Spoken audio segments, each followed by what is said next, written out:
Coffee in Tow is an interactive world news podcast, a dynamic and engaging live show that streams across multiple internet radio stations worldwide. This podcast brings you real time news updates, in depth analysis, and interactive discussions on global events, making you a part of the conversation no matter where you are. With a diverse range of expert guests and listener participation, it's your go to source for staying informed and connected to the world. Coffee in Tow is brought to you in part by Lormel Skin Food. Log on to lormelskinfood.com. Discover the range of natural skincare solutions. Indulge in the radiance of natural and organic beauty with the best natural and organic soap bars, whipped soaps, body butters, and oils. All 100% natural products. Lormel Skin Food for a natural, beautiful you. The world's best coffee from our farms to your cup. It's Grand Coffee House.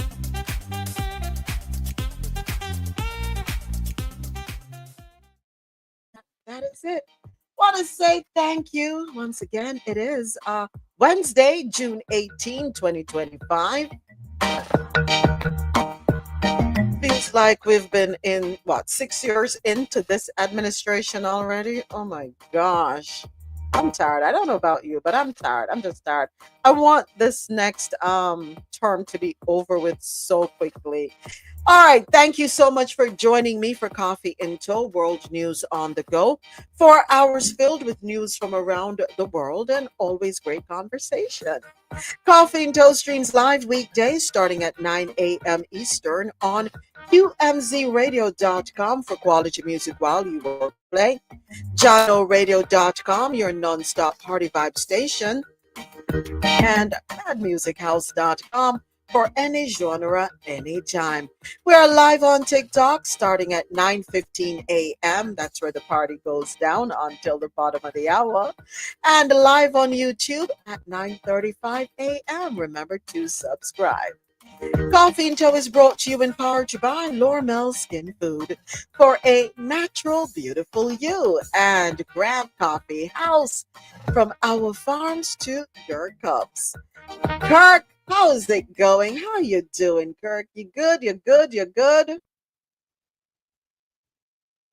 Top of the morning, top of the morning. It is a Wednesday. It is a shout out to all the females, all the women, all the ladies, all the girls reaching out. Welcome to Coffee in Tow, only radio station that is here, only thing on TikTok. You should be listening everywhere around the world. Yes, we are here. It's all excitement, it's all good news, sometimes some bad news. You know? Yep. We're here. We are here. We are here. We are here. Thank you, Kirk. Be safe out there in the streets. Yes, always, always. All right. Awesome. Yay. All right, folks. Thank you so much for being here with me. Am I? Yeah, not M-E. All right. We got quite a few stories and quite a few interesting things to talk about. We are also going to revisit some items we covered yesterday. There's some perspectives that we want to share. So we'll get to that as well. But as always, we kick it off in the Caribbean corner. And our first article for today comes to us courtesy of CaribbeanNationalWeekly.com. Prime Minister Andrew Holness is to become the CARICOM chair. Hey, Tasha.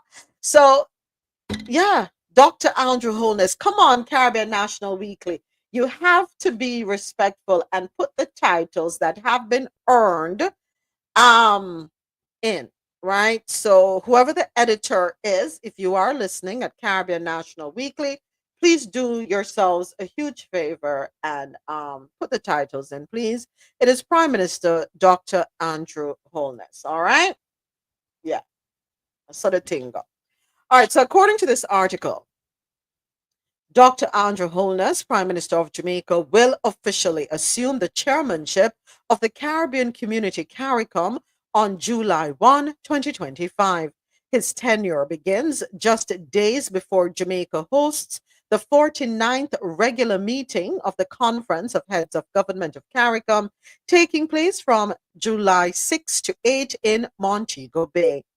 Holness, who recently earned his Doctor of Law and Policy, a professional doctorate, from Northeastern University in Boston, Massachusetts, is stepping into the role during a pivotal year, both regionally and nationally, with Jamaica expected to hold general elections in the coming months.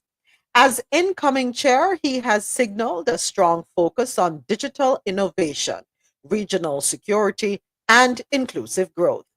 In a video message ahead of the summit, Dr. Holness said the Caribbean must embrace the potential of digital technologies, including artificial intelligence, as a means to boost economic growth, improve public safety, and enhance quality of life across the region. The meeting's theme, People, Partnerships, Prosperity, promoting a secure and sustainable future, underscores the region's push towards strategic integration and resilience. Referencing the regional digital development strategy, Dr. Holness emphasized the importance of digital literacy, cybersecurity, and innovative solutions to improve governance, healthcare, and education. Okay. Uh, Thank you, Tasha. Okay. So, Motley handing over to Wholeness. Okay. Um, the goal is not to ignore the foundation that has been laid or to disregard what she started, but to carry those on in tandem with what you are pushing, Dr. Wholeness. All right. So um it is my hope that there will be more unification.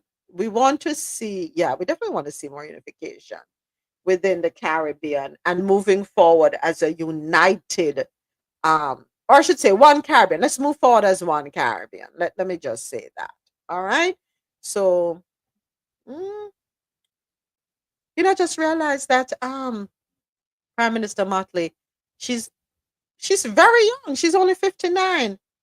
Wow, awesome. To accomplish so much at such a young age. And of course, she became Barbados's eighth and first female prime minister.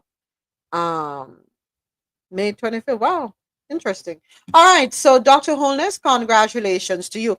For CARICOM chair, how long does one hold that position? Is it 1 year? Not sure if a year is enough. Hold on, let me jump on Google. How long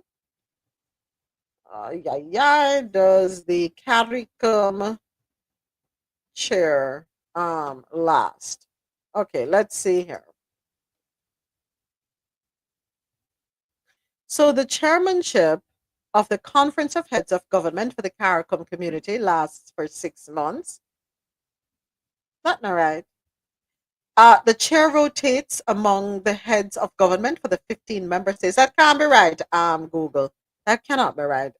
Hold on, let's try this again. You know, wow, they need to change this. This don't make no sense. So apparently, this is right. The chairmanship of the Conference of Heads of Government of the Caribbean Community CARICOM lasts for 6 months. The chair rotates among the heads of government of the 15 member states. For instance, Mia Amor Motley, Prime Minister of Barbados, assumed the role of chair on January 1, 2025, and will serve for 6 months. She will then be succeeded by Dr. Andrew Holness, Prime Minister of Jamaica, on July 1, 2025. Who came up with that brilliant idea? Hey, Kennedy. Hi, Kabang. Who came up with that brilliant idea where you're only in the chair for 6 months? How effective is that? Let me sit my unqualified behind down since I am not but still I'm concerned. This makes no sense. 6 months. Can we have that changed, please and thank you? CARICOM leaders, I don't think you can be effective, truly effective in 6 months. That's my humble opinion. Leading a region, or yeah, you're leading a region, so to speak. What can be accomplished? What? In 6 months? Thank you, Kennedy. What can really be accomplished in 6 months? Tell me. If in 5 years, thank you so much. If in 5 years you're not able to accomplish certain tasks in your individual country, how do you truly represent the region and move the region forward in 6 months? I don't know, sir.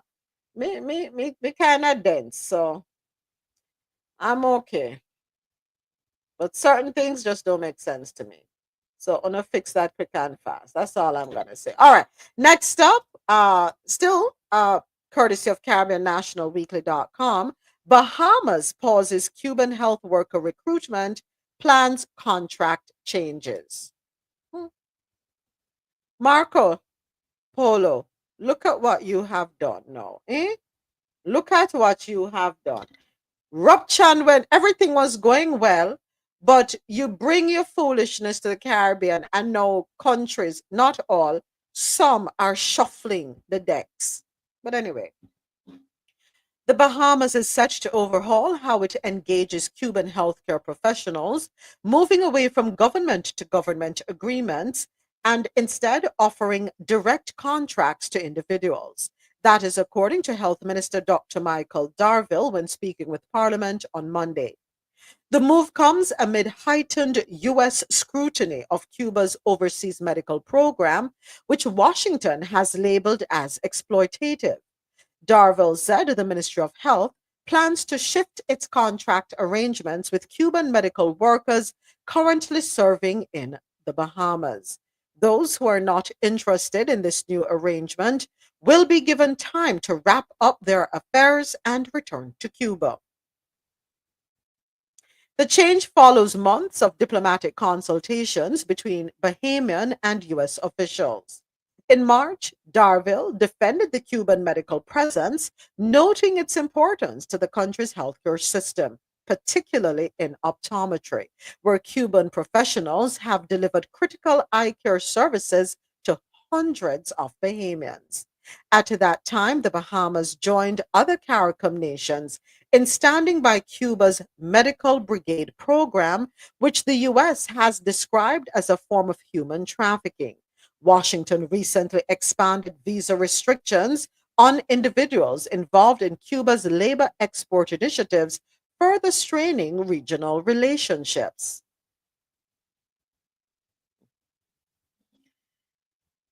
Oh boy, Bahamas. What can I say? Your visas mean more to you than your people, and your US visas mean more to you than your people. And I get it, the proximity, because the Bahamas is about what, a 45-minute boat ride from the US, or a flight, I don't know, depending on which one of the islands you're going to. I get it. I see what you're doing here. Um so let me ask a question. When you do the contracts directly with the employee, things that the employees, the doctors or the medical personnel still have to turn over a portion of it to Cuba.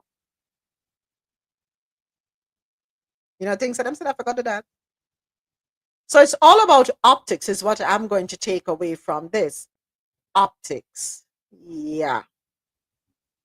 It's a shame the games we have to play. But um all of us around the world hand over money to our different governments, right? Don't we? In the form of taxes, some more than others. So how is that any different from the government? You giving the government the money to the government directly, and then them paying it out to the medical personnel. And stick with me for a second. You might say, no, there's a big difference, but really stop and think about it. Let us look at us here in the US. Shelly, good morning. Let's look at us here in the US. Before you get your check, depending on what state you live in, federal taxes come out, state taxes come out, right? Hey, AT, yes, airing tomorrow, airing tomorrow. Federal taxes come out, state taxes come out. Statutory deductions, Medicaid, Social Security, right out. You know, have a say. Then, when you go to the store to purchase anything, you have to pay taxes. You have to pay property taxes. You have to renew your registration, which is a tax every year, your motor vehicle registration. And of course, you can opt to do it every 2 years in some states. So that is a tax. You buy a shirt is a tax. You buy a brief is a tax. You buy a baggie is a tax. You buy some items in the supermarket, taxed. So we're taxed out the yin yang. What's the difference?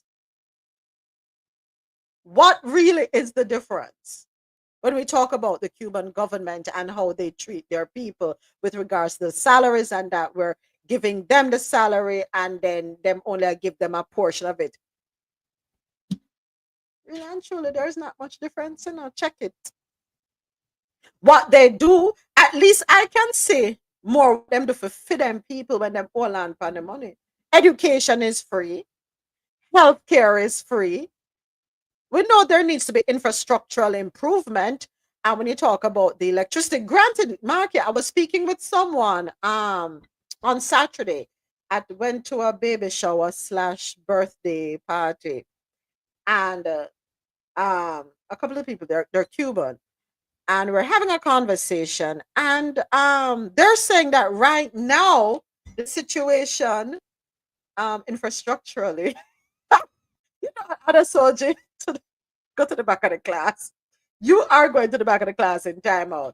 Interesting enough, things were better when Fidel was in. Who would have thought? Who would have thought that Cubans would say it was better when Fidel was in? Interesting, eh? And I'm like, what are you talking about? They're like, yeah, electricity, for example. Right now, 2 hours of electricity per day.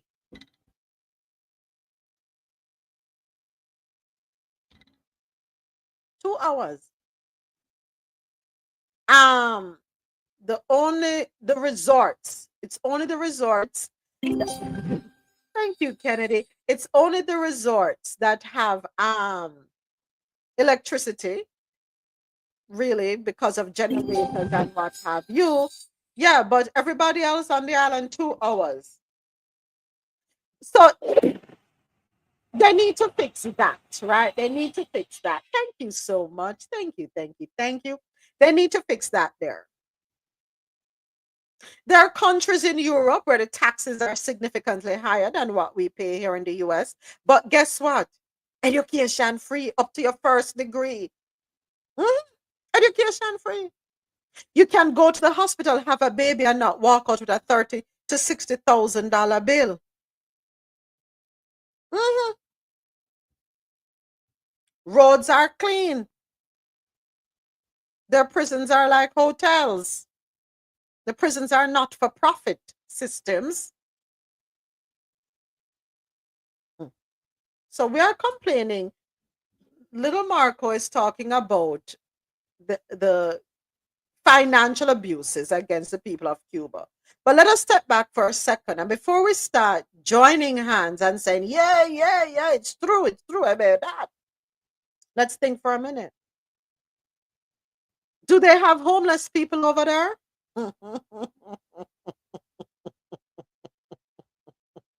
Ask yourself that question. Do they have homeless people over there?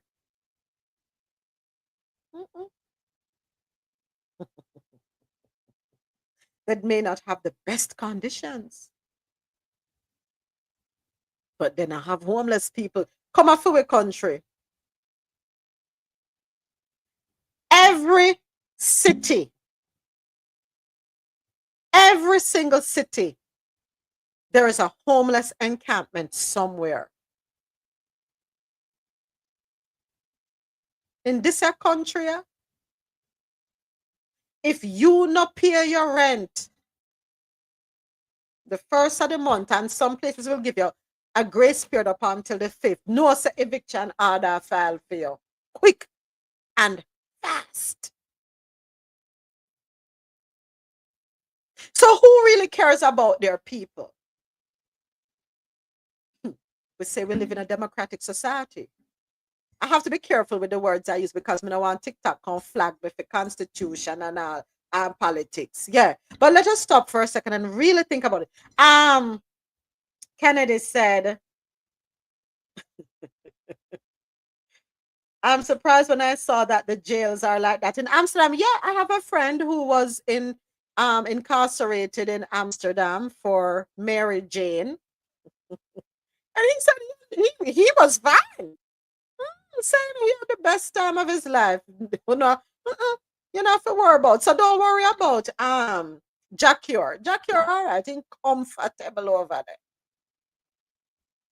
They're not treated in an inhumane fashion. He said it was a good 2. He felt like he was on vacation. This is what my friend said to me. He felt like he was on vacation for the 2 years there. And yes, you may say Amsterdam, Mary Jane, while isn't it legal? It's legal to an extent. The problem with my friend is that he was doing it in bulk shipping, large scale shipping. That was his thing. Yes, Kennedy. And the sheriff will come and put you and your children out. Your things will be on the corner. There is no negotiation. So, are things that bad in Cuba? Think about it. So they say there's no freedom of speech. You have to be careful. Since I've been on TikTok, how many violations have I got? How many violations have I got on TikTok? I've even been banned for a week because I'm saying something, though it be true, it's offensive and I'm penalized for it. So what's the difference? Tell me. Tell me what the difference is. So you see, it is important that you do your research before we jump on bandwagons. And because a leader says X, Y, Z, we say, yes, it must be true. What's the reason behind the narrative being pushed?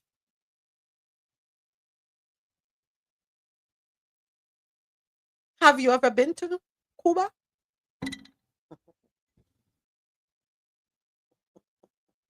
I agree, Kennedy. I agree. We deliver the news and we're having conversation and we're stating facts and we get violations, banned for a week. And we're talking about the South Africans coming here. What? What can I say? What can I say?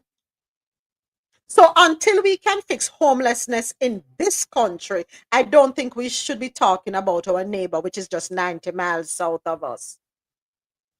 Yeah, 90 miles south of us. And if it was so bad, little Marco, why did your parents and grandparents keep going back?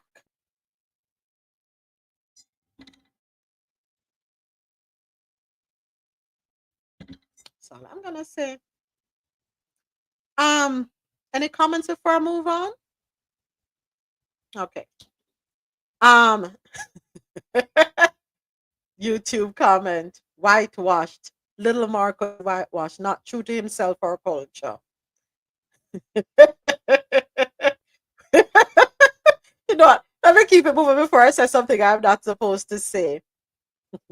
Next up, UNBCCI launched disaster planning toolkit for small businesses. Article courtesy of BarbadosToday.bb. Local small businesses are receiving critical support to improve their disaster preparedness through a new business continuity planning BCP toolkit launched on Tuesday.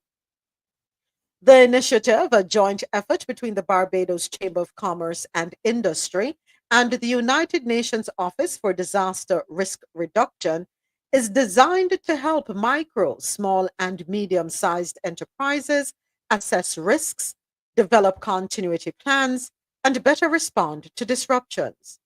The toolkit was developed based on a landscaping survey carried out in Bridgetown, which revealed significant gaps in MSME preparedness, including limited access to financing, risk awareness, and emergency planning. Time, let us hop on over to Grenada. Nawasa breaks ground on major water infrastructure project in Carriacou.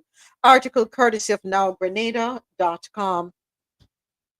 The National Water and Sewage Authority, NAWASA, in collaboration with the Government of Grenada and international development partners, has officially launched a transformative water infrastructure project for the island of Carriacou.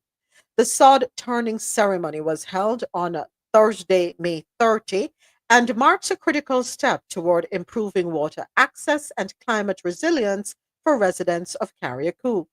The project, implemented under the G Cruise Climate Resistant Water or Climate Resilient rather Water Sector Initiative, is funded by the Green Climate Fund and the German Federal Ministry for the Environment, and this is being done through the International Climate Initiative, in partnership with the government of Grenada, and NAWASA is spearheading the implementation. At the heart of the development are two new 100,000 gallon water storage tanks, one in Bel Air and the other in Mount Royal. And that will be complemented by over 6 kilometers of new pipelines to connect underserved communities. While in at Grenada, could we see to it that every home has a water catchment system so that they're able to take advantage of rainwater too? Just in case the pump, I don't know if you don't have those problems like we have in Jamaica, but the pump not working sometimes. So in the event you're not able to feed them water, they're able to take care of themselves. So embarking on that, Carriacou only has like 300 people there. Don't come from a Grenada.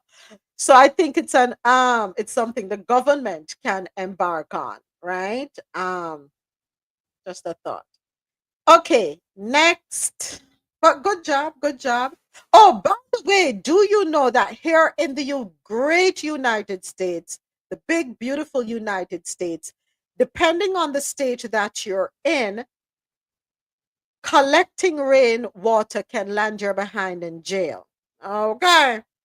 So before you run out and purchase a tank, a barrel, and say you're going to capture the people them rainwater, check the rules and regulations as it relates to that before you go and do that, because you don't want to end up in front of a judge, which makes zero sense to me. Zero sense. Rainwater, yeah, what God give us, that come down from the clouds. Yes, when the clouds are laden and they burst and shower down on us, water the earth. Them say we can't collect it off our house stop.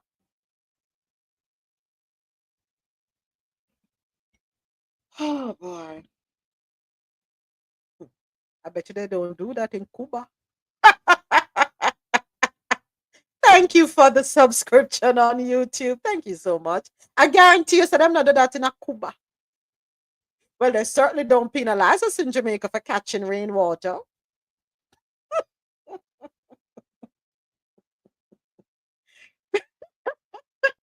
You need to pay a water bill. Mhm. That's why them do it here. You need to pay a water bill. And how dare you not want to pay a water bill? First world, right? Next, violence forces over 1,600 school closures in Haiti. Article courtesy of CaribbeanNationalWeekly.com. Armed gang violence and growing insecurity have triggered a collapse in Haiti's education system, forcing hundreds of schools and universities to close across the country, particularly in the Port-au-Prince metropolitan area. A new survey by the Haitian Progressive Parents Union revealed that between February and March 2025, 347 private schools and 51 public schools in the capital were completely shut down. The higher education sector has also been devastated. 12 faculties of the State University of Haiti, 50 private universities, 7 ministry supervised training centers, and 29 teacher training colleges have ceased operations. Additionally, 34 vocational training centers in Port au Prince have closed, cutting off access to critical technical education. Hold on a second. Them say Haiti poor, not true. Now that them tell me. So there's extreme poverty in Haiti. It is the poorest country in the Western Hemisphere. Isn't that what they tell us? So how are they able to facilitate 50 private universities and 347 private schools just in the capital alone?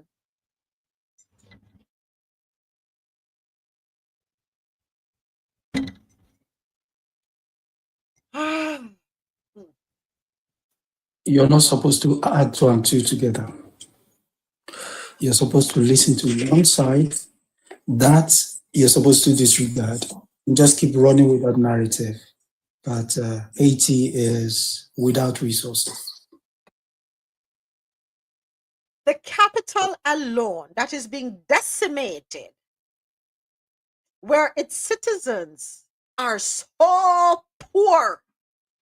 347 private schools, 50 private universities.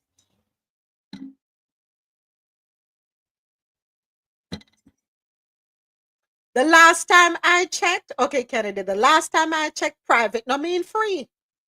Hey!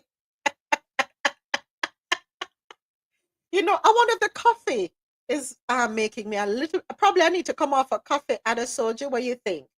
There's too much awareness with me drinking coffee. Yeah. Yep. Yeah. It's not good. It's not good. You should tone down your awareness radar and go in tandem with uh, what's that crew called? Yeah, Maggis. You see, folks, why you have to be so careful what the media, be careful with what we are digesting from the media. Be very careful. Narratives, narratives. They want us to look down on Haiti and the Haitian people. Why? Quite a few ideas, quite a few reasons. Who likes being around poor people? Hmm? If you listen to people talk, people like to be able to say they rub shoulders with a certain class, right? Everybody busy trying to get into a certain class. That's one thing. I won't go any further. The next one,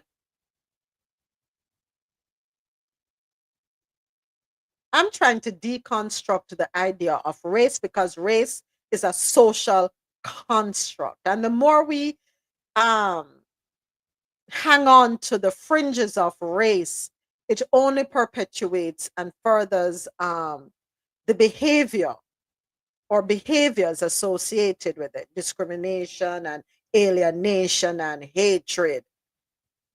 But because we look different, we create a narrative Yeah, we create this narrative and we promote that narrative through the media. They Photoshop the narrative. Let me call it Photoshop. Or they crop the narrative. Let me call it crop is the right word to use. They crop the narrative. And Adesoji, we have had this conversation here several times as it relates to third world countries, right? As it relates to countries across the continent of Africa, as it relates to any country that has been colonized and the people are of a darker complexion. They crop and just give you a snippet. And they keep pushing that. According to Mr. President, he would say charity porn is heavily promoted. Why? Because, for example, going to the continent of Africa, what would they always show you? Huts, dirt, children with distended stomachs, flies, hunger, poverty, distress. And they would do the same thing within the Caribbean region too. All the media outlets are guilty of this. Thank you for the follow, Junie. All the media outlets are guilty of this. When we had Hurricane Gilbert back in 19 how long? 1988. Yes, 1988, Hurricane Gilbert in Jamaica. You know where all the media outlets went? Into the ghettos. The whole of them touched down and they went straight into the ghettos and would tell you, oh, everybody, the extreme poverty, the this, the that. They forgot to look up on the hillsides. That's not where the story is. The narratives that they perpetuate, the narratives that they promote. I am sick of it. If Haiti is so damn poor, where on God's earth the people them find money for send Pitney 347 private schools and 50 private universities just in the capital alone? Because private school not cheap. Where the money come from for send them go there?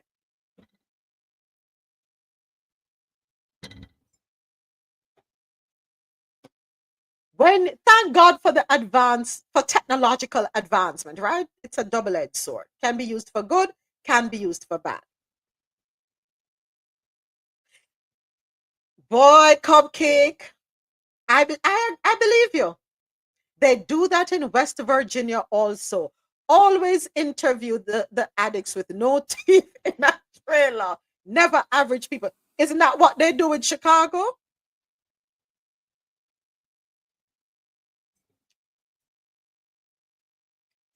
Hey guys, Hey, Shelly. I noticed King is on here with us for the first time. No, him there a couple times already, man. Okay, I tell me not go tell him about him business, but since you know Tell me, make we talk him since him there. Make we chat about him. Make we chat him. We chat him. The other day I was on a live with him and he was showing his farm and his production. When I tell you, I was so impressed. Mm-hmm. He's making banana flour and what else you're making, King? Because we can't tell a lie so good, man. but we have dehydrated. We have some dehydrated banana, some ripe banana when we dehydrate. Mm-hmm.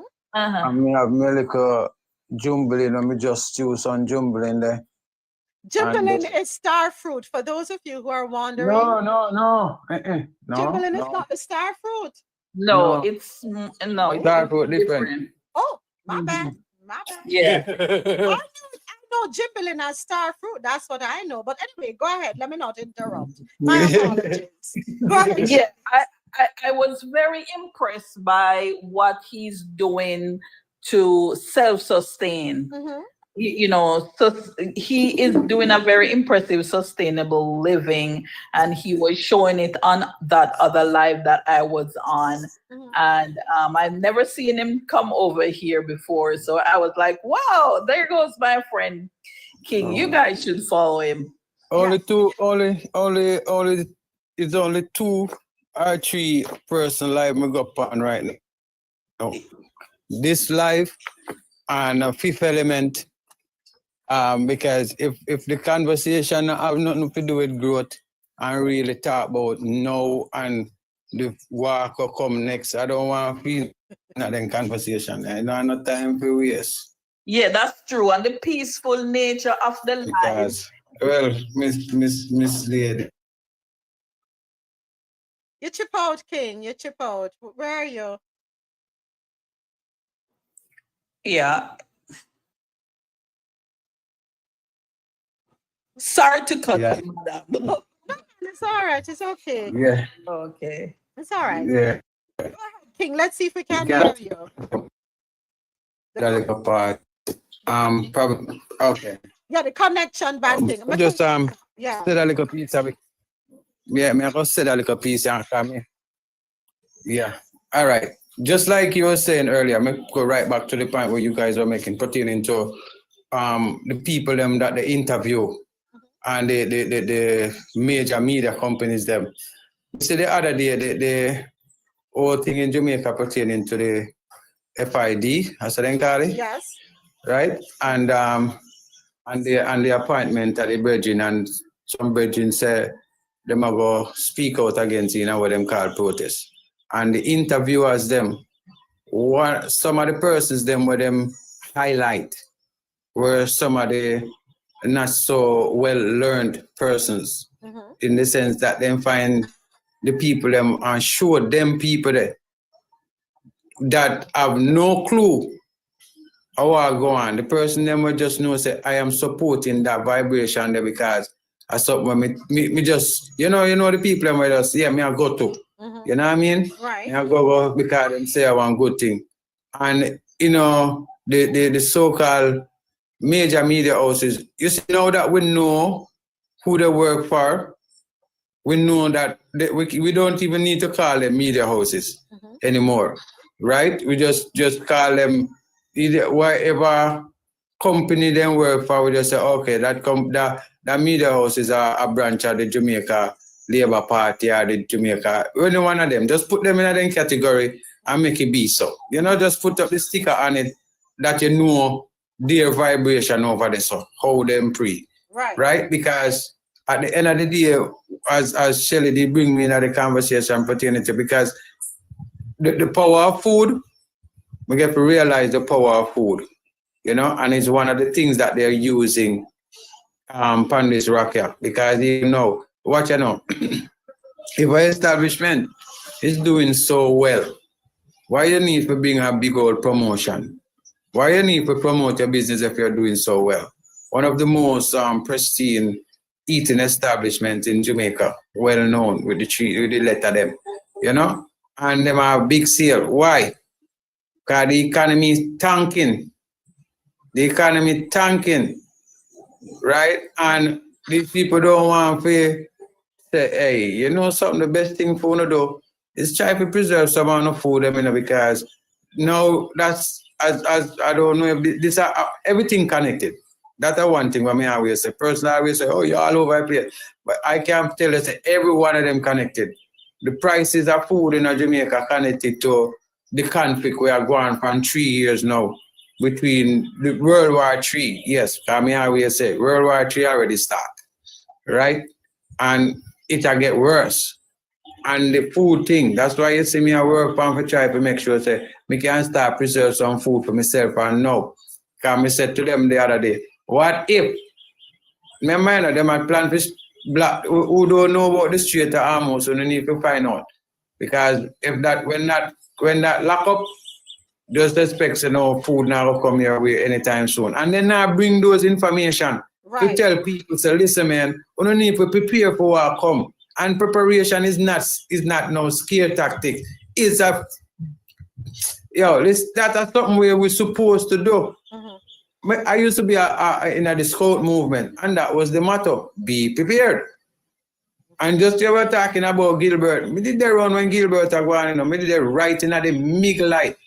Me did a part of the youth club thing then time, and then give out a call on the radio and say, hey, if you're a part of this youth club or something, come out and say if you can go render some assistance to people.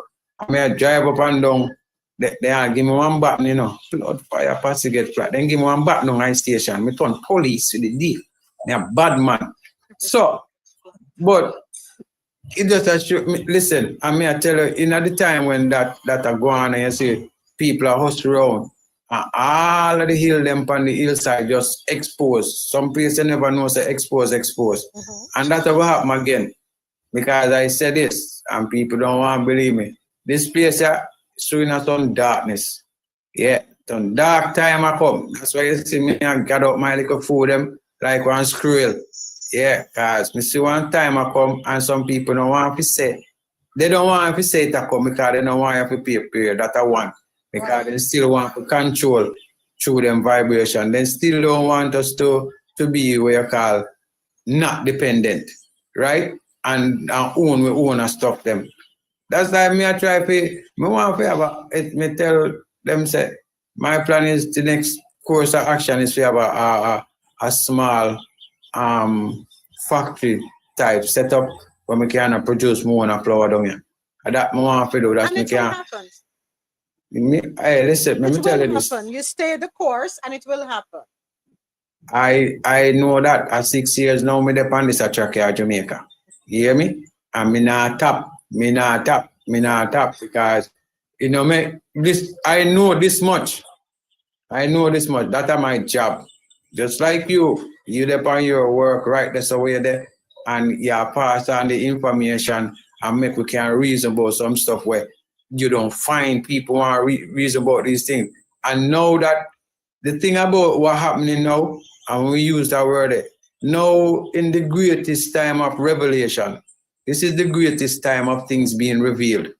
And know that the things that used to happen behind closed door, we are look for ourselves and like, you know, say that's something that we do. Me see how we have one and over the side say, hey, you know, so me not involved in this thing here, but all of the weapon and the ammunition and everything I come from your yard. It's like that. Nah, man. And I'm telling him to burn yours, and then you're there on I can I give him the curse knife. You know, you give on us I give somebody curse knife to burn down the man face and say, no man, I know me man. Or I him do it over there. So I mean I say, but Bridget, me see I give him the curse knife, you know, pick at your place of fire. You and know, then you do not to so cut you, but I appreciate that analogy as because it relates to Haiti. Yes, to Haiti, it relates to the proxy war with NATO and Russia. It relates to the other one them over there. We want to go down out Iran. All of them related when the system want to make you oppress you. Then use some sell out nasty people for do it, right? Then use some nasty people, some nasty workless, dirty people for make them feel that there's something near money more valuable than people life. You're drunk on them. We make people them just have vanquish off like they not have no value. The old parasite them, leeches them. Remember when one man walk on and said them is like some old white or sepulchre. I saw some of them stay like some of the grave them where down all about the place. Then just look pretty on the outside, but then still like when them put in one coffin in one grave couple weeks after and be a maggot tonight. And that is not enough of them politicians. Just so some magic. There's nastiness and corruption in them. All right, thank you so much. much. Stop talking, me I said, sure. We have a lot of stories. We have quite a few news stories. I forgot, me I go and I back to do some work, probably me catch the item with my forward, man. But listen, man, go and do your work, everyone with up on the panel, continue to plug in and put in on resources, time in a talking truth in our people and ears and make them know the stuff them are relevant, even the stuff them where they not think say. Because everything connected.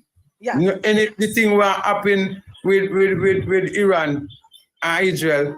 And remember, you know, they said they know in Icymi, you know, but they still send one whole heap of warship and warplane. And I'll fuel it and gone over there. But me not involved in it, you know. But me only send the equipment them. You know, me send the equipment, but me not in it, you know. Me not in it. Okay, listen, I don't want to segue into that one yet because I do have a clip that I want to play, an interview with Ted Cruz and Tucker Carlson. A piece of it that was sent to me. They sent it over. So we're going to get to that one later on. But thank you so much again for your support, King. Shelly, go right ahead. Go ahead, and then we move on. Oh, okay.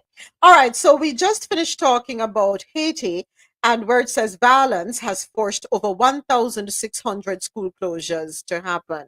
And I am questioning the truth that is being printed in by all these media outlets, because you see, eventually, you know, the truth comes out. Hold on a second, Shelley. Eventually, the truth comes out, because if a society is so impoverished, just in the capital alone, where things are so dire and everybody seems to be in dire poverty, how then are you able to afford to have 347 private schools and 50 private universities? People, we need to learn to read and look at the things that pop out at us and ask the questions. Buju Banton said it in his song.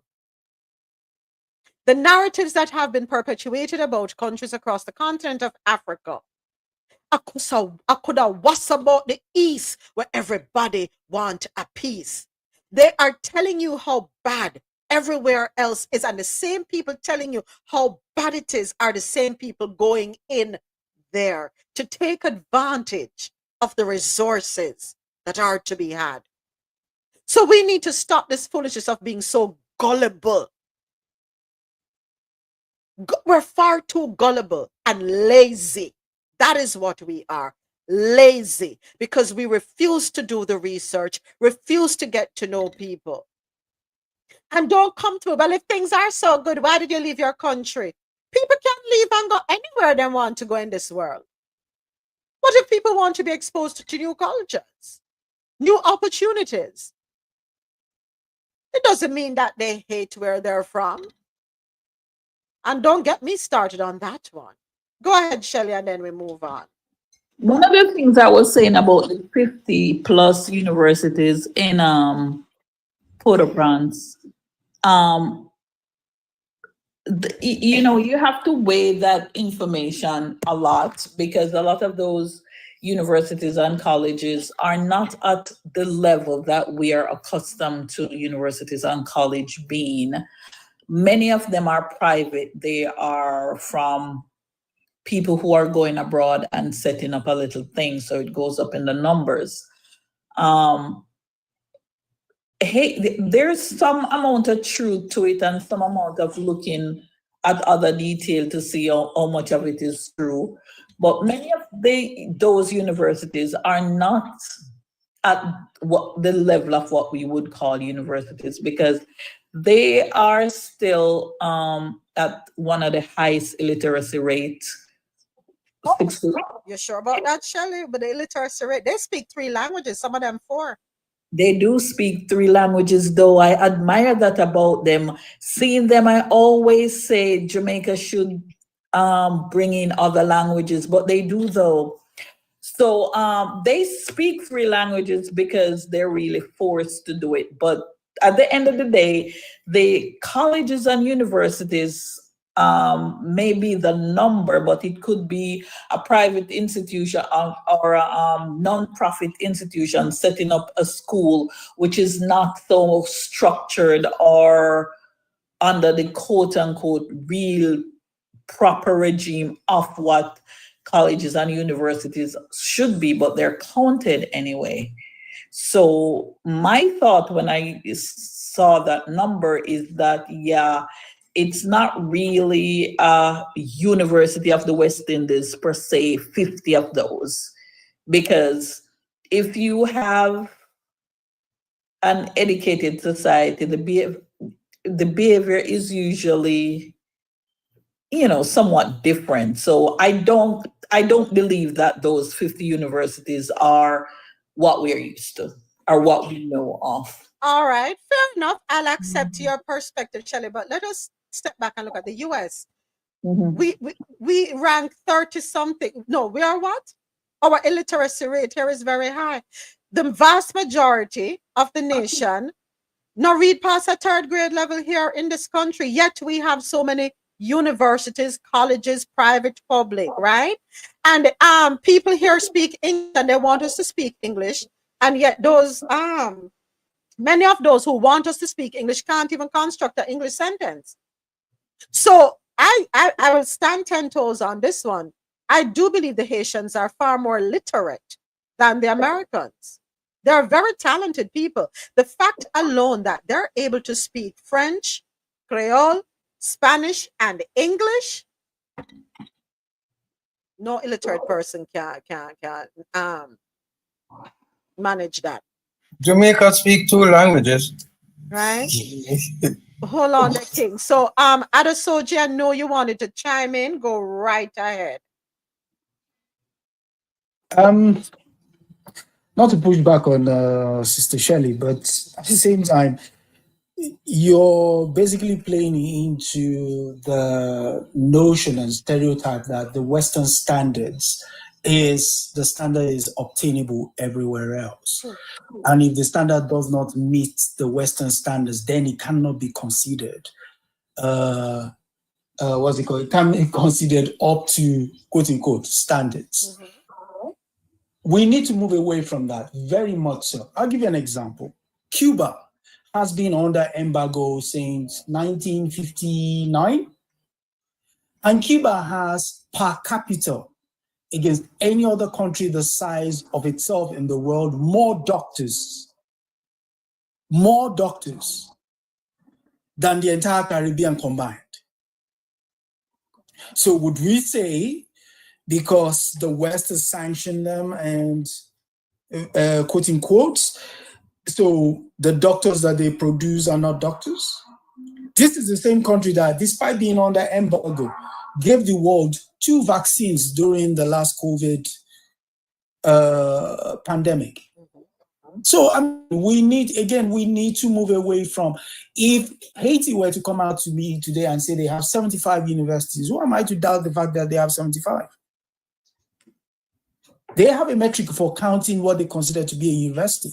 We have to respect their agency and their sovereignty to be able to do so. If Jamaica comes out and tells me they have 3,000 universities, yes, my eyes might pop out, but I'm not in Jamaica and I've not gone through the Jamaican educational system. I have to respect what that government deems to be educational standards by their metric. The moment we stop doing that, we're a mile ahead of what this Western ideology wants us to subscribe to, which is they are always right. And again, just a quick one. When you were talking about the what's it called? The lens through which they see Africa. There's a phrase that constantly, throws up in news stories when it comes to speaking about Africa. They say sub-Saharan Africa. Yeah? The moment you say that, you're basically saying Black people. Because it's not as if those above Africa, those above the Sahara deserts are any way better in terms of either life expectancy, education, but because of their proximity to Europe, they're not considered as part of the continent. Algeria would balk against that, but the rest, what do they call them again? The pygmies, the likes of Morocco, Tunisia, Egypt, would say, "Oh yeah, we're part of Europe." In fact, they actually think that way. But Algeria will balk against a notion. So I want us to come away from this seeing things through the Western lens. When the newscaster comes on TV and begins to start reading his report, we have to understand that there was planning going into that report they're reading. There's a reason why that headline is that headline. There's a reason why you see that ticker that rolls at the bottom of the screen that's constantly there, breaking news, and their narrative takes precedence. And we are just supposed to be consumers. No, that world is gone now. It's gone. I yield. Yes. Thank you. Thank you, Adesoja. And I know a couple weeks ago I spoke about my cousin who lives in Australia and who toured a couple countries in Africa. And I mean, I knew the narrative of Africa was not what was being promoted through Western media many years ago when my parents, they've made trips to Africa and they come back and you see the pictures and you hear the stories and you're like, and something ain't adding up here. Something is off. Something is totally off. My parents have also been to Haiti and they'll tell you. There are parts of Haiti that are absolutely gorgeous. So we have to be, and they pay, they paint the same narrative about Jamaica. Do you know that one of the reasons why people will pursue, why Jamaicans will pursue a US degree is because it is more widely accepted. Do you know that there are people who have gone through university in Jamaica, have them bachelors, have them masters, have them PhD, and they don't get the respect. Yet, if you were to take some of the very Americans and put them in the educational system in Jamaica, which has happened, they fail. They fail. And they fail miserably. Them cannot manage the system, the educational system in Jamaica. You can be the worst performing student across from any Caribbean island, and you come to the US, you hop, skip, and jump over the brightest person here. It's the narrative that they're pushing, and Western media plays a huge role in how the world sees us. And I'm tired of fighting with people in the US who have never even been to Jamaica.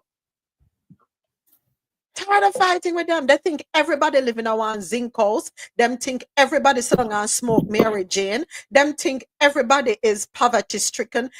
And it's all, and then they will you come from Jamaica and they'll tell you how we got. And I said, well, have you been? Have you been to Jamaica? So before you tell me about my country, go visit. And do not let people take you to the worst parts. Really go visit the country. I'm tired of the narratives that Western media has been pushing about developing countries. And you know why we are developing countries? Because of the marketing plan that the powerful countries put in place.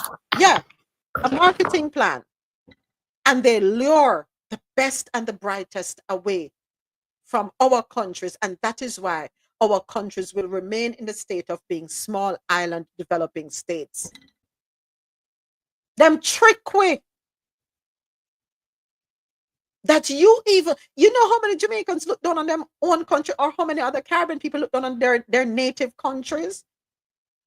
They drank the Kool-Aid. They drank the Kool-Aid. And now we're so entrapped that many of us want to go back, but we are so burdened with debt that it's hard to pick up and move on. We are controlled by governing bodies like the International Monetary Fund, USAID, World Bank. All these organizations that come wearing capes, savior capes. Stop for a second. Let's really look at them. Let's really take a hard look at them. They all come with their mandates and the threats under the guise of caring about your country and caring about your people. Remember when I asked this question some weeks ago? I said, how can a community be in the same state it was 20 years ago, and the people still are voting the same people over and over and over and over again? It is by design. It is by design. We are being told, our leaders are being told what they can and cannot do. Suppress, suppress, suppress, so that you remain dependent on these organizations. That is why all developing nations are suffocating under the pillows of debt.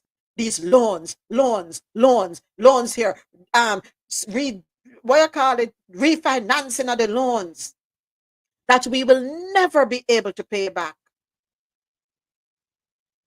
And as we keep refinancing these loans, the dollar loses its value. Our dollar loses its value. Costing inflation to be on the rise, making it harder for people to survive. Why? We really need to stop and break it down. Them not teach them things in a university. You know when the people come out of university fuller than them going there? Because them too not think. They're not thinking either. They're not reasoning. They're not rationalizing. They're not trying to make sense of the madness. A whole heap of educated people are walk around not have a clue about what's going on. Their minds have been conditioned, and they lack the ability to think freely. But anyway, let me get off my soapbox. We have Cupcake. Why you gonna put that in the chat and start me back up again? Yeah, we have people graduating high school here in the great United States of America that cannot construct a sentence. They can't read in this country. Explain that to me.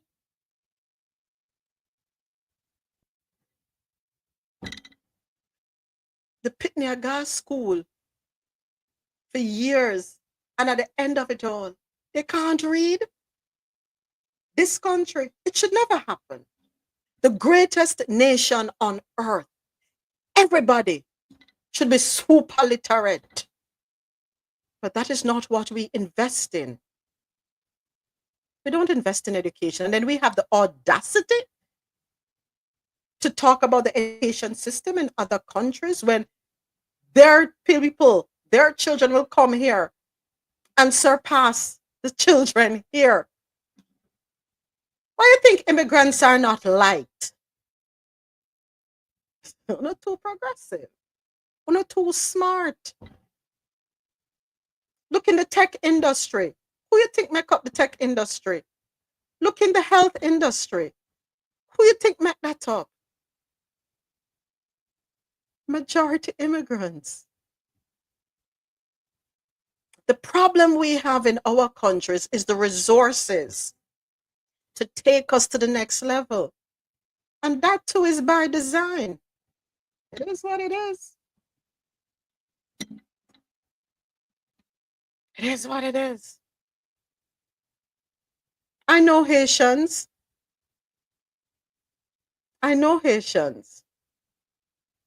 And they will tell you, no, let the media fool you. They'll tell you. They're not saying you don't have poverty. Everything that you see in Haiti, they are too.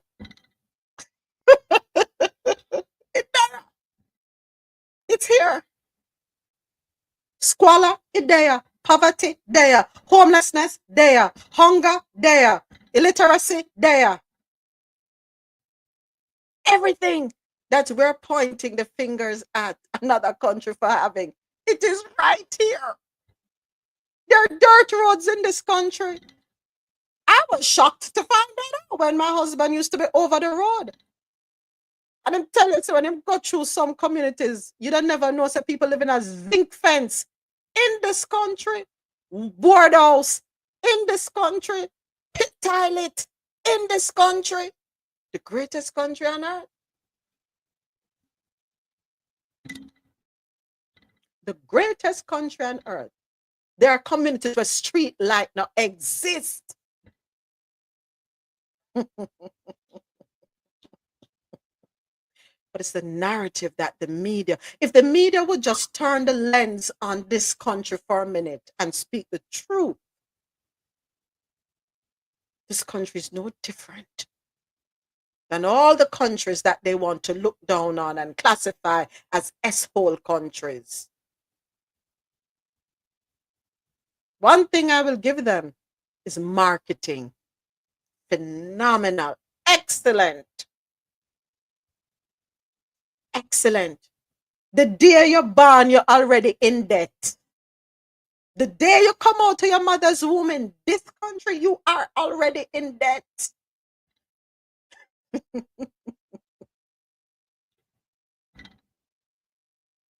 It's an uphill climb. It's a struggle. As bad as things are in other countries, you can have a baby and not have a bill unless you choose to go to a private hospital. This is a country.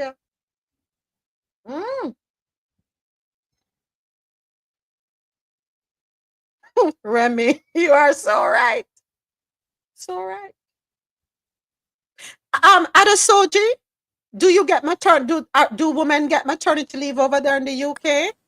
Yes, very much so. They get 6 months paid maternity leave. Is that partial pay or full pay? Full pay. 6 months full pay, 3 months extra 3 months half pay, and then thereafter one fourth of your pay. And that is standard. And that is standard. Do you have to have vacation time, PTO, sick time accumulated? No. Okay. You get you have your standard 6 days leave in the year, which you're no obligation to take. But if you fall sick any of those 6 days, you still get your pay. Fathers get 2 weeks paternity leave to spend time with the kids. And if the mother has the option and she wants to return back to the work, you can transfer the maternity leave that the mother will get. You can speak with the father. James, where's James? James, where you there? So James here. James, do you get maternity leave up there in Canada? James, morning. Do the women in Canada get maternity leave? Yeah. Please tell us, how much time do they get? And is it paid or unpaid? Do they have to have sick time, vacation time, PTO time accumulated? No, they get how much they get? I think everyone get like 60%, and then some, depending on the companies, some of the other companies top it up to like 80%, 85%, I think. And how much time do you get for maternity leave in Canada? 2 years. This are the greatest country on earth. Where if you not have PTO time, if you not have sick time, if you not have vacation time accumulated for that to be exhausted before you can apply for what is called FMLA, and that you have to fill out a stack of paperwork, your doctor have to fill out the paperwork, everybody have to fill out the paperwork, then HR determines, right? And then you get a percentage of your pay. This is the greatest nation on earth.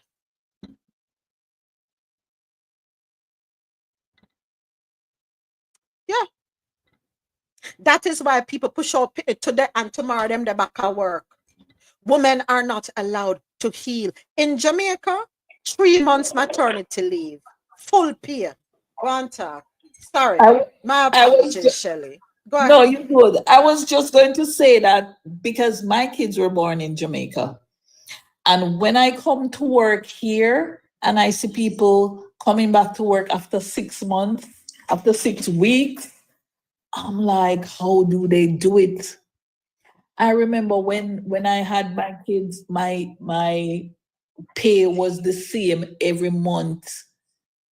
Every month, me I go pick up my paycheck for the 1, 4, and 1, 5. I stayed home 4 months and 5 months, but I think it's 3 months maternity leave. But I had vacation that I rolled into it, so I was home for 5 months with my daughter and 4 months with my son. So it was one of the culture shock for me, like how on earth could they? And then the thing is, they're not even getting maternity pay.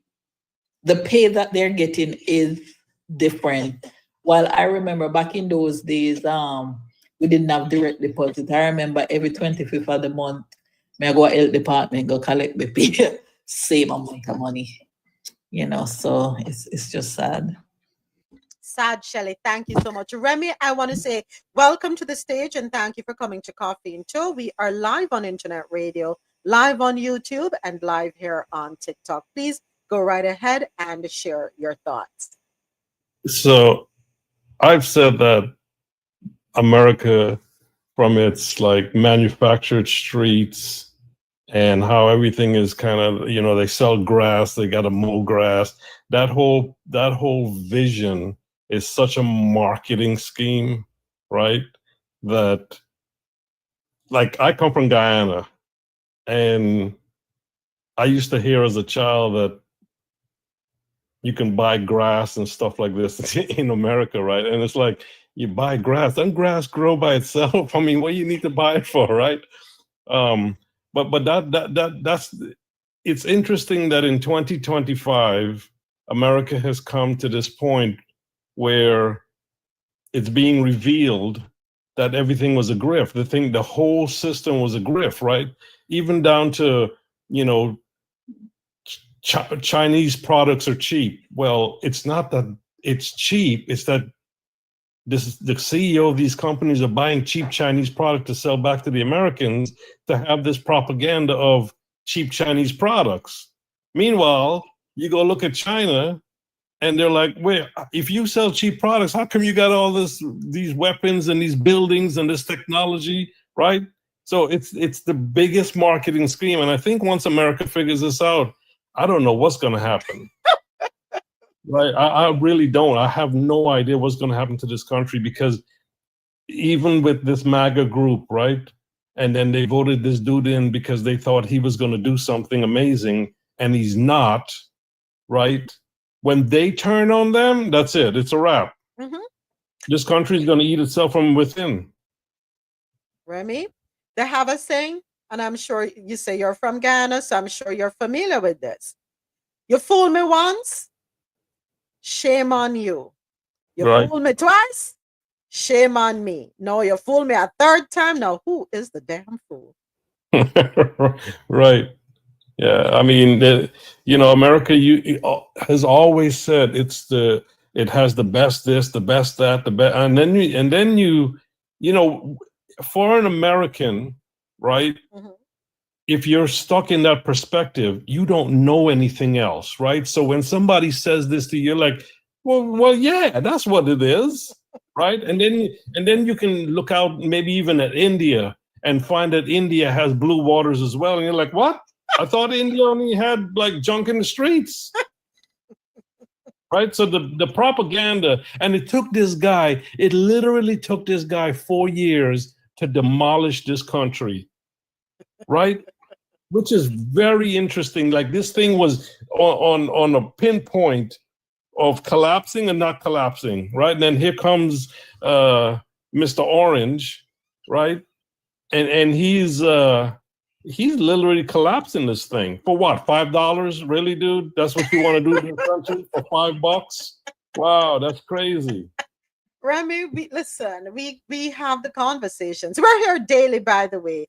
We're here Monday to Friday, starting at 9:15 a.m. We play music until 9:35 on TikTok and then we start the news. Thank you for the follow, Remy. We start the news and the conversation at 9:35. So I do invite you to, always come through.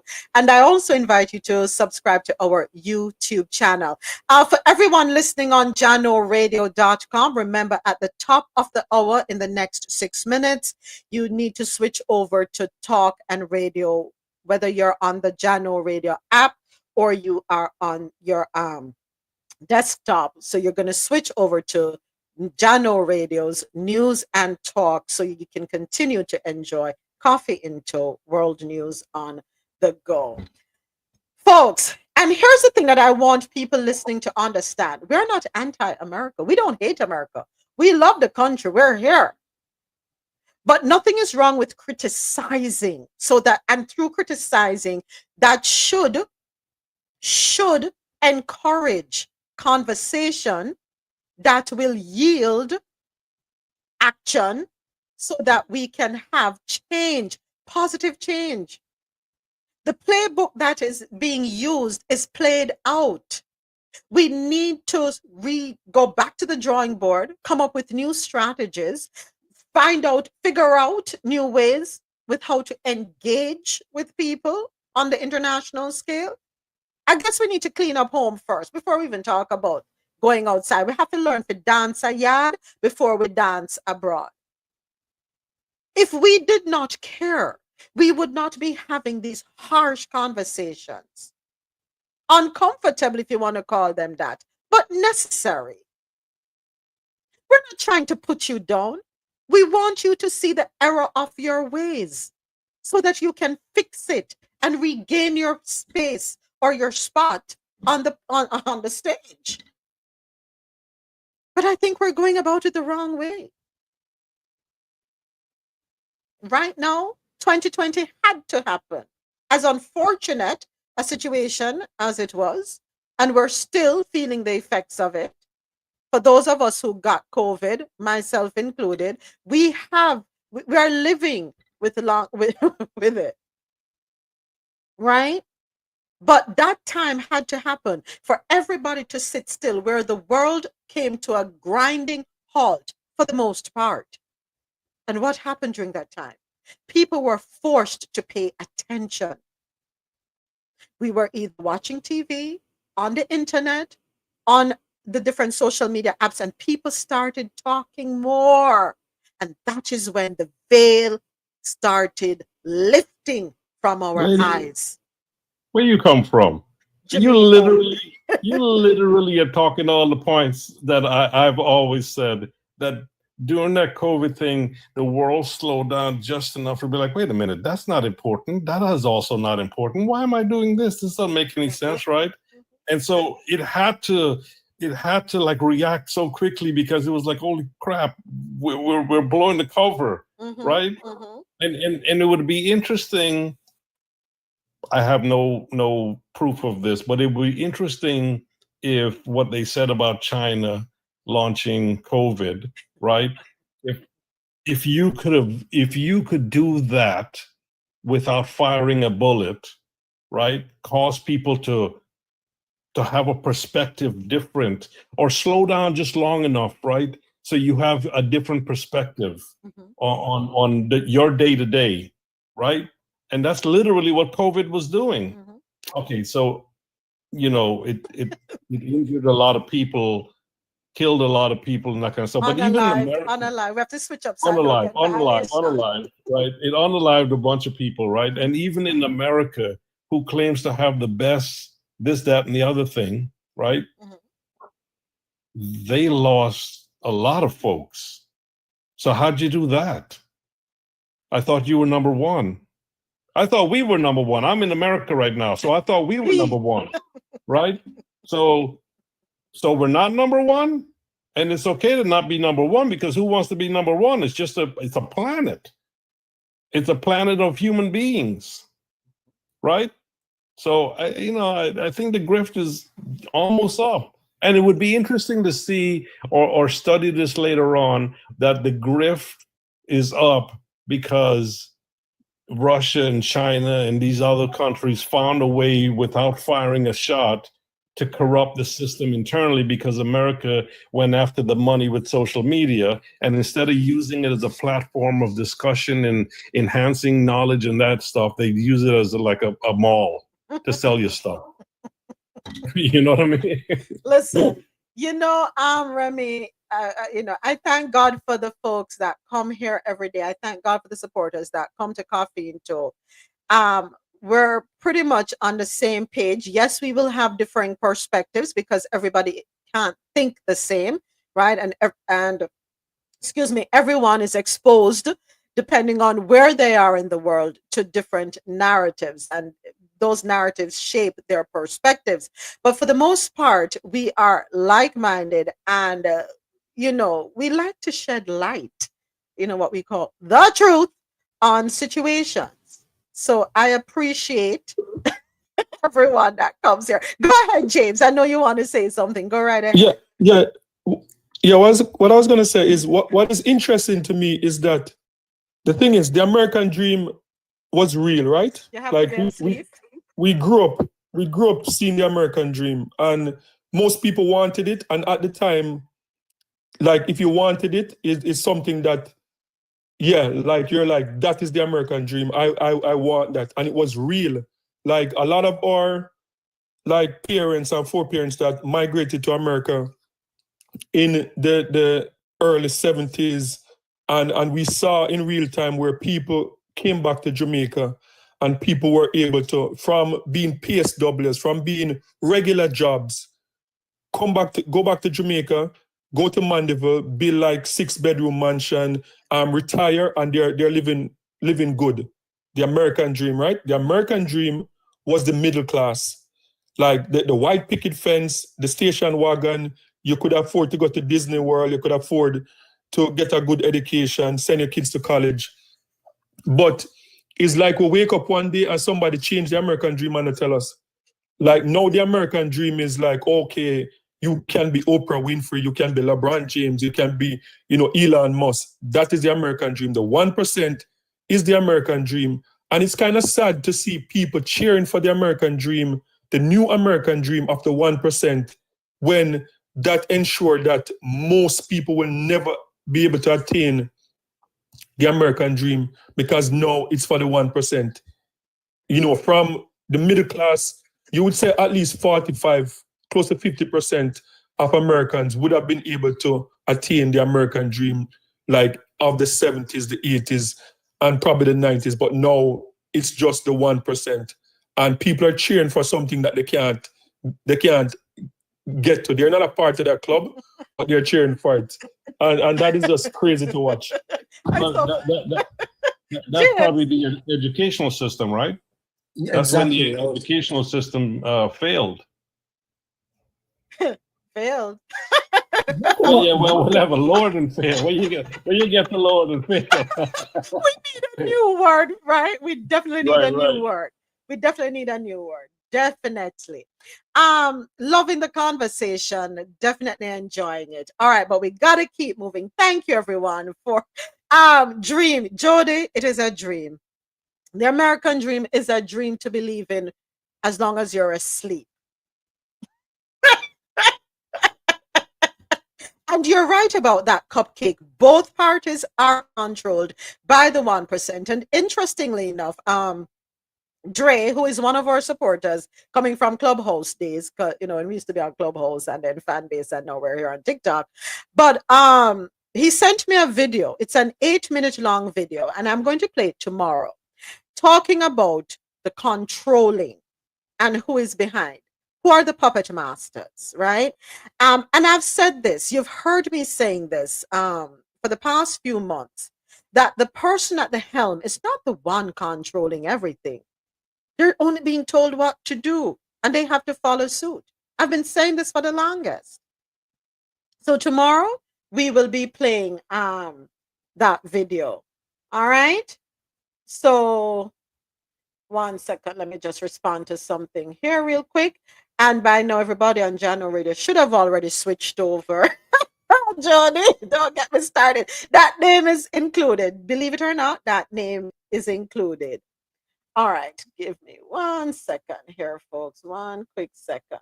Okay, so next up, so we just finished talking about, look at where we reached, talking about violence forcing schools in Haiti to close.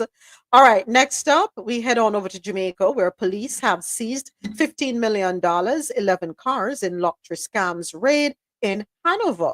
This article courtesy of Nationwide Radio.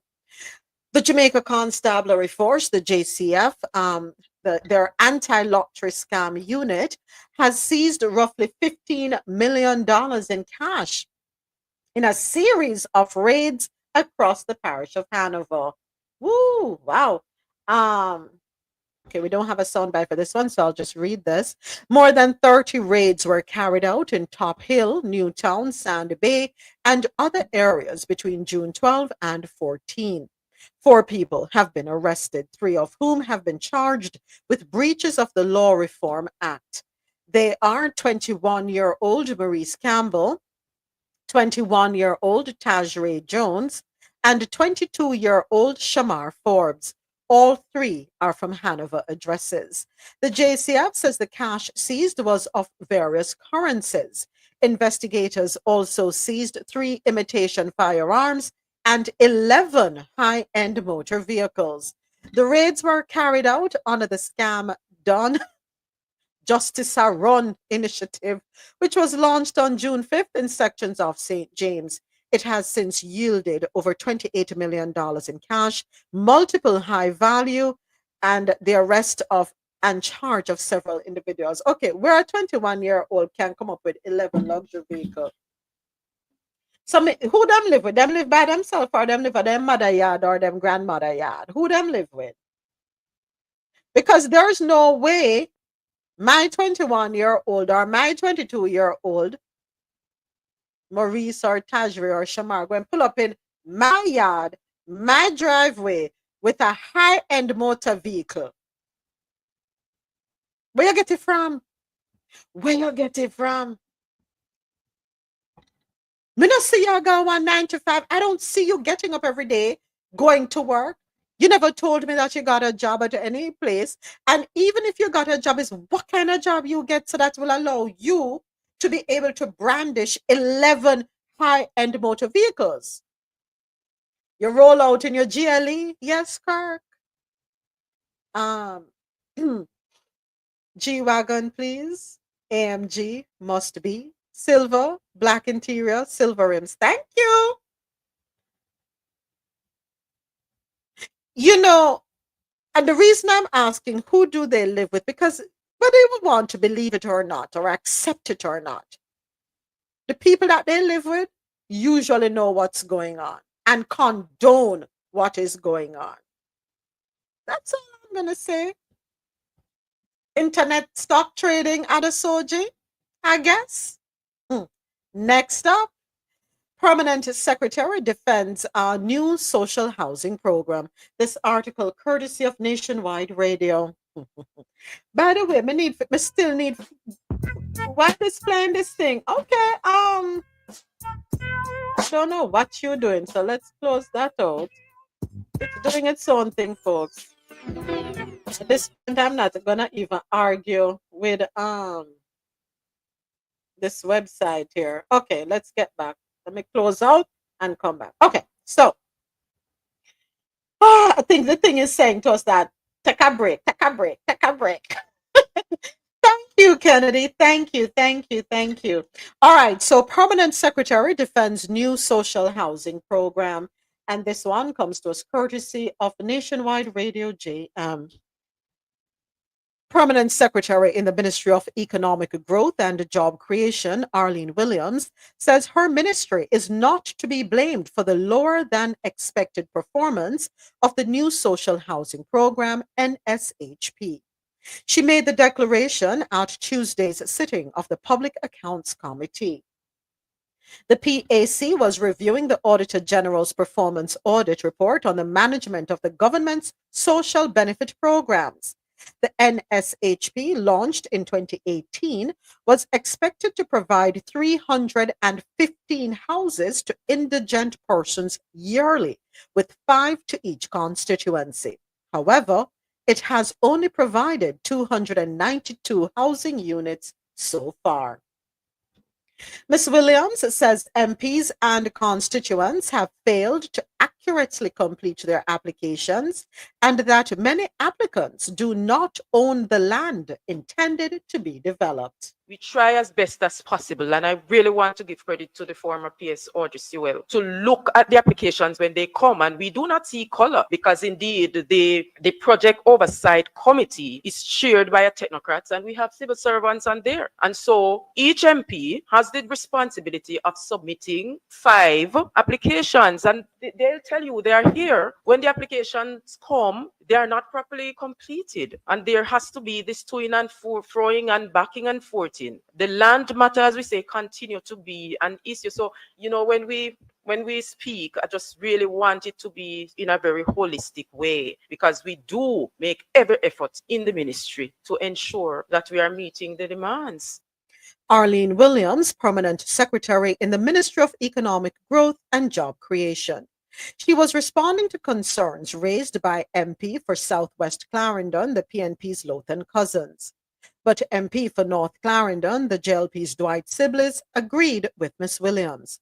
According to him, the ministry has been going above and beyond. I want to thank the team, Chair, because they have been so helpful along the way in communicating to the would-be beneficiaries that they are able to go further at the ministry because of a number of things. They not only, Chair, just refuse an application. An application is not refused totally until they would have come up with a number of recommendations. And sometimes the amount of calls I get to assist the family, assist them in calling a cousin who lives in the UK to call a father who lives in the US. And so I want to thank them for the effort that they have put into the social housing program.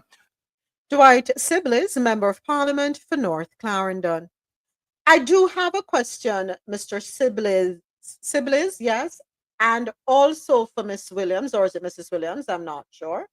The Permanent Secretary within the Ministry of Economic Growth and Job Creation. I do have a question because a couple months ago, I had some concerns as it relates to the social housing development. And the primary concern that I have is based, I remember Desmond McKenzie, if I'm not mistaken, is the one who came forth and doubled down, saying that if you own the land, they will build the house on said land. However, upon your passing, when you have left this earth, everything goes back to government, house, and land. And that is of extreme concern to me. You see, to be poor is a crime. You see, poverty is a wicked act. It's a wicked act. The poor are always taken advantage of, right? We come in our capes and say, yes, we're doing good for the people, but on the back end, we're robbing the said people that we're helping. And that is how it come across to me. I still have not had clarification on that, and I refuse to accept what Desmond McKenzie said, because if that is the case, I'm not going to have you, because me poor, I'm not going to have you build a house on my land that is deeded to me. Or I may have purchased it and was not able to develop it, or I acquired it, it was part of an estate that was handed down to me through dead left, as we call it. I'm not going to have you build a house on my land and then you turn around, and when me drop out, you're going to take it back, kick out my family. What can go so? That don't make sense. That makes zero sense. So while I applaud the initiative, I'm not going to say, yes, me to the quota. I'm not going to say that right now because I have questions. And I still have not got the clarification. James, I don't know if you were able to get get any information. I know you said you were going to do some research on it, but that is grossly unfair and unreasonable. What I would prefer, quite frankly, you put up the house on the people them land, set them up on a repayment program. Yeah, because I'm sure them not live by themselves. I'm sure there are people who gonna live with them, and I'm sure the people who living with them have a job. Mm. So set up some type of repayment program. Make it a loan that you guarantee. Make it a loan then. You know what I mean? You guarantee the loan with a financial institution, whether it's a 1% interest rate, half a percentage interest rate. I'd prefer that. And you have them pay a $5,000 a month or whatever. That would be more, that is more favorable.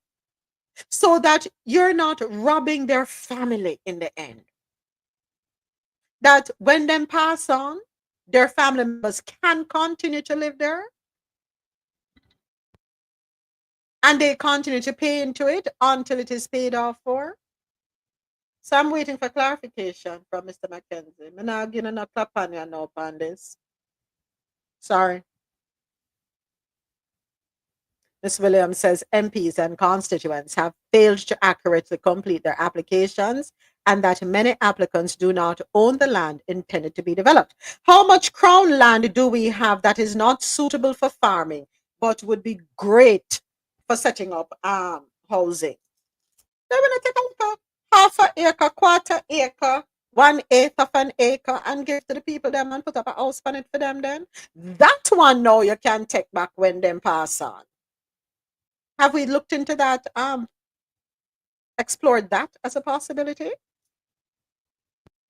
Something to think of. Do not deny them housing because them don't have the land. Or is that asking for too much?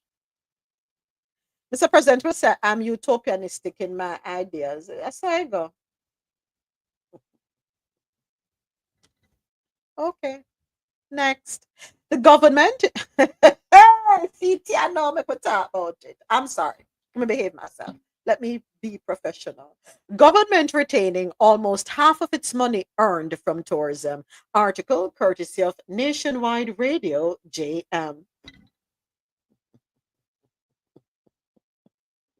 Didn't we have an article this week where the PNP was saying only 40% of every dollar, 40 cents out of every dollar generated from tourism remains in Jamaica? The remaining 60 cents of every dollar leaves? Okay. Tourism Minister Edmund Bartlett says the Holness administration has nearly doubled the retention rate of the tourism dollar. He made the announcement during his contribution to the sectoral debates in the House of Representatives on Tuesday. Let us take a listen to what he said. Madam Speaker, another critical area of success for us has been the retention rate in tourism. When I became minister first in 2007, the retention rate was then 20 cents in the dollar. When I came back as minister in the second iteration, it had gone up to 25 cents. And since the Andrew Holness administration has taken over the tourism activities, we have moved the retention rate from 25 cents in the dollar to 40.8 cents in the dollar. Minister Bartlett also credited the JLP government for nearly doubling the total generated by the Tourism Enhancement Fund, TEF. Whoops. Where you there? When the rum... This marks the 20th anniversary of the TEF. 2 decades of meaningful investment in Jamaica's tourism development. Over that time, TES have nearly doubled its value in terms of the generated funds for the people of Jamaica. Madam Speaker, in 2015, the TEF had brought in 5 billion Jamaican dollars. In 2024, the TEF brought $10 billion to the consolidated fund of Jamaica, doubling in the matter of 8 years. Their sponsors provided a pivotal role in driving strategic projects and programs that improve the retention of tourism earnings and support national development. Meanwhile, Minister Bartlett says the record earnings in the tourism industry up to 2024 have significantly driven the country's development.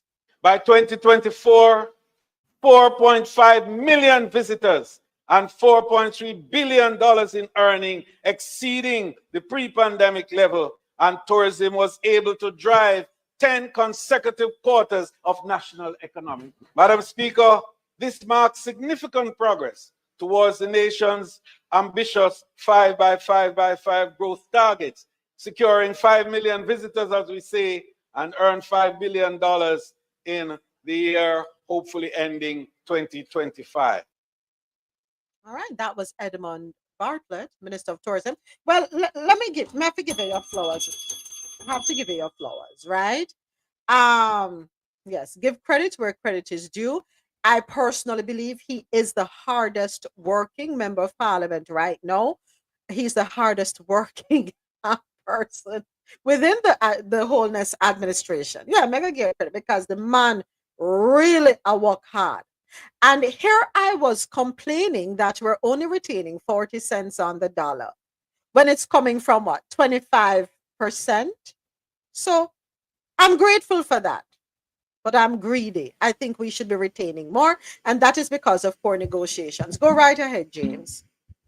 Yeah, well, the retention rate can be a bit deceiving, right?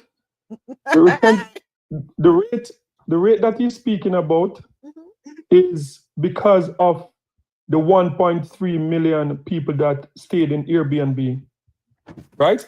So it doesn't really, it's not, it has nothing to do with the hotels. The hotels, the money, as I told you numerous times, it's not like the money got to Jamaica and leave. It don't make it to Jamaica. 60% don't make it to Jamaica.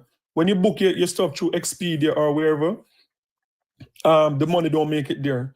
So the increase that he's talking about is because of the Airbnb, and that I know Airbnb is like a curse for some other countries. We're talking about Spain. Was it Spain yesterday? Yesterday, yeah, we spoke about Spain. Yeah, but with Jamaica now, what's happening with Jamaica now? There are Jamaicans in the diaspora, whether the UK, whether Canada, America, that they are investing money in Airbnb. They're getting management companies that are popping up across the island to go and clean and refresh and put snacks and all stuff like that. So Airbnb, 1.3 million people is a lot of people. And I believe that Airbnb, it's not, he can take the credit for it, but rightfully, I don't give him credit, but he can't take it because he's a tourist minister, right? So he can take it still. But Airbnb is one of the best things that could happen to Jamaica, because when they come and stay in the Airbnb, Jamaicans are making that money. Jamaicans in the diaspora, Jamaicans in Jamaica, they are making that money. I know people that start Airbnb like 5 years ago, and now they're on their third building because of Airbnb, right? And then what happened to it? It spills over in the local economy. So that is what is accounting for the retention, not just the Airbnb fee, but the fact that you're going to rent a car, you're going to buy jerk chicken, you're going to go other places. And so if that number could go up some more, it's a big number still, because it accounts for about 20% of the tourists that comes to Jamaica. And that's a big number. That, to me, when you look at all-inclusive, when you look at cruise, Airbnb is the most important number to look at in tourism in Jamaica, because it's changing Jamaicans, everyday Jamaicans' life, turning regular Jamaicans into millionaire. And so that's the number. So yeah, kudos to him still, because I just say, like, his ministry is probably the only ministry that's gaining like real numbers, real success. Like some of the other industries, there is just success on paper, but tourism, actually real success. People are earning money. People's lives are changing from it. So big him up. Yeah. Yeah, we have to give credit where credit is due. And I thank you for raising the whole issue about the Airbnb in the sector within the tourism industry. Really important. Yes, there are many Jamaicans who have been able to change the trajectory of their lives, have been able to build real estate portfolio because of Airbnbs. Yeah, and we're grateful for that. We're thankful for that, definitely. Um, However, I agree with you, and thank you for agreeing with me too, James, that we need to see more than 40 cents on the dollar. All right. Um, okay, so that is it for stories out of Jamaica. Next up, we hop on over to St. Lucia, where the Nigerian president is to make historic week-long visit to St. Lucia. According to Caribbean National Weekly, Nigerian President Bola Tinubu is scheduled to visit St. Lucia from June 28 to July 4, marking a historic first for the Caribbean island and signaling a deepening of ties between Africa and the region. Prime Minister Philip J. Pierre confirmed the upcoming visit, stating that 2 days, June 30 and July 1, will be dedicated to official engagements, while the remainder of the trip will be a personal vacation for the Nigerian leader. All right. Pierre emphasized the cultural and historical links between the Caribbean and Africa, particularly Nigeria, and noted that the visit underscores the importance of strengthening strategic and sustainable partnerships between the two regions.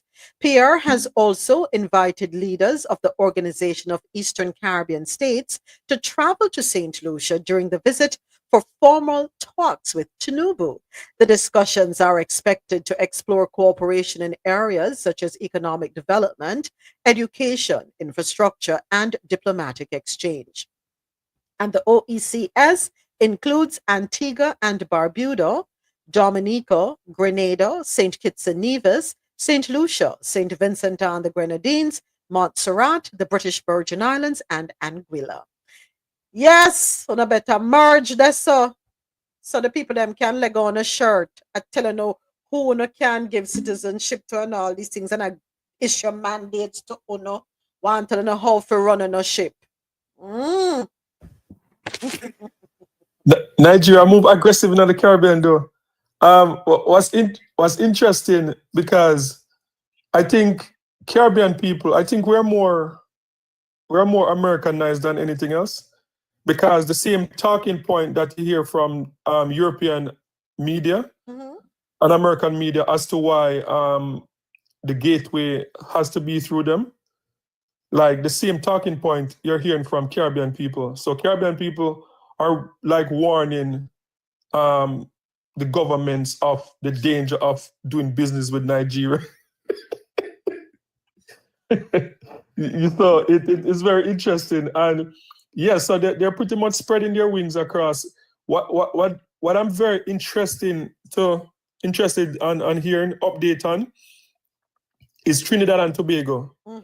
Mhm. because the recent update that I heard where the aviation minister spoke about different countries, but Nigeria was not mentioned, and Nigeria was the last country under the Rowley government that signed an agreement.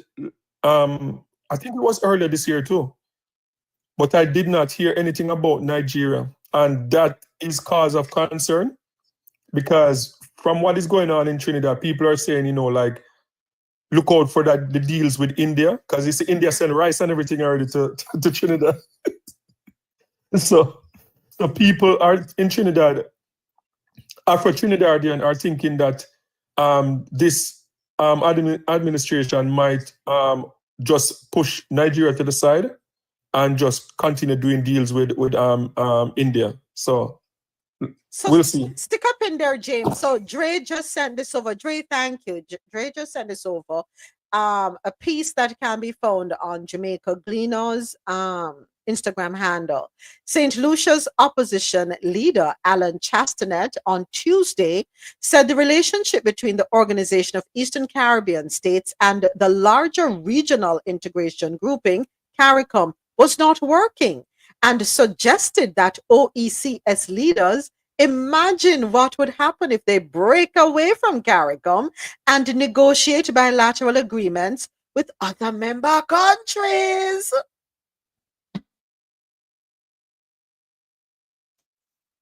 Hello, hello. Hello, Kabang.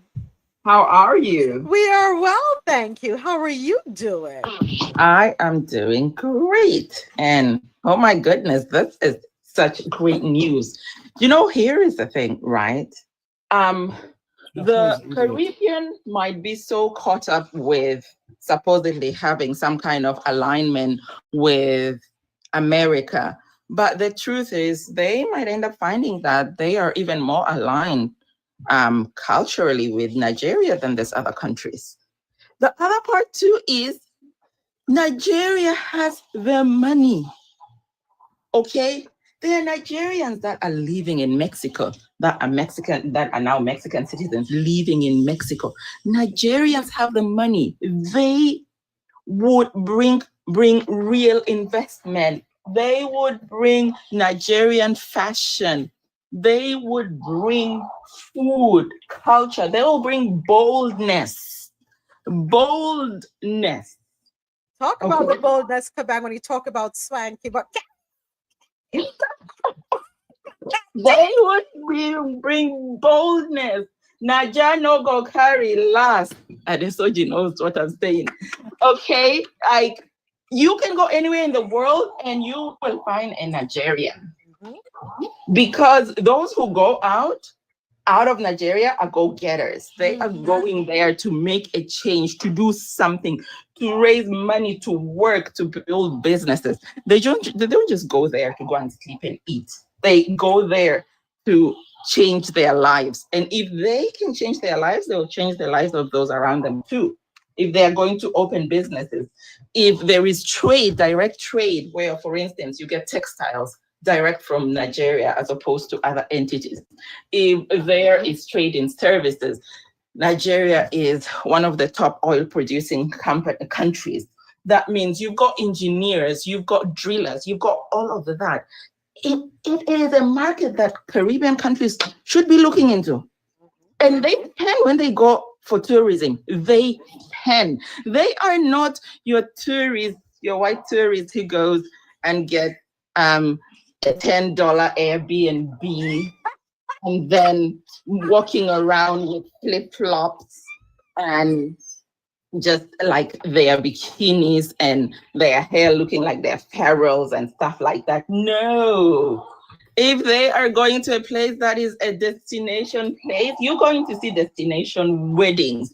You are going to see a flight full of Nigerians flying, booking 5-star hotel for a whole wedding, okay? And they will be there for a week to a whole month.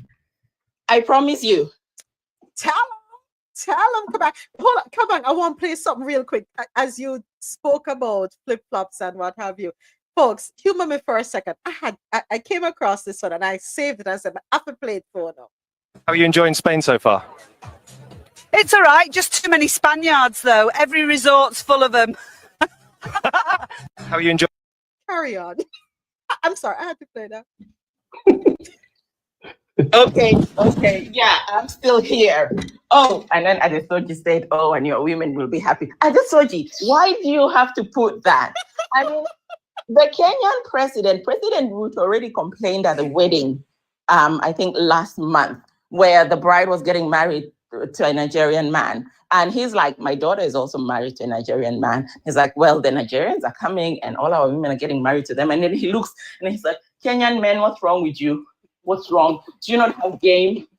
Do you not know how to love, romance, take care of a woman? I mean, look at that. We're getting direct flights from Kenya to Abuja, Kenya, Nairobi, Abuja, Nairobi, Abuja. Huh? But here you are.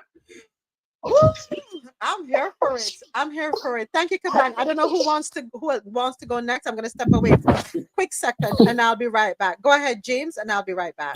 Yeah, I think CARICOM, I don't know. CARICOM is just not working. And I think they might have a point, because I think even Mr. President mentioned before that how the Eastern Caribbean, the bloc, what they have been able to accomplish with their own bank and, you know, the currency, one of the strongest currency, and everything that they have been able to accomplish. Because, yeah, CARICOM, I don't know if they're really serious about doing anything. And the moves that I'm seeing going on in the Caribbean for the past couple of years is that everybody wants to be the hub. Like, they can't come to some consensus and say, okay, let's, these two places, you know, Barbados want to be the hub, Jamaica want to be the hub, Trinidad want to be the hub, and it don't work like that. And the thing that gave me hope in terms of St. Kitts and Nevis with the earpiece, the Nigerian airline, is that they went to Jamaica 5 years ago, they went to Antigua 3 years ago, and now they went to St. Kitts. And they have the capital, they have the resources that they could make regional travel within the Caribbean work and connect it to Africa. I would have more faith in the executives for Earpiece, the Nigerian company, to put everything together to create a hub in the Caribbean that work for them, and to also create regional flight around the hub, than I think the governments in the Caribbean would be able to do. Because honestly, I don't think that they're serious about CARICOM. So like, if the executives with money can come in and just say, you know what, we will establish a route, then I believe that is the only way that we're going to see regional travel. Because it's 100 years since we have been independent, and there's still no regional, like, if you're going, if you want a real flight to fly from Jamaica to Barbados, you're going to have to go to Miami. You can't depend on any straight flight. You might have a straight flight once per week, and if your plane leave you, you're stuck. So real regional travel, I believe that if these executives from Nigeria come in and say, you know what, we have the market, we have almost 300 million people. A lot of them know Jamaica, they know Barbados or whatever, and they do the marketing on that side. I believe it can work, but I don't trust CARICOM leaders to do it. So I don't blame that person for saying that, yeah, maybe the Eastern Caribbean should break off. I don't blame them. All right, James, anyone else wants to go ahead? I'd assert you, Mr. President. Anyone? Let me check. If Adesoji is quiet, it's because he's working, because, you know, he would be bragging to us about his Naja. Yeah, we don't want to hear him brag, come to think of it. Yeah, keep working at Adesoji. I know Mr. President was going to say something, but he had to mute up real quick. But James, I know you have been supporting that idea for the longest while. But when we break away from CARICOM, I had to step away, so I don't know if you spoke about it or if you mentioned it. But isn't that dividing the Caribbean region if we break away from CARICOM? Or should we be saying end CARICOM and come up with and expand the organization of Eastern Caribbean states? Go ahead, Soji, and then back to James. Okay, so I won't say break up CARICOM. I won't say break up CARICOM. I would say refocus the organization, because you've had the experience of working with North America, and North America has not really put you in a good stead. In fact, if anything, what they've promoted is the schisms between CARICOM within the Eastern Caribbean and Western Caribbean, and that is not going to benefit the entire Caribbean going forward. When James talked about the lack of direct routes, that you have to go north before you come back to a place that is probably just maybe 45 minutes away by flight, then surely that underscores that there is a problem there. Now, with regards to the Nigerian coming into the Caribbean space, obviously we're going to bring our spice, It's a connection that is long overdue, and I don't just mean with Nigeria, with Ghana, with Senegal, with any other country that has, without going through the north. For me, that's the most important thing.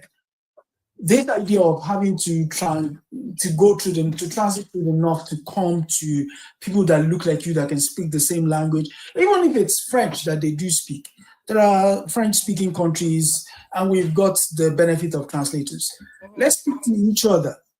We're gonna rub against each other. Sometimes, slightly there'll be some friction, but in the course of having this friction, we understand that there are certain commonalities that we can work on, and we need that. I mean, we're in 2025. 2025. Come on, let's do this. Yeah. And like Kabang was saying earlier, Nigeria certainly doesn't carry last, and we don't need to blow a trumpet as long as everybody else knows. I yield. All right, thank you. Thank you so much. Yeah, I'm not advocating for CARICOM to but the thing is, CARICOM is over 50 years old now, right? And as I stated before, there's no accomplishment apart from the passport with the logo on the passport. But there's nothing else really. Like if you talk to people or some of the leaders, they'll try and tell you that there's this and there's free movement of people and there's movement of goods. And I would say to them, like, what the sense of having free movement of goods and services within CARICOM when every single CARICOM nation is taking 80% of their everyday food from America? Just imagine that. In 1960, we were feeding ourselves. 2025, 80%, even the Prime Minister, Mia Motley said it, 80% of our fruits, onion, garlic, in 2025, we're getting from a different country, and we're not getting it from within the Caribbean. So it is not working. And I think either, as I say, I'm not an advocate for scrapping it. They need a president for CARICOM. They need one person to pay attention to CARICOM 24/7. The next, let me show you how this thing is so ridiculous. Andrew Holness is taking over in 2 weeks, right? We spoke about it earlier, but carry on. Yeah, taking over in 2 weeks. He's going to do 6 months. You tell me what is Andrew Holness going to do that can benefit CARICOM when Andrew Holness is going into election and is worried about being future partner draw in Jamaica. Like, how am I going to take care of? Yeah, no, how is he going to take care of CARICOM? So, someone told me that the Secretary General is like the president, and I'm like, that is nonsense. The CARICOM Secretary General, the lady from Belize, nobody don't even know her name. So how can she be like equivalent to our president? They need one person like on a board around that person. The prime ministers can form the board, but they need someone 24/7. Every time, every waking moment, they're working on things to do with CARICOM. Because and at some point, some of the islands have to get some ultimatum, like whether you're 100% in or you're out. You cannot, if you're not using the Caribbean Court of Justice, see you later. We're kicking you out of CARICOM. You can't have the Caribbean Court of Justice and still go into the Privy Council. Jamaica is doing that. Trinidad is doing that. And I think a few others. If you're not fully in, then you're fully out. And they will then move on without them. James, we spoke about it this morning when we had the article that he'll be taking over. What I don't like is the fact that he only served for 6 months. 6 months can do what? What can he do in 6 months? But go right ahead, Mr. President. Nothing. I agree with James on that. Good morning, and I agree with James on the whole getting a president. At this stage, I disagree with Chastney. I could understand why he says the OECS should leave CARICOM, because it's like CARICOM is being rendered impotent recently, or for a while now. There's a lot of things I think CARICOM could do that they are not doing, but you have to look at the charter and stuff like that. I think we have to rethink this whole CARICOM structure. We have to rethink travel in the region. We have to rethink the whole free movement of people and resources and so on. I think we have to head towards a federation. That's why I don't want to support the whole idea of trying to break away, because the more we fragment is the weaker we get, whether we realize it or not, even if we fragment for the right reasons, right? As to the Nigeria issue, I see Grenada really embracing Nigeria. A lot of the citizenship by investments and so is Nigeria. Dangote was in Nigeria. He's allegedly close to the PM there and stuff like that. And the whole thing about all Nigerians as scammers and whatever, let me tell you something.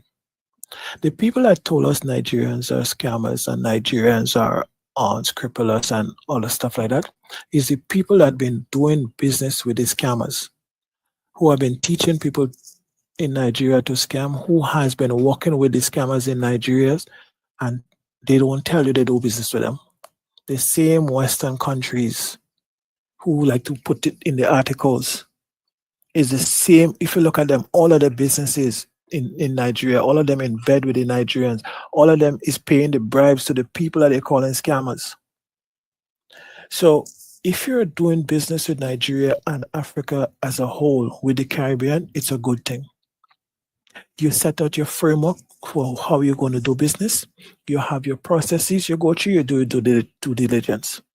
As long as people are coming in and following what is set out, I don't care. I don't care what they do in Nigeria. You could decide how they operate in your country. To go into the proper procedures. You understand? And for those of us who like to talk about all the Nigerians are scammers and whatever, we have been scammed more by the US and England and everybody else for centuries now than anybody else. So don't bring that nonsense to me, because the same people are telling us the Africans are scammers and don't trust the Africans. We have been trusting them since slavery, and they're there in the country, no development. They're taking 70 and 80% on the dollar in our tourism product. They're not doing, they're killing, we're not doing any development, we're not doing any manufacturing. You know, we're paying the airlines to land in the country. We're paying American Airlines and them. It's time we get away from this kind of nonsense. If the Nigerians are coming, the Somalians are coming, whoever is coming, take them. You just make sure you have a proper framework. And as James said, let us put a regional plan in place so that we have regional hubs where people fly into. So when you come, you don't just come to Jamaica or Grenada or Barbados. You come into regional hubs that is redistributed throughout the region, and we set up our whole movement of goods and services and so properly. And let us try something different. If we try the Africans and we feel it can be worse than what we get from the Europeans and the Americans, because we're feeling all now, we can't feed ourselves, we can't do nothing. And this the same money, and guess what? Their money would have less restrictions, because their money would not require us to take prisoners from America who or deportees from third countries. When you have people like Lico Marco and them want to come and run the dirty mouth on us, please. Hey, they don't talk about the scammer them or buy the yacht them that are from Europe. They don't talk about those scammers, do they? Listen, how you could tell me the Nigerians are scammers and you're in bed with Ukraine? Every country have them The most scammers. corrupt country in the world, Ukraine, and you're sending money and giving them money without any kind of accountability, but you want to talk about the Nigerians and the Africans? I am tired of them on the nonsense. Let us start to use our head. Let us start to work with each other. Let us realize we have more in common than we are separate, and forget the rhetoric of the West and the media and the nonsense. Look at how they're covering wars and stuff now that we have social media and we can see the different and the biases. So you want to tell me people have been lying to us since slavery is now telling us the truth all of a sudden? You want to hear about scamming, Mr. President? The $499 gold T phone that failed before it even start. And the $60 Bible. Give me that made in China. Anyway, good morning, everybody. Have a good day. I yield. I had a lot to say, but I lost track. Listen. man, let me tell you something. They highlight the Nigerian scammers. Yes, I have been scammed. Not I. Yes, I have been scammed by a Nigerian. Not gonna lie, a Nigerian upset our lives, run us into thousands of dollars of problems that we're still trying to fix. I'm not gonna say no.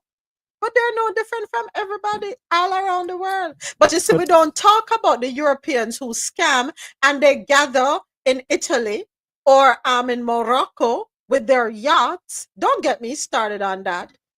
Don't get me started and own them luxury condominiums, but they don't talk about it. But as always, they have to put people of color on a pedestal and make us look. And guess what?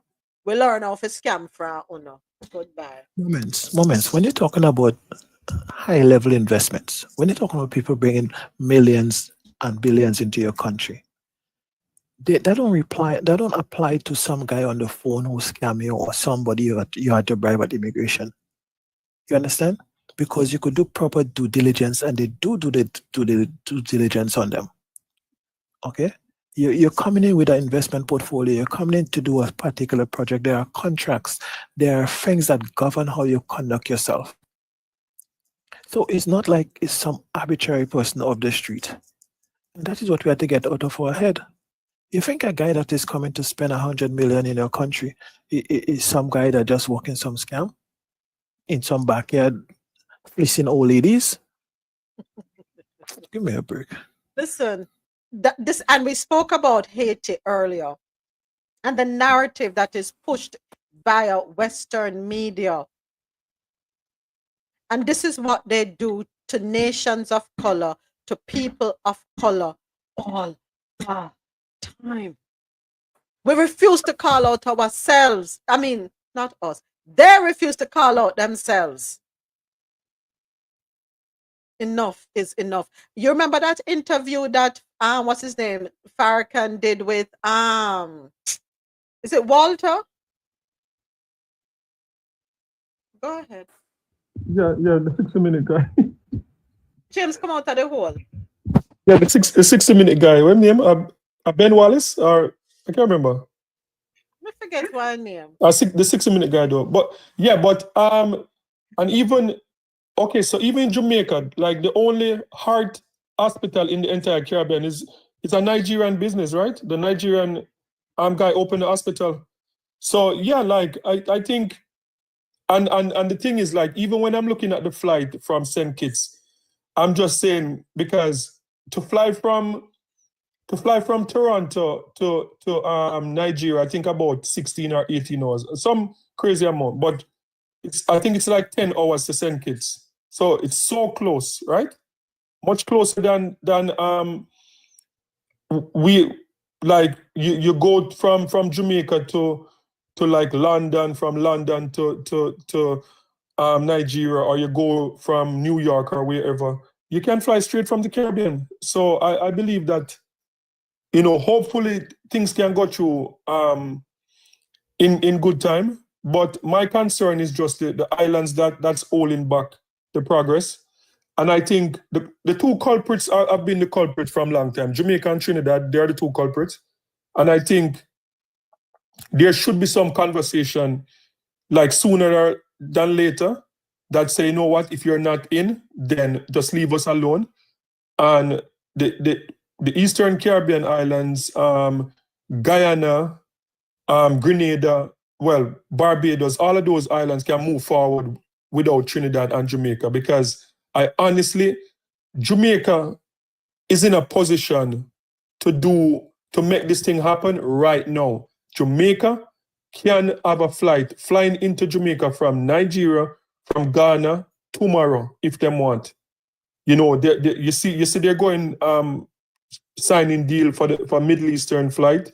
You see the flight from Portugal that's in Jamaica now. Every week there's a non-stop flight from Portugal into Jamaica. Why can't they do Nigeria? Why can't they do Nigeria? They do Germany, they do everywhere else. It's like Jamaicans, like the people in office, like they just think that Europe and North America is the only thing where people that they want in Jamaica. That's my thought. I just don't think they feel like having Africans flying straight to Jamaica is going to bring any value.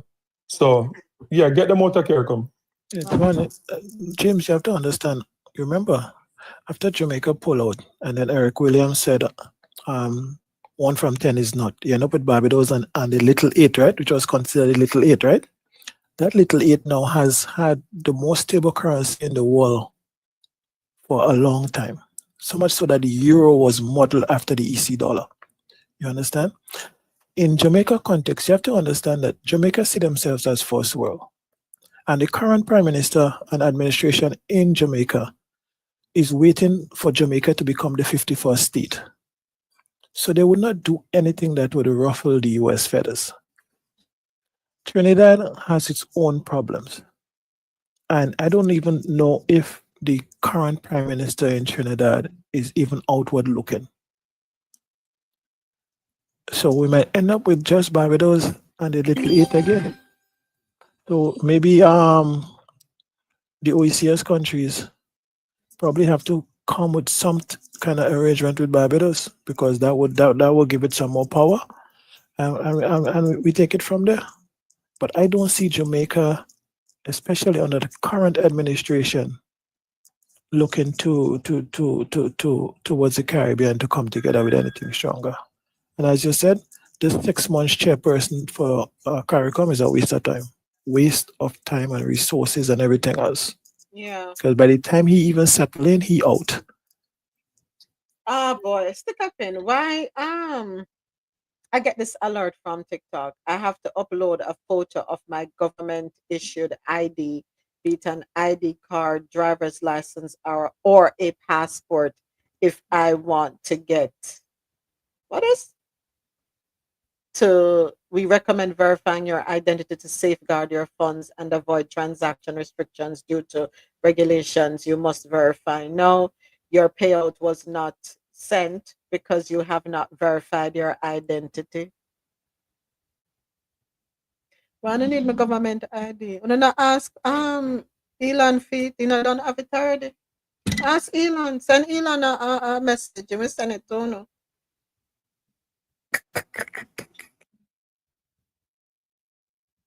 That is what I want to know too, Kennedy. I mean, come on, TikTok, really? I think TikTok is sort of pandering to the current administration, because you see they extend it again. Like I have that coming up. Anyhow, Them all on $13.15 because I need to verify my identity. tell them buy some Chinese food.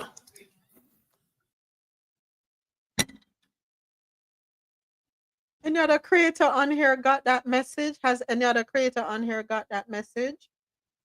Has any other creator on here not got their weekly stipend because they have not verified who they are by uploading an official identification? Well, they're holding on to my princely £1.50p, to which they said I should provide them with a government ID. I said, well, all for that princely fee? Of course. Of course.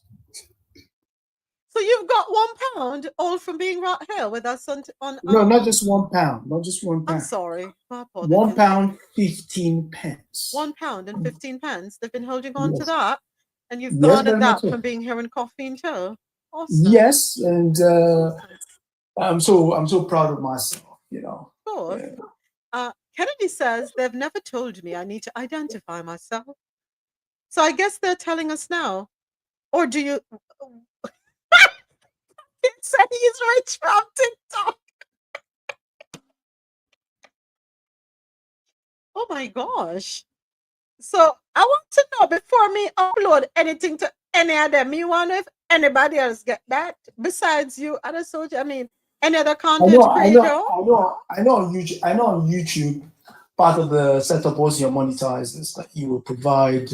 Obviously, you go through all the tax rigmarole, which is, with our case, They don't withhold our taxes because the tax is calculated over here. Stuff like that. You have to give them IDs and stuff like that.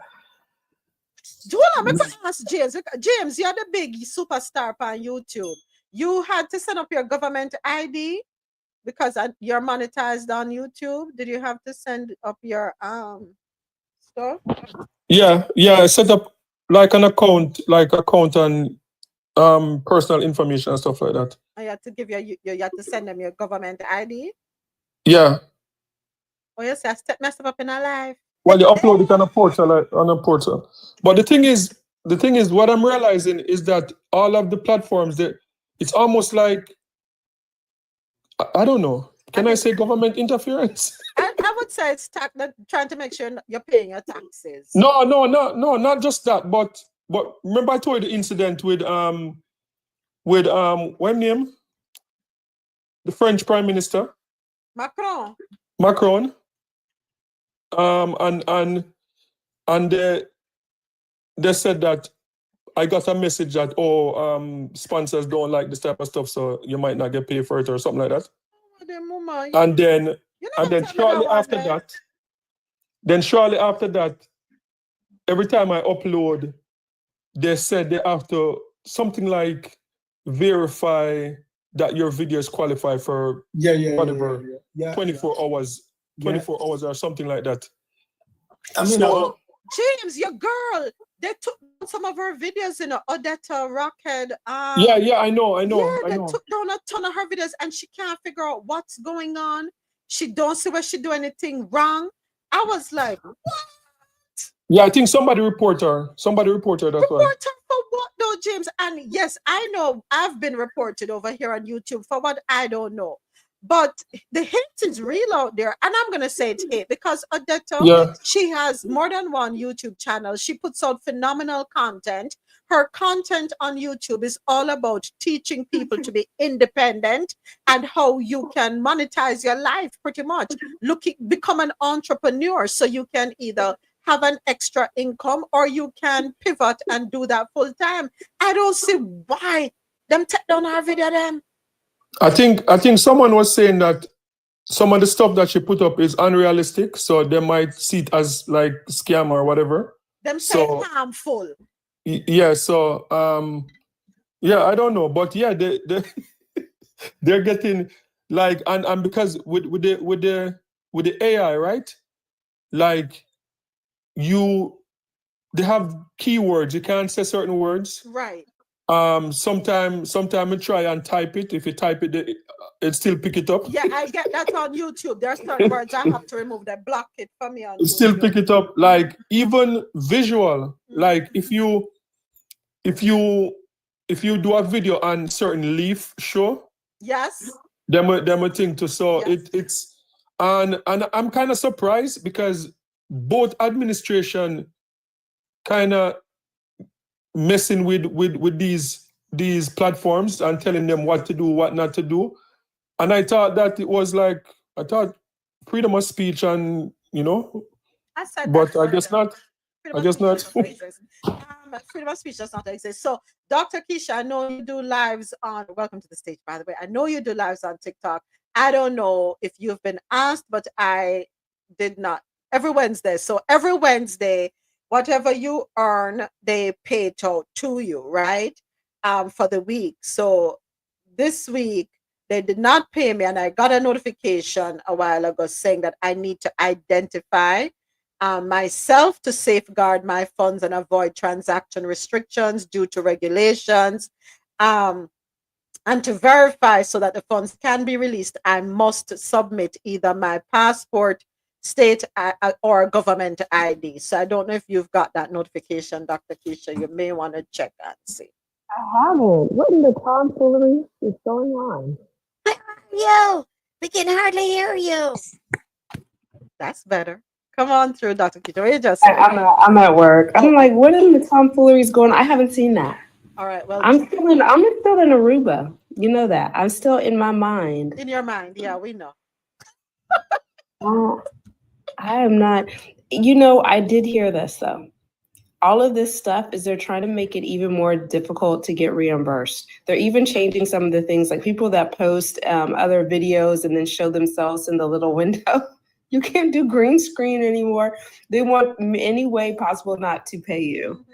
So this does not surprise me. But I updated my passport, so I guess I'll have to. Yeah, so go into your thing profile and see if you got that message. Because I'm not quick for hurry up and send them my things until I know other creators who have had to do the same. Moments for tax reporting purposes. Here it comes the accountant.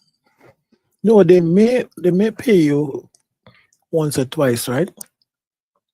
But once you start to get regular payment, and they would have to report it on their taxes and so, especially anybody earning over $600 in a given year, you definitely have to update that. You know, hopefully you'll get there soon. But for tax reporting purposes, this, even if you're on Amazon or anywhere else you're selling, after a while they ask you to verify. And now maybe they're getting even more stringent because TikTok don't want to be banned in the US.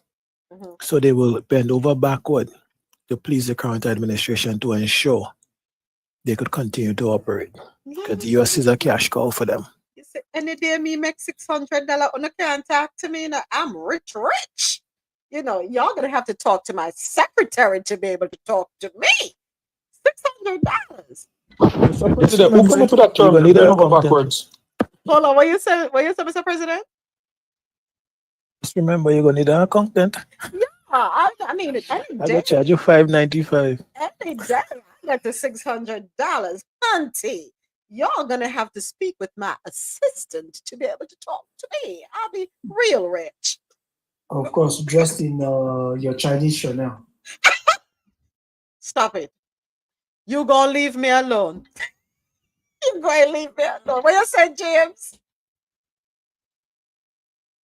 Yeah, no, I was asking Mr. President who came up with that terminology, bend over backwards, so please. Lord have mercy, Jesus. Have mercy. Is it a French? Is it a French thing?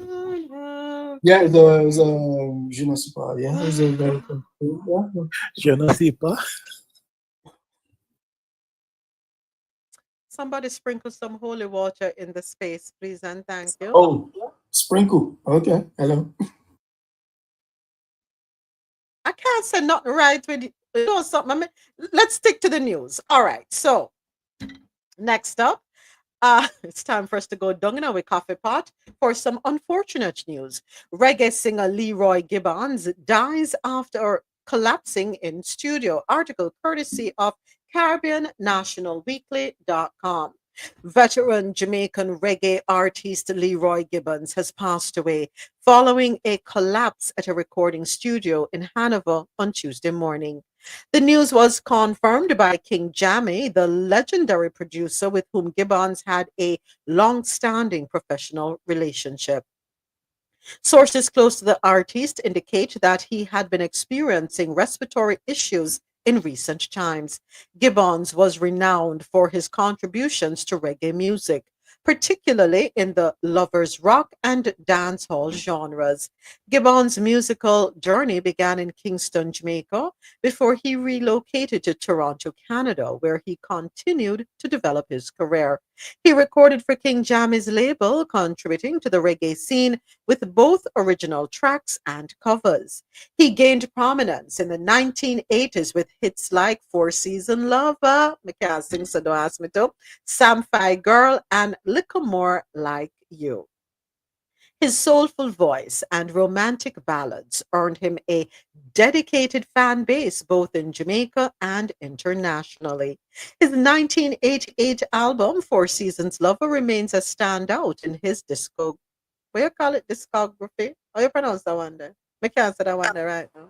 Discography. Discography. You know, the East side different from the West.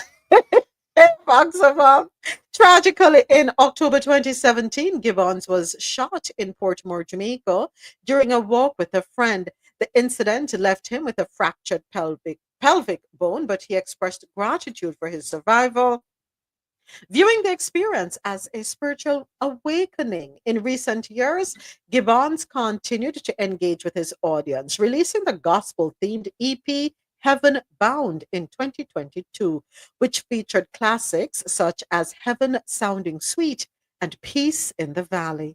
This project marked his return to gospel music, a genre he had been part of in his early years. Additionally, in April 2025, Leroy Gibbons reunited with gospel proclaimers for a special performance at the Arise 2025 concert, celebrating 50 years of making music in Jamaica and the Caribbean. The group, formed in 1975 at Kingsway High School, was once Jamaica's most sought after gospel groups. Jamaica's Prime Minister Dr. Andrew Holness paid a tribute to Gibbons on social media, writing, "My condolences to the family, friends, and fans of Leroy Gibbons, a cherished son of Jamaica whose voice helped shape the golden era of reggae and lovers rock. Leroy Gibbons gave us timeless hits that captured the hearts of many and echoed through dances, sound systems, and homes across Jamaica and the diaspora. His smooth vocals and heartfelt lyrics made him a standout talent, and his contribution to reggae music remains invaluable. Leroy's passing is a great loss to our cultural landscape, but his music will continue to live on, reminding us of the beauty, soul, and emotion that reggae brings to the world. On behalf of the government and people of Jamaica, I extend my deepest sympathies. May his soul rest in eternal peace. As of now, further details regarding funeral arrangements and tributes are forthcoming. May his soul rest in peace. Next up on Out of the Coffee Pot, or entertainment news segment, Vibes Cartel, Bounty Killer, Buju Banton, and Movado reunite for DJ Khaled's another one, Alarm of God album. Courtesy of Caribbean National Weekly. I saw this coming. Call me Miss Cleo. Call me Miss Cleo. Yes, I can see into the future. I can see the things that is coming down the pipeline. I saw this happening. I'm not surprised. I'm not surprised at all. All right, so DJ Khaled is orchestrating what may be the most powerful dancehall collaboration of the decade. Love him or hate him, you know. Love him or hate him. Appreciate him. The We the Best label boss has brought together four of the genre's most influential icons: Vibes Cartel, Bounty Killer, Buju Banton, and Movado, for a heavyweight single titled You Remind Me, set to appear on his forthcoming album, Alarm of God. The long awaited reunion happened on Tuesday in Miami, and all four artists took to social media to share behind the scenes photos, sparking major buzz across the dancehall community. It was an extra special moment, the first time Vibes Cartel and Movado have been seen together since Cartel's release from prison in 2024. Earlier this year, Cartel confirmed he is living in Florida. Paul Bankijiscum, who flew in from Kingston on DJ Khaled's private jet alongside Bounty Killer and members of the Alliance crew, told Faceview Images, "This is gonna be a magnanimous track with these dance hall titans. We will be shooting the video in the coming days. It will be a special moment in time." Alarm of God is Khaled's 14th studio album and is slated for release in late 2025. Now, it is rumored to feature a massive lineup of global stars, including Drake, Rihanna, and Jay-Z. "This is not my last album, it's my Black album." Khaled made that statement in a recent press release, hinting at the record's deep creative and personal meaning. Meanwhile, Bounty Killer is currently in intense rehearsals for the return of the Warlord. His upcoming show, which is going to be happening at Brooklyn's Barclays Center, and that is going down July 5th, which is a Saturday. He'll be joined by Mavado, Massacre, and Idonia, with surprise guest appearances anticipated. Bounty's legacy is a revolutionary force in dancehall, from his collaborations with the Fugees and Busta Rhymes to timeless hits like Fed Up, Maniac, or okay, what's up, Caribbean National Weekly need an editor, and Pot of Gold. And he makes his Brooklyn show, he will be making the Brooklyn show a historic moment. With this once in a generation collaboration on the horizon and a Brooklyn takeover just weeks away, the warlord and his peers are ushering a new global era for dancehall, one that fans will be talking about for years to come. You know something, Kirk? You read my mind, you know, Kirk. You make my bell stuck to rotting. My bell stuck. Anybody check on Beanie? Is Beanie okay? Somebody, we need to know if Beanie is okay, please and thank you. Is Beanie okay?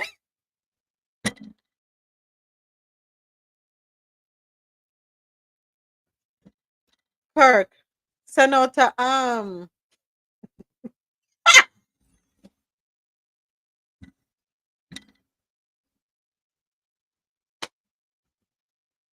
You have to be in the dancehall realm to understand what we are talking about here, so cause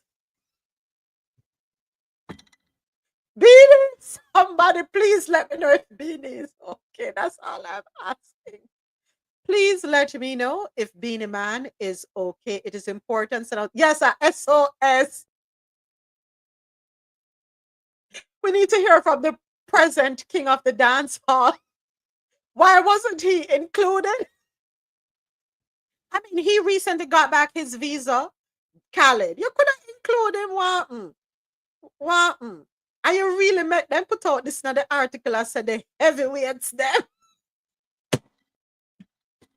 After all that Beanie Man has done for the culture, his collaborations, a son under the man. Come on, man. But Khaled, we need to talk. We need to talk. Question. Yeah, two things. This one, I hope this one work because the other ones never work so much. Why you said it never worked? That worked. No, not really. They never work. They weren't legendary. What do you mean they weren't legendary? No, can you remember the song? You can't sing it? You can't sing it like you can sing Ramping Shop and Poor People Fed Up and you know I'm over the and yeah, so hopefully this work. And I think somebody needs to check on other soldier too because Afrobeat disappeared since Cartel come out of prison. That's a lie. That you have several seats. Go sit on one side. Go sit on one side, James. You's a hater. Nothing wrong with the Afrobeats. Afrobeats still are on it. Yeah, roll your eyes and make me fling him one side. Out of order. The audacity. Right now, Afrobeats and Amapiano. James. Where you at, James? Oh, you're up there in Canada, frozen, huh? You know, have an early winter. Is other soldier okay? Come in here from Burna Boy. When you're from Burna Boy from Ibrahim Traore canceling concert.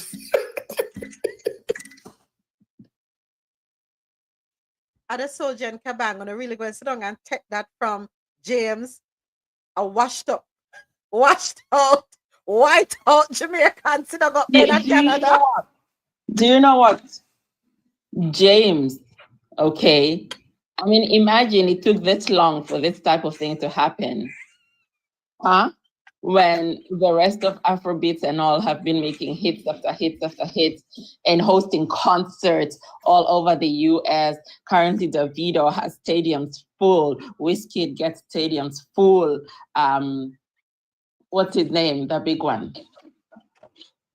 Burna Boy. Okay. You did something about Burna Boy? Have you seen Burna Boy's concert? I mean, look at that. A lot of top artists. And you're just talking about one from your side. Come on, come on. James, One tired guy.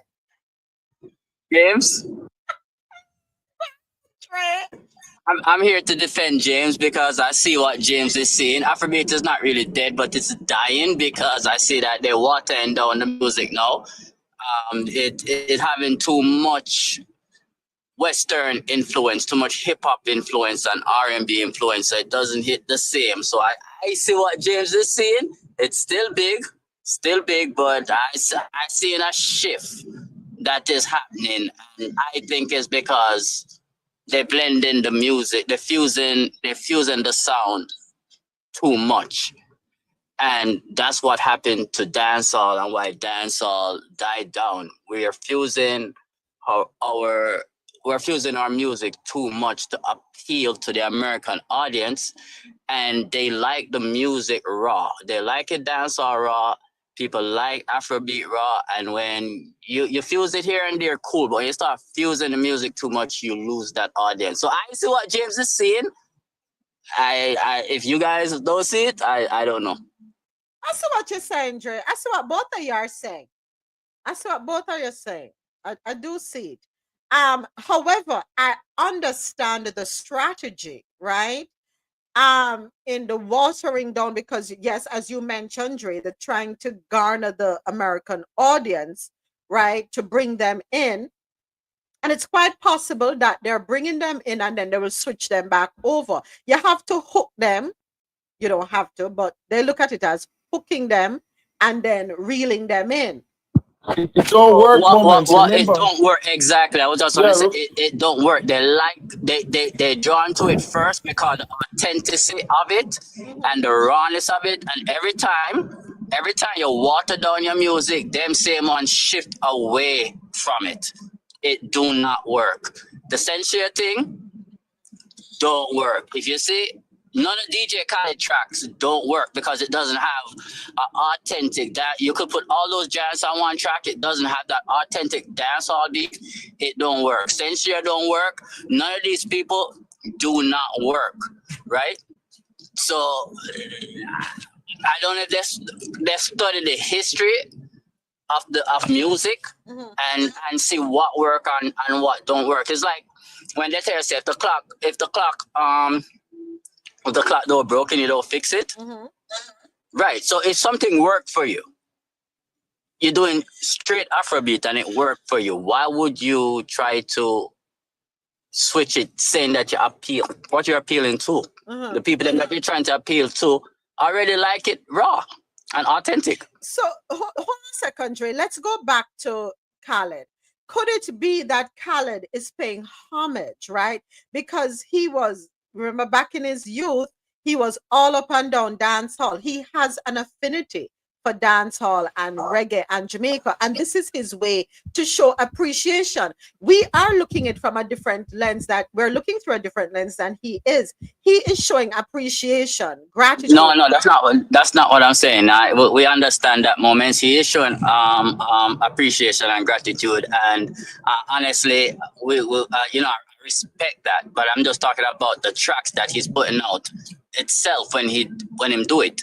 The track itself, he's paying homage, yes, but the track itself, they don't work because it's just putting dancehall artists on this hardcore hip hop beat. Even the trap dancehall, when you listen to the trap dancehall that these kids in Jamaica are making, it's still not that hardcore hip hop. So he's putting all these artists on this hardcore hip hop beat and it just don't sound good. Okay, I hear what you're saying. Moments, I think, because, okay, so Khaled, Jamaicans love Khaled from Khaled was spinning dancehall music, right?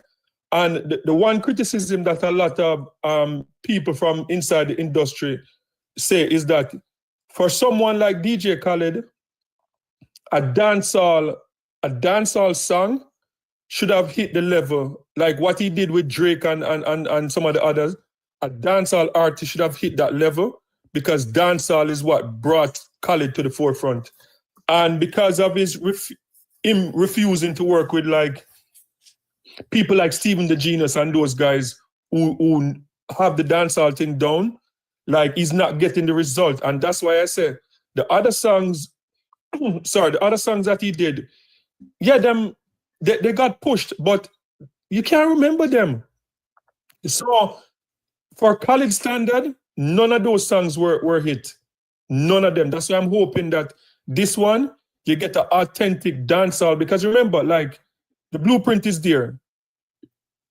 Shabba, big, ugly Shabba, whatever he used to call himself, him do it the raw way and people love him. And he went to the top. Elephant Man did it the raw way, same thing. Sean Paul, so do it that way, don't water it down and get the result. But for DJ Khaled now, it's time for like, okay, with these... So James, real quick, let me ask you a question. So as of June 17, 2025, on Spotify, Where You Come From, featuring Buju Banton, Capleton, and Bounty Killer, 11.4 million streams. That's a failure? Yes. Yeah, that's a failure.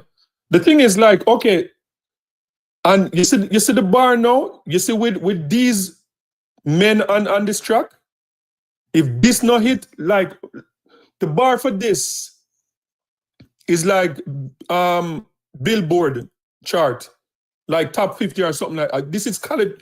We're talking about Khaled. We're talking about Vybz Kartel now, what they might call Michael Jackson, because they might pull the numbers and I get the millions. So with these, this is arguable,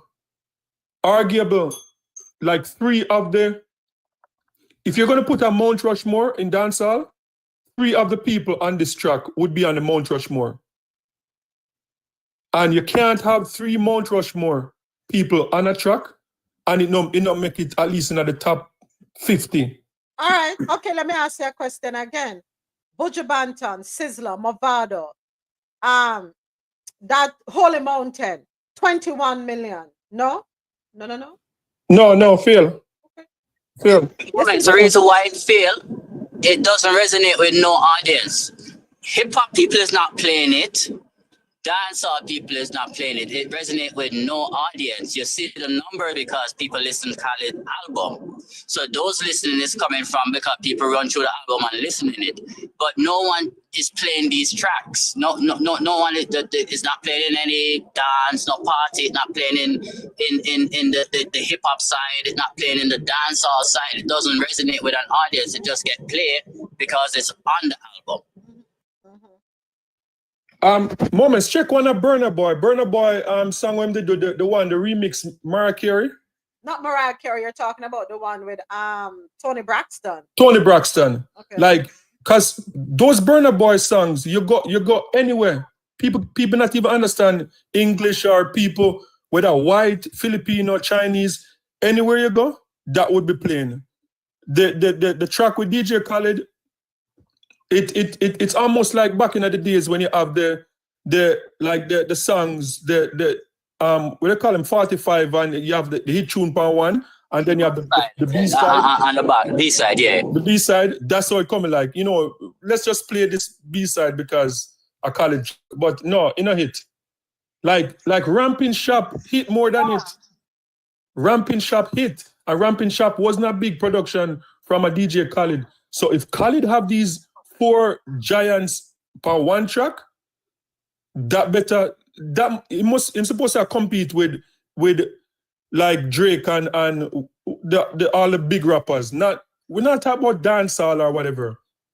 He should be competing with everything: country, R&B, hip hop, whatever.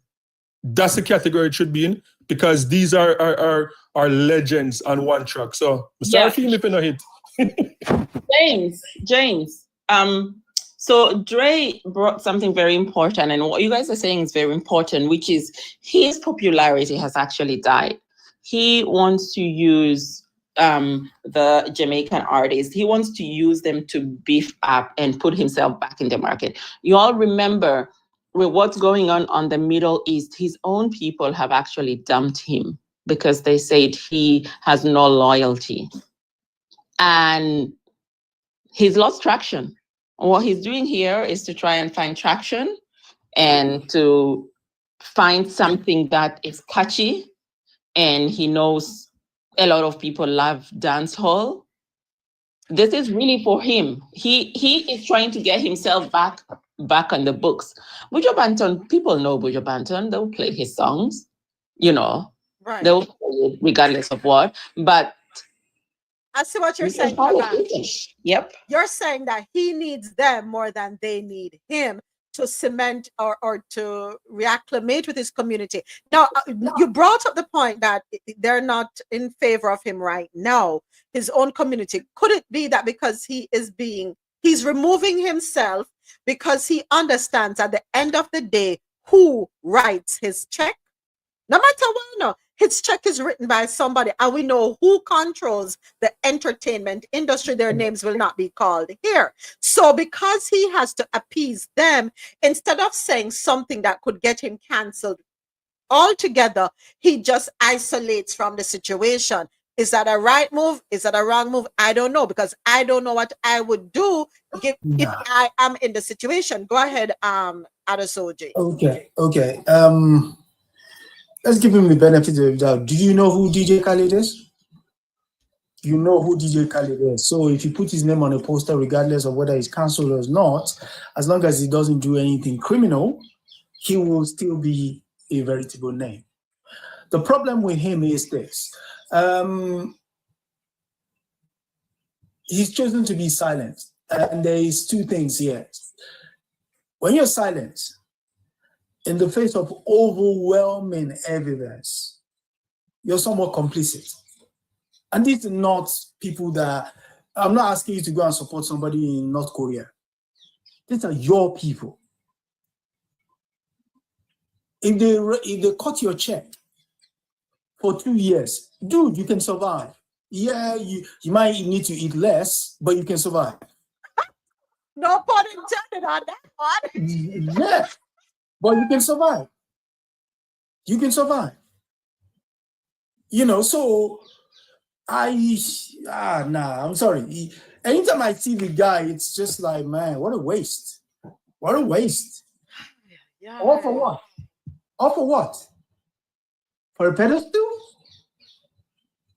You're a known brand. It's like somebody saying, let me see. It's like somebody saying, let me say a DJ. What's the guy who did Kid Capri? Who used to do the DJ for Def Comedy Jam? If he came out today and said, listen, guys, I am doing a mixtape and I want you to, support the mixtape, no one's going to say, oh, DJ Kid Capri or gone, they want to listen to what the project is. But you, come on, man. And this is something that is ongoing. There are people who don't even have a quarter of the footprint you have. That basically, there are kids. They're just coming out of university that basically have been railroaded away from their chosen, from their chosen profession, simply because of the stance they're taking.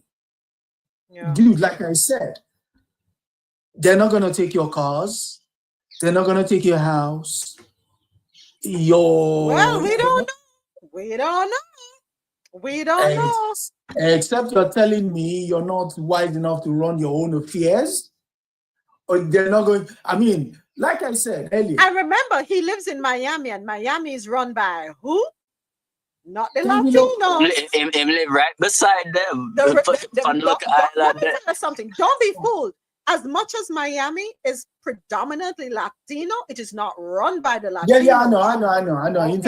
In terms of the underground, yeah. I know what you're talking about.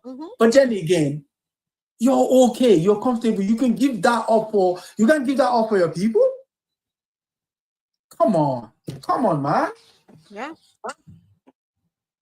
But we don't know what he's personally doing.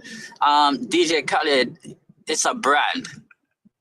And I don't know, I'm of the stance where me personally, my personal outlook on things is my personal outlook, but I'm not associating any of my businesses with anything, not even Black Lives Matter. I'm not associating associating my business with it. However, me personally behind the scenes will do what I think and support my community. If it's monetary, if it's community, if it's political, whatever it is, however I can support, I would do it because, as an individual. But putting my brand and my business, he has to be careful. yes, I am not doing that. So you're looking at, because he's DJ Khaled. Remember, DJ Khaled is the brand also. So he's protecting his brand, but we don't know what in personal, and how he feels, and if he's giving money to some organization and how he's helping. We don't know that, because that's just the way I see it. Yeah. I'm not associating if I have a brick and mortar business, I'm not flying no flag. That's a valid point to I'm not flying a Black Lives Matter flag. I'm not flying a Jamaican flag. I'm not flying no flag. Valid.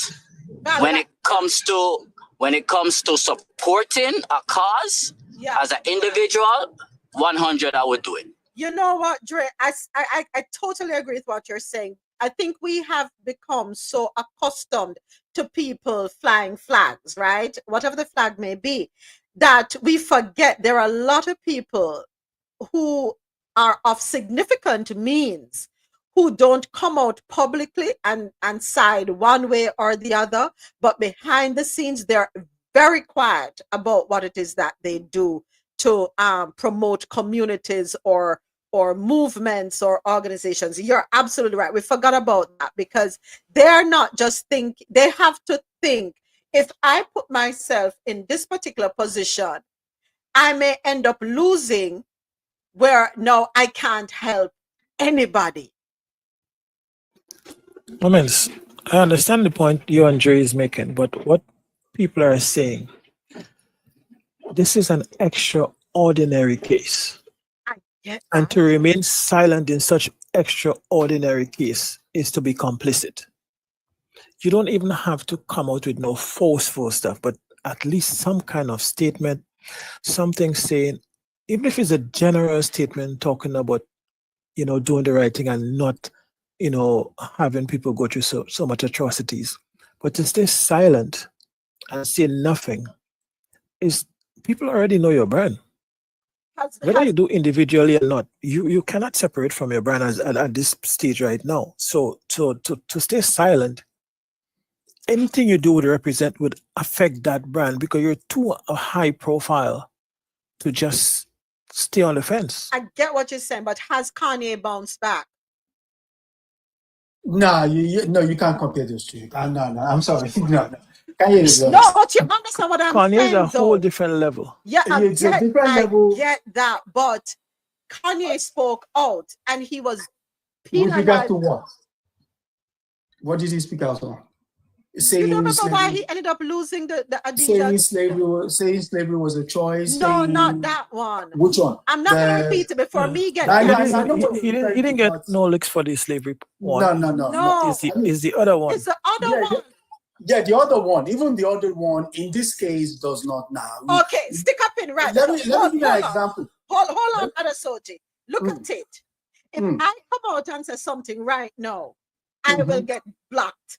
Shadow ban, I could lose my account. You see, so I too have to be careful. Okay. What I say. Okay. No. I get you. I'll give you Andre your flowers. Yeah. Mr. President, that's a great point. Hold on. Hear me out. Why do you think Martin Luther King, the civil rights movement as we know it, became a thing the world over? Does anybody know? Why do you think Aretha Franklin was called the Queen of Soul? This woman would record, would perform, and she would hear that some people have been arrested, and she would give her takings. Yeah? She would give her takings to have people released. Yeah, she will give money to Martin Luther King and the civil rights, Abernathy, Andre Young, to travel the country. Yeah, And she will talk about it on stage. That's Aretha Franklin. Yeah? That's even before the day of social media. There is a reason why most of those victories ended up becoming Brown versus Board of Education, the desegregation of schools, of counties, and what have you. It's because of sacrifices. You are okay. You do not, listen, if DJ Khaled stop performing today, DJ Khaled is not going to go broke. That's it. But I'm not talking about supporting somebody in Nigeria. I'm not talking about supporting somebody in Finland. These are people of yourself. Your what? Your brand? I see both sides of it. I really do see both sides of it. I do. I understand your position, Mr. President's position, and James's position, but I also see the flip side, which is the business of it. I get it. You should be willing to put people before. Some people are strategic, as Jay pointed out, in not publicizing their thoughts because they're probably doing more on the back end. If they remain silent, they're able to reach further. If they come out and the rug is pulled from under them, now, yeah, he can stand going without earning a check for 2 years. But then what probably happened is whatever he's able to do quietly, that gets affected. Exactly. But not everybody is like when Obama go in office, right? Everybody expect Obama to be this Martin Luther, this Muhammad Ali, or they expect him to be like Malcolm X, like rogue, right? So I think when things is going on, people expect this rebel behavior from you, and you can make moves without being a rebel and being loud. You know, Mr. President was made a point, like what he said. No matter what you do, it's gonna affect your brand. But yes, if he's quiet, it's gonna affect him brand. If him speak out, it's gonna affect him brand. Right? And he knows this. So he probably took a calculated risk. Which one is better? Speak out or be silent? Because either way, I'm going to get backlash. And probably being silent is the best thing for him to do and do what he's doing behind the scenes. I hope he's doing something for his people behind the scenes. You know, it would surprise me if he's not. He's just being silent and just living his life and just act like this is not going on and not doing anything. I don't see him as that person, and hopefully he's not that person. You know, so it's a calculated risk. You know, Kanye could have done a lot of things if him did just shut him out. Jay-Z them do a lot of things, and they mingle with the same peoples, and through those same peoples they getting stuff done for Black people. You know. But they don't publicize everything, and they're not loud. You know, I remember when the Black Lives Matter thing going on, and everybody was jumping on Oprah why she's not at the rally or whatever. And first thing Oprah said was, what are not achieving with just being out there mashing up the place? Everything gets changed through legislations. You know, and people can guide them, like Oprah can guide them on how to get things done. But being out there rallying, mashing up the place, and half of it doesn't change anything unless you have strategy of how you're gonna make change. So I mean, that's how I see it. And me not associate my brand with nothing. I get it. I totally understand what you're I saying. totally understand the point you're making. Dre, don't get me wrong. I totally understand the choices he make. But I'm saying being as high profile as he is and not saying anything. And my thing is, his statement did not have to be outlandish, you know. He could have made a measured statement, but he said nothing. And it is the way it come across is, listen, these people in Pilan can't give me nothing. They have nothing to offer. I choose the side of money. So to a lot of people, I prefer to sell my soul for money. Whatever I give after, with that, can be considered blood money, it's irrelevant. Because when it matters, I didn't even say nothing. So don't even come to try to donate or try to do anything in the background, because you're hiding, because the same people, and I could understand where he was placed, because the industry is run by the same people who was on the other side doing what they're doing, you know? But people is expecting, especially saying, okay, you don't seem like a person that wouldn't do anything. The fact that so much people see him like a person that wouldn't just stand idle by and do nothing, and then he said nothing at all. People is like, nah, maybe we had him wrong. Because somebody like him definitely would say something. Right. Even if you don't do nothing, somebody like him would say something, make an official statement, something. But he did nothing. So guess what? He got sold, he got bought, he sold himself, he sold to the dollar, and that is how a lot of people see him. And that will never change in some people's minds, no matter how far you look at it. So that's what I'm saying. He choose, yes, probably everybody have their reasons for choosing what they choose. We are free to choose, but we are not free from the consequences of our choice, either way. But this is such an extraordinary event that it is very difficult to stay silent and not seen as being complicit. This is not an ordinary demonstration, this is an extraordinary event where thousands and thousands of children has been unalived. And people are saying, if you could stay silent for that, then nothing else you say matters. So, but I understand the business perspective. I understand all sides. I'm just saying the way it looks, it's very valid. The optics is not good. Right. I understand. As I said, I see all angles.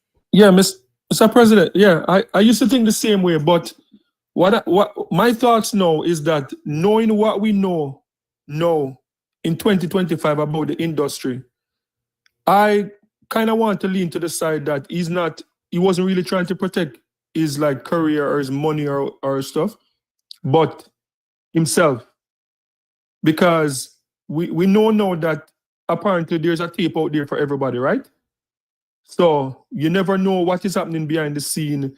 Maybe like someone just say, remember, we have your file. So if you open your mouth, then, because the thing is like, we've seen a trend. We've seen a trend where it's like everybody, like you just point on the person and you say, okay, your time next. Okay, Tyler Perry, your time next. You're making billions. That type of stuff. So maybe it's something like that. So I don't know.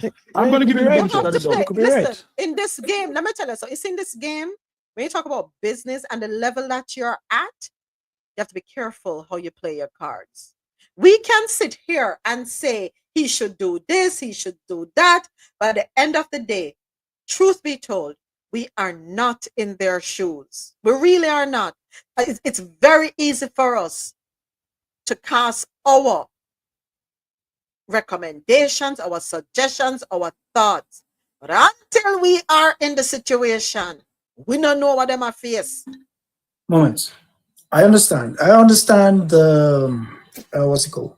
I understand the reservation about wanting not to take away their agency as far what is going on, right? That's how he stands on things. Mr. President said earlier that sometimes you make choices, and with those choices comes unintended consequences. With this kind of particular situation, the industry might have anything on you. If you say anything now and the industry were to point or put stuff out there, people would know, people would understand why that is the case. And you'd be surprised what kind of support you will get, especially in light of what is happening. in light of what everybody now sees to be the case in terms of how they perform, I said, in terms of how they, pass retribution, everybody sees it for what it is now. So you're likely to get away with it, whatever it is, as long as if it's freakish, then fine. But as long as it's legal, you be okay. If it's illegal, then maybe you keep your mouth shut. Understand? But in this situation, there is one thing that is kind of critical. It's like economics and kids. Economics and kids. I'm sorry. I am sorry.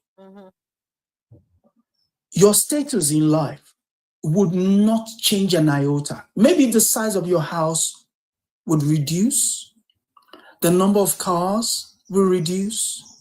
Your diet will reduce. Your friends will reduce. But for kids, I mean, there is one kid I want people to just remember. A 6-year-old girl that was calling the ambulance. Just let that stay in your mind. Or go read the story. If anything, as a father, I have a girl, who is older than that, but I cannot imagine my child being in that situation. And I have an affinity, like looking at that child and I see my own girl child. And I won't be able to say something because I am protecting a brand. Well, I guess we're building. Go ahead. But you have to also realize, right? I just said the optics, how it looks and how it appears, not anything to do with the decision, right? You have to also realize that he also has a family to protect. And he knows the deviant nature of the people he's dealing with. So it's not just the money and everything like that. I'm saying how it will appear to be the money, but there is a lot of other levels to this thing. And if somebody has, when you're that influential and you're going to make something public or say something, that's why you have to be very, very measured, or you have to be prepared. And not everybody see themselves as a hero. That is Some true. people just do not see themselves as a hero. They don't see that as their role. And they may say, if I go and speak and I put my views out there, then I put my family in danger for something, an outcome I probably could not change. So people have different views. So we're just looking at all the angles. Yes. How it looks that he don't say anything, why he may not say anything, because we will never know. But the optics didn't look good for him at all. But you also have to understand, he's probably trying to protect his family. Mr. President, how many of us here, let us be honest with ourselves for a second. How many of us are willing to sacrifice our families? Well, okay. How many? That's probably an extreme position. Well, that may be the position he's in. Okay. The reason I say it's very extreme is I hear what Mr. President said. Now, I'm not saying obviously that will not come into what's the word? That will not come into your thinking when you're opting to say certain things. But sometimes, if you speak to your family are an extension of you, and your family are watching the same thing, and you speak to your families like, if I do something like this, guys, this is the blowback. What do you guys think? I'm not saying the guys will tell you, okay, don't do anything or do something else, that kind of thing. But then if you bring them around to your way of thinking, then, and the reason I say this is, okay, I'll say one final point, is how do you go to a party? You're dancing in the party. Oh, sorry, you're not dancing. You're the head of said party. You're rolling the plates, right? And somebody were to wave that flag in front of you. What would you do? What if he discuss it with his wife and his wife tell him, if you just make a statement, I go and shut the door with the kids. What are you going to do? No, that's what I'm saying. I'm choosing my family first. Yeah. Of course, you choose. You choose however it is you want to choose, right? I've just made that point now that what if somebody were to come in there and just, like they did the American embassy here, go and pour red dye into their water fountain, and for 48 hours you saw this, no animals were hurt in the course of doing that stunt, but you just saw red paint just as the fountain in front of the American embassy. That was symbolic, right? I'm not saying you do that, but I'm saying, Mr. DJ, you're playing music at a party that's supposed to be festive. Your people are hurting. How do you keep a straight face doing that? How do you do it? How? I'm just wondering. Every time I see him, that's the question I ask myself. How do you keep a straight face doing this thing? Entertaining the very people, maybe not all of them, but the very people that are on the other side of the coin. How do you do it? Yeah. How? I yield. Wow. Spirited conversation. Interesting perspectives. I want to leave us with the same moments. Hold on 1 second. Mr. President, looking at things from all angles, it is so important that we exhaust all the angles and look at all the possibilities and reasons. Go right ahead, Mr. President. Go right ahead. Sorry, thanks. Mr. President. El Presidente. Yes, I want to leave us with this thought, right? They're saying, if a king is seeing the kingdom from the view of a peasant, the kingdom is in trouble. So sometimes, from where we look at things, we have to make decisions, sometimes not even emotional, or sometimes because we have more information, or sometimes we have to look at the entire group as a whole. And somebody else looking at it from a section of that kingdom would never understand the decision the king is making.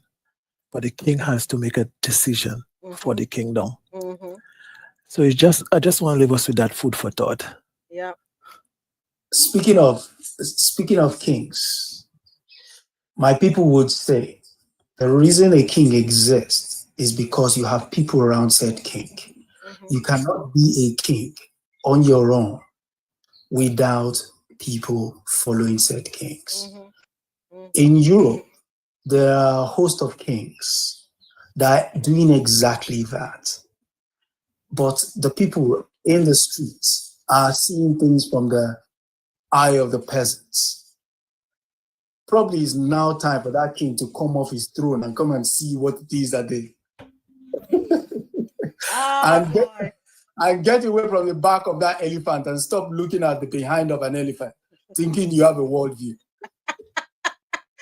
All right, folks, 3 minutes before the top of the hour, I want to say thank you to everyone listening on internet radio, janoradio.com, News and Talk, QMZradio.com, and madmusichouse.com. At the top of the hour, I'm inviting QMZ Radio listeners along with Mad Music House listeners to continue with us on YouTube Live as well as TikTok Live as the internet radio live stream to those two stations comes to an end. All right. Thank you all so much. Appreciate the conversation. Next up, time for stories. We don't have anything out of Latin America today, so we are going to hop on over to stories on the international scene. First up, new Israeli strike hit Tehran as Iran warns that U.S. involvement would risk all-out war. Is the U.S. in the room, in the building? So according to the Associated Press via WSVN, Israeli warplanes pounded Iran's capital overnight and into Wednesday as Iran launched a small barrage of missiles at Israel with no reports of casualties. An Iranian official warned Wednesday that any U.S. intervention in the conflict would risk all-out war. Foreign Ministry spokesman Ismail delivered the warning rather in an interview with Al Jazeera English, saying any American intervention would be a recipe for an all-out war in the region. He did not elaborate, but thousands of American troops are based in nearby countries within range of Iran's weapons. The US has threatened a massive response to any attack. The latest Israeli strikes hit a facility used to make uranium centrifuges and another that made missile components. That's according to the Israeli military. It said it had intercepted 10 missiles overnight as Iran's retaliatory barrages diminished. Now, I'm just going to head on into the next article. Trump threatens Iran's supreme leader. Escalating his rhetoric about the conflict. Let's go ahead and take a listen to this one, courtesy of NPR.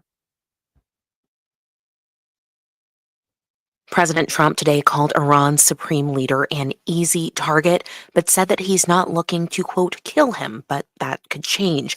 The clear threat against Supreme Leader Ayatollah Ali Khamenei is a significant escalation. Hold on, stop right there.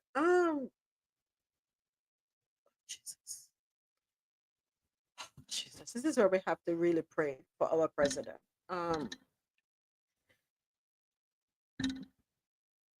Why would you say something like that?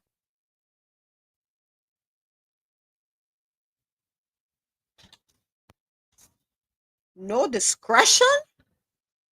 None?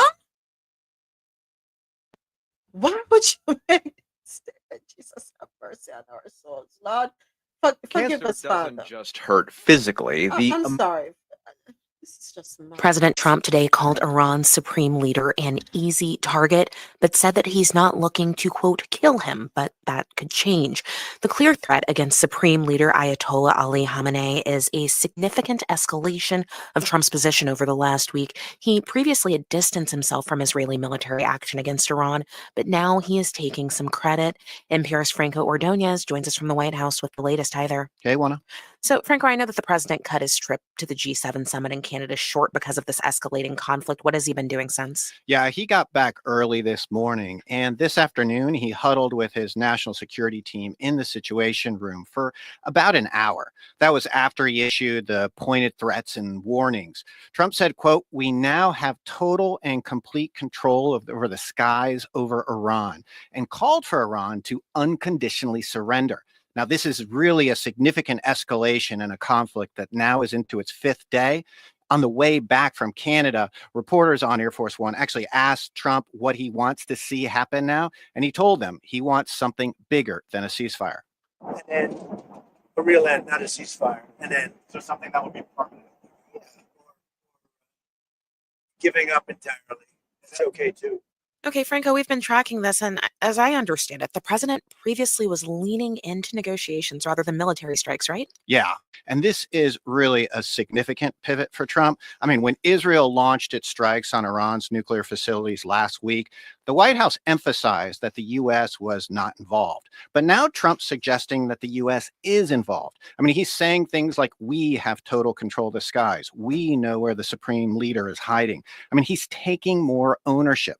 You know, he went on to say that the supreme leader is safe for now, but indicated that that could change if civilians were targeted or American soldiers. So no more diplomacy then? No, I mean, it doesn't appear that he is even interested in diplomacy. I mean, he dismissed comments by the French president that Trump left early to seek a ceasefire.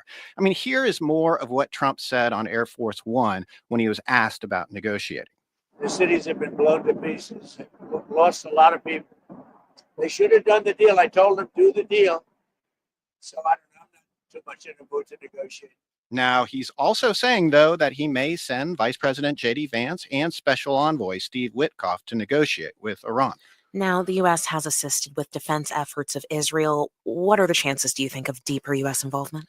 You know, I mean, that's the big question. And it's the one that was likely the focus of these talks in the Situation Room today. I mean, I will say he's drawing a red line in certain areas with attacks on U.S. soldiers, with civilians, and he's leaving his options open. Now, some of his allies are pushing him to get more involved, such as Senator Lindsey Graham of South Carolina, while other lawmakers, such as Representative Thomas Massey of Kentucky, are working to block any U.S. military involvement in the conflict without congressional approval. And just look at what he is signaling in his own words. You know, we this, we that. Again, he is taking ownership. And he says, quote, our patience is wearing thin. He's really blurring the lines of U.S. interests and Israeli interests. These are deliberate choices of words. I mean, it's so different than just what he was offering. I mean, it's very different than just offering Israel support. That is NPR White House correspondent Franco Ordonez with the latest. Thank you so much, Franco. And I have a couple more clips that I want to play before we get into a conversation. Don't say we. I don't speak French. I really don't speak French. When you hear this person speaking out, I may agree. I'll call out Fox News and the New York Post. They're known to be the neocon network news. We have propaganda news on our side, just like the left does. And the American people have been brainwashed into believing that America has to engage in these foreign wars in order for us to survive. And it's absolutely not true. Prime Minister Netanyahu said, I saw on video, he said today that America first is America dead. And that sounds like a threat to me. And I completely disagree with him on that. In order for America to not be dead, it's to stay America first. And this is what the American people want. It is not anti-Semitic to say that we do not want to go to war against Iran or any other country. That is not anti-Semitic at all. It's actually rational, it's sane, and it's loving to people all over the world. A Middle Eastern war will pull America back 20 years, just like you showed in your intro for your show. It's exactly the lies that we were told after 9/11, and many people know it's not true.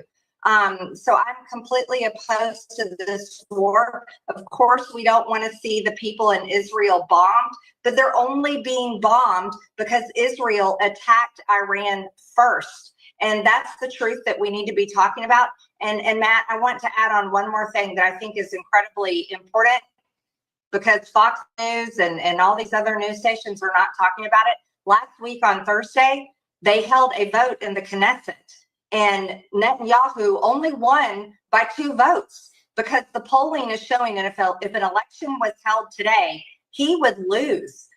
What he's doing is not popular among the people in Israel. They are tired of war. They are so devastated after October 7th, but they are tired of war. And that vote happened last Thursday. And then Friday, Israel attacked Iran. That's why the bomb Friday, Israel attacked Iran. That's why the bombs are falling. And it seems very political. And you and I have seen those types of things before. All right, we have another one. Hang tight, hang tight. People living around, by the way. I don't know the population. At all? No, I don't know the population. You don't know the population of the country you seek to topple? How many people living around? 92 million. Okay. Yeah. How could you not know that? I don't sit around memorizing population tables. Well, it's kind of relevant because you're calling for the overthrow of the government. Why is it relevant whether it's, it's 90 million or 80 million or 100 million? Why is that relevant? Because if you don't know anything about the country... I didn't say I don't know anything about the country. What's the ethnic mix of Iran? They are Persians and predominantly Shia. Okay. It's not even... You don't know anything about Iran. So I am not the Tucker Carlson expert on Iran. You're a senator who's calling for the overthrow of the government. You're the one who claims about the country. No, you don't know anything about the country. You're the one who claims they're not trying to murder Donald Trump. You're the one who can't figure out if it was a good idea to kill General Soleimani, and you said it was bad. They're trying to murder Trump. Yes, I do. Because you're not calling for military strikes against them in retaliation. And if you really believe that, we're carrying out military strikes today. You said Israel was. Right, with our help. I said we. Israel is leading them, but we're supporting them. Well, you're breaking news here because the U.S. government last night denied, the National Security Council spokesman Alex Pfeiffer denied on behalf of Trump that we were acting on Israel's behalf in any offensive capacity. No, we're not bombing them. Israel's bombing them. You just said we were. We are supporting Israel. Thanks. You're a senator. If you're saying the United States government is at war with Iran right now, people are listening. Okay. Hold on. We're not done yet. Not done yet. And while we're at it, I'm just going to run through all the stories here. Israeli forces have unalived 51 Palestinians who were waiting for flour at a Gaza aid site, witnesses and rescuers say. Article courtesy of BBC. Israeli forces have killed more than 51 Palestinians and wounded many more after opening fire near an aid distribution site in southern Gaza. The Hamas-run civil defense agency said Israeli troops fired on crowds near the aid site in Khan Yunis. More than 200 people were reportedly injured. The Israeli military has told the BBC it is looking into the reports. It is the latest and potentially the deadliest of the almost daily shootings that have been taking place recently near aid distribution sites in Gaza. Almost all the casualties in Gaza in recent days have been linked to the delivery of aid rather than Israeli strikes on Hamas targets. Witnesses say that Israeli forces opened fire and shelled an area near a junction to the east of Khan Yunis, where thousands of Palestinians had been gathering in the hope of getting flour from a World Food Program site, which also includes a community kitchen nearby. A local journalist and eyewitnesses said Israeli drones fired 2 missiles, followed shortly after by a shell from an Israeli tank positioned between 400 and 500 meters away from the crowd. The explosions caused many casualties. The crowd had assembled near a key road leading to the town of Bani Suhaila, an area that has seen weeks of ongoing Israeli military operations. Madame.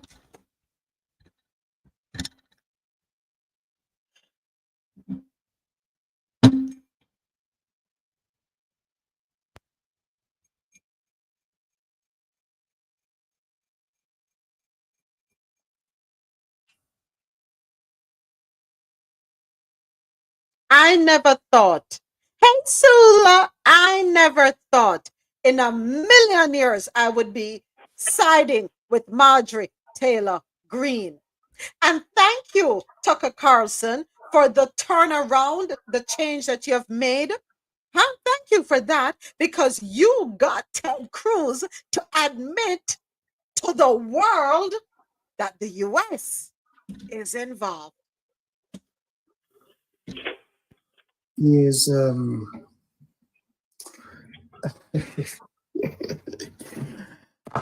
when he asked that question of him, that how many people are, what's the population of Iran? Did you hear what his answer was? He doesn't know. And he doesn't care. No, it's not that he doesn't know or doesn't care. This guy has been the member of the Foreign Relations Committee for not just one, not two, not three, four Congresses. So basically 12 years. Yeah? Sorry, 16 years. And yet he doesn't know the population of Iran. The same Iran that you guys talk about almost every other day as an existential threat. You don't know anything about said Iran. I mean, that's one. Then two is, whatever happened to the United States government not sanctioning the assassination of heads of state? That your commander-in-chief is now saying his mind might change. Okay, so, okay, fine. Let me give you that. So you unalive him. Then what next? What next? What do you think is going to happen? But Adesoji, was it wise of our leader No, to let's make say that statement publicly? Even you're thinking it, you don't say it. Yeah, but we know he is not that bright, so we can't. Does he understand the repercussions that He's not that bright, so that covers everything. He's not that bright, so I won't even. I mean, not that he's surrounded by any bright people either, because most of them are yes men, right? The thing is, yes, you've made that statement. Yes, you said, what did you say again? You control the skies. Over where?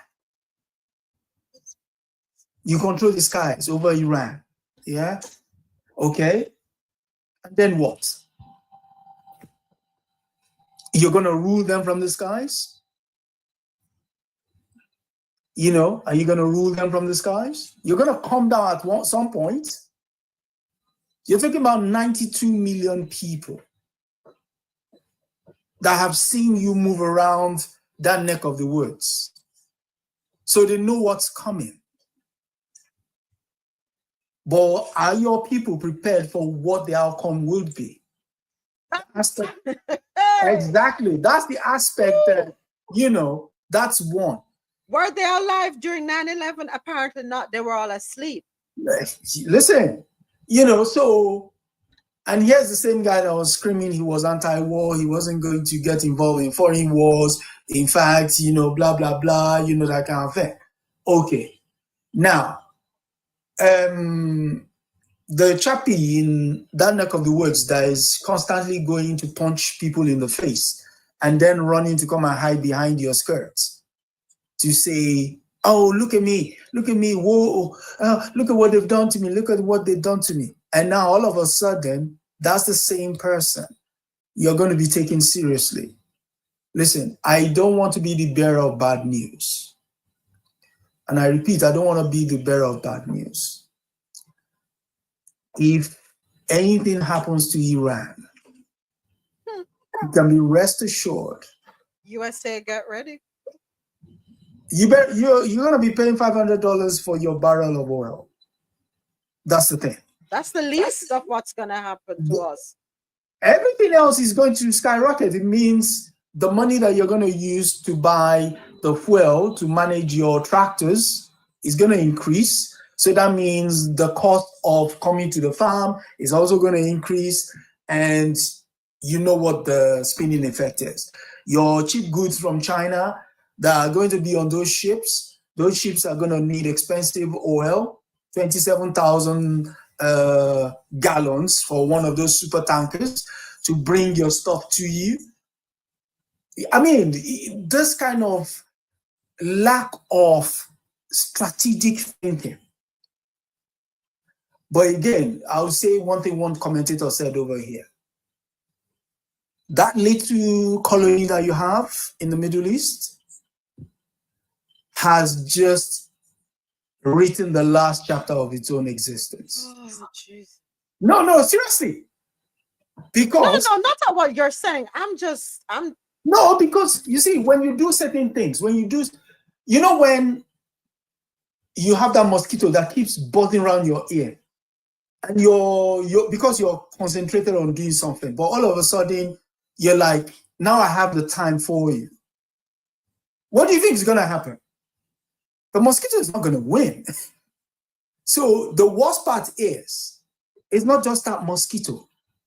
It's also the enabling governments around Saudi Arabia, Jordan, Egypt, your shopping center in the Middle East, United Arab Emirates. You said shopping center. There's no time to be making us laugh. Oman, all those Bahrain, all those heads of states that are reliant on the West for propping them up. Now you're going to truly see the people come up. And the reason I say that is, what's his name? Tucker Carlson asked a very important question of Ted Cruz. If he knew the answer to that question, he will understand the implication of what his boss in Washington was saying. the man said, do you know the makeup of the group? Let me play it again. Let me play it again.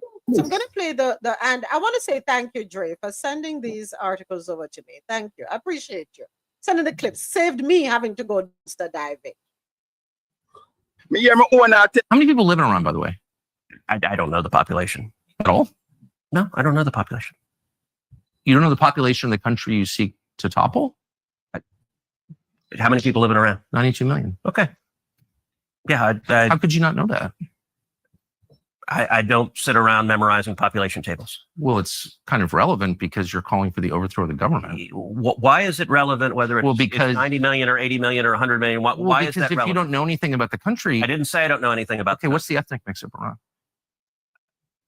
They are Persians and predominantly Shia. Okay. It's not even... You don't know anything about Iran. So I am not the Tucker Carlson expert on Iran. You're a senator who's calling for the overthrow of the government. You're the one who claims about the country. No, you don't know anything about the country. You're the one who claims they're not trying to murder Donald Trump. You're the one who can't figure out if it was a good idea to kill General Soleimani, and you said it was bad. They're trying to murder Trump. Yes, I do. Because you're not calling for military strikes against them in retaliation. And if you really believe that, we're carrying out military strikes today. You said Israel was right with our help. I said we. Israel is leading them, but we're supporting them. Well, you're breaking news here because the U.S. government last night denied, the National Security Council spokesman Alex Pfeiffer denied on behalf of Trump that we were acting on Israel's behalf in any offensive capacity. No, we're not bombing them. Israel's bombing them. You just said we were. We are supporting Israel. You're a senator. If you're saying the United States government is at war with Iran right now, people are listening. Okay, so he said, and I quote, Iran is predominantly Shia. If you Google right now, what's the Shia population of all the countries in the Middle East? You'll be shocked. Most of those countries, including your shopping center, UAE. You're going to stop. Including your shopping center, has a sizable Shia population. So that's just 92 million that is within Iran. Iraq next door that we toppled, I'm even using the term we, that the West toppled their government. It's predominantly Shia. Isn't that like almost 500 million people come back? Or is that global? What is it around there specifically? No, I mean, just focus on that. Just focus on that neighborhood. Let me. Just if you Google it, just ask what's the population of Shia in all of those countries in the Middle East. It will give you a table. But also another salient point is, right? Yeah. These countries you just spoke of has US bases in them. None of those bases has even 1/4 of the protection that is in the country Iran just struck. With Iran's having all these missiles, how long you think it will take Iran to hit every base? Because they're closer to her, they are closer. How long you think it will take Iran to hit every base and put American lives in danger? Oh, exactly. Exactly. And then overrun their little colony that is just next door. And on top of that, with part-time soldiers. Iran is seen as a hero for doing something that the same Muslim community think is long overdue. Which is? And on top of that, the US president is going now to put the leader name out there as you want to martyr him. Exactly. And that has repercussions. You know, making the man into a martyr. When people of that faith is fighting for their martyrs, this guy is not just seen as the president. Why do you think this guy is the most powerful guy in the country? Above the president and everybody else. You think it's accidental? Anyhow. I mean, I get what you're saying. You see, that's the thing. When people are so sorry, moment. When people are so far removed from reality, they start talking out of their behind. And when you don't, the reason why there's a great book, what's it called? Lincoln's book. What's it? It's hey, what's the title again? It's got something to do with the idea that the people he contested with in the presidential election that made Abraham Lincoln the president, he made every member of that. The title of the book is The Team of Rivals. When Lincoln was asked, why do you have all your rivals in your cabinet? He said, because I intend to make this government work for the American people. He didn't say work for me. He said work for the American people. This is the first time that I've seen a government. I mean, even in George Bush times, you still had people who were like, Mr. President, I think we've gone too far. Or this is a bit much. This is the first time that I've seen a president that has surrounded himself completely with clowns. Completely. It's like there is nobody with an alternative point of view. Oh God. I'll just say this, which the mind boggles. You're going to attack. Oh, no, basically, you're putting the crosshairs on the head of state, on the spiritual heads of state of a sovereign government. And the guys who claim to be your allies have not called you to say, what are you doing? What are you doing?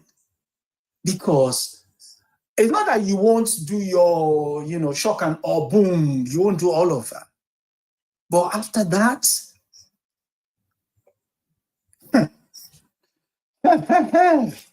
if you look from the topography of we've Iran, watched right? for decades. Sorry, I wanted to play that one, but go ahead. After you, Mr. President, I'll play the one. If you just look at the topography of Iran, Iran is a fortress just based on the topography. It is sandwiched between desert and mountains with narrow passages to go in. So even if you would have controlled the air, after you do all that you do, how are you going in to take that place? Now you are dependent on the people within to rise up, okay? To rise up and topple the government. But yet still, you're going to martyr the spiritual leader. Not just the spiritual leader of Iran.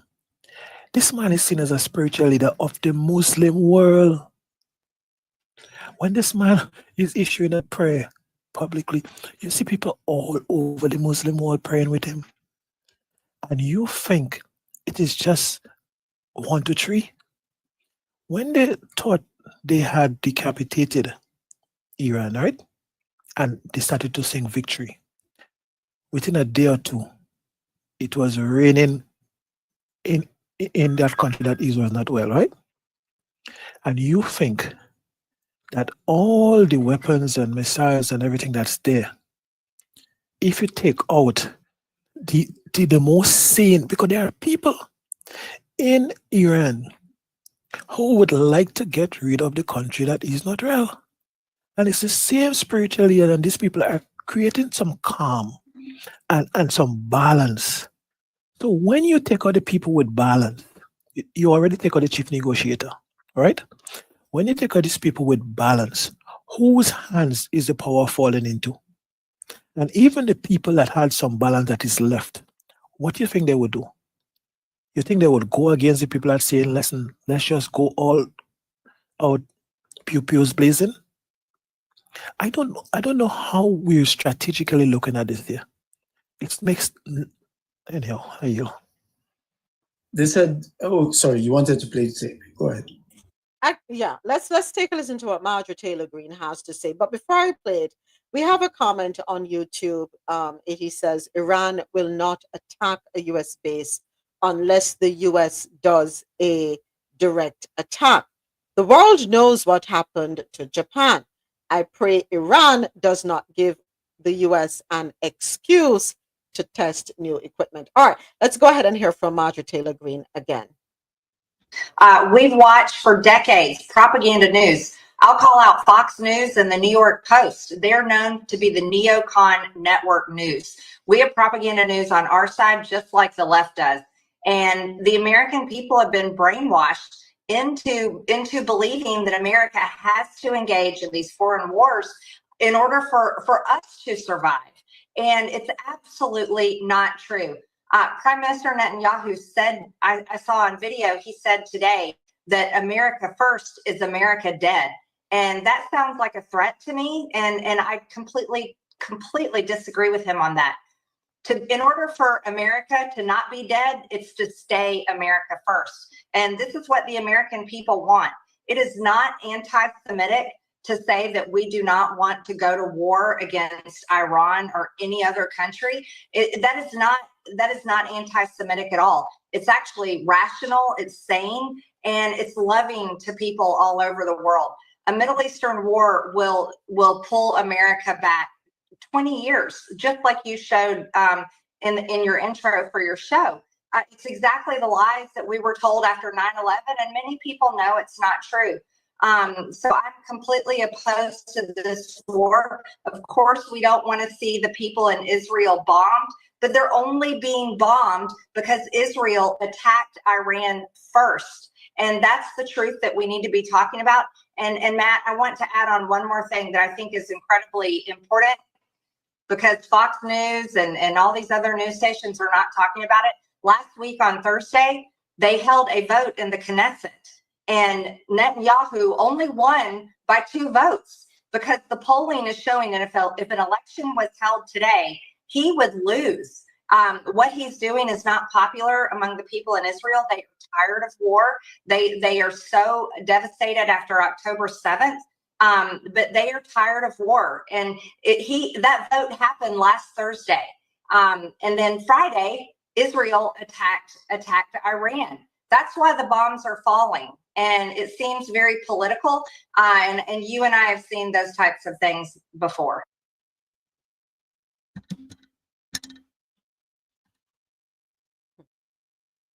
The truth always comes out, right?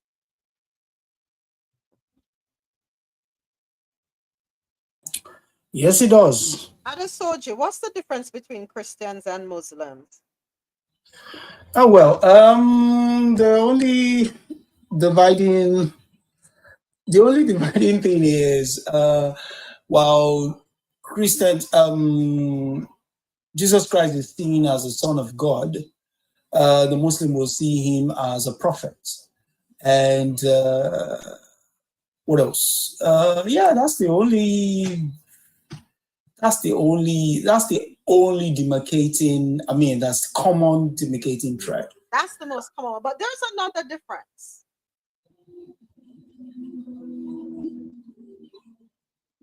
There's another difference. Christians run and hide. Muslims live to fight. Well, nah, I won't say, I won't put it that way. No, the thing is. That's the best way I can put it, right? Okay, so I don't get flat. Okay. So in common, I get what you're saying. And that has been because the West have basically wanted to control their resources. And because they're in the way, I'm sure if another group of people were in that way, they will defend whatever it's theirs.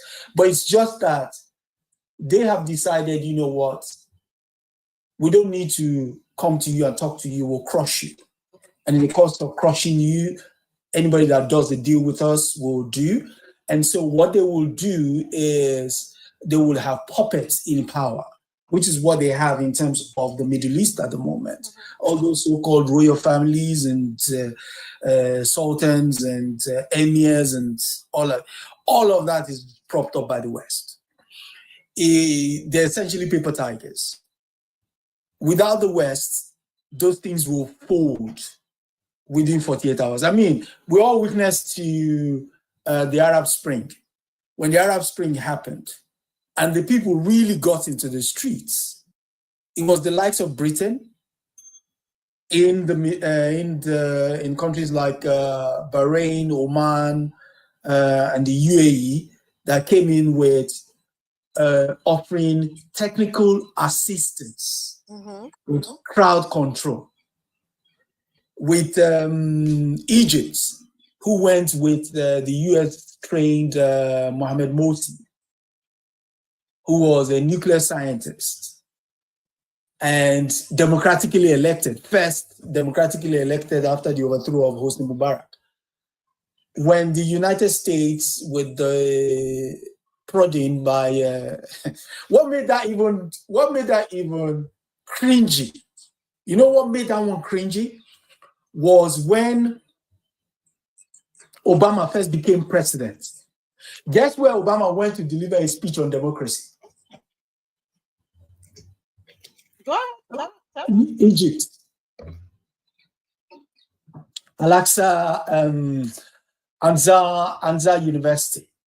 He delivered a speech on democracy, on how the Middle East needs to be much more democratic.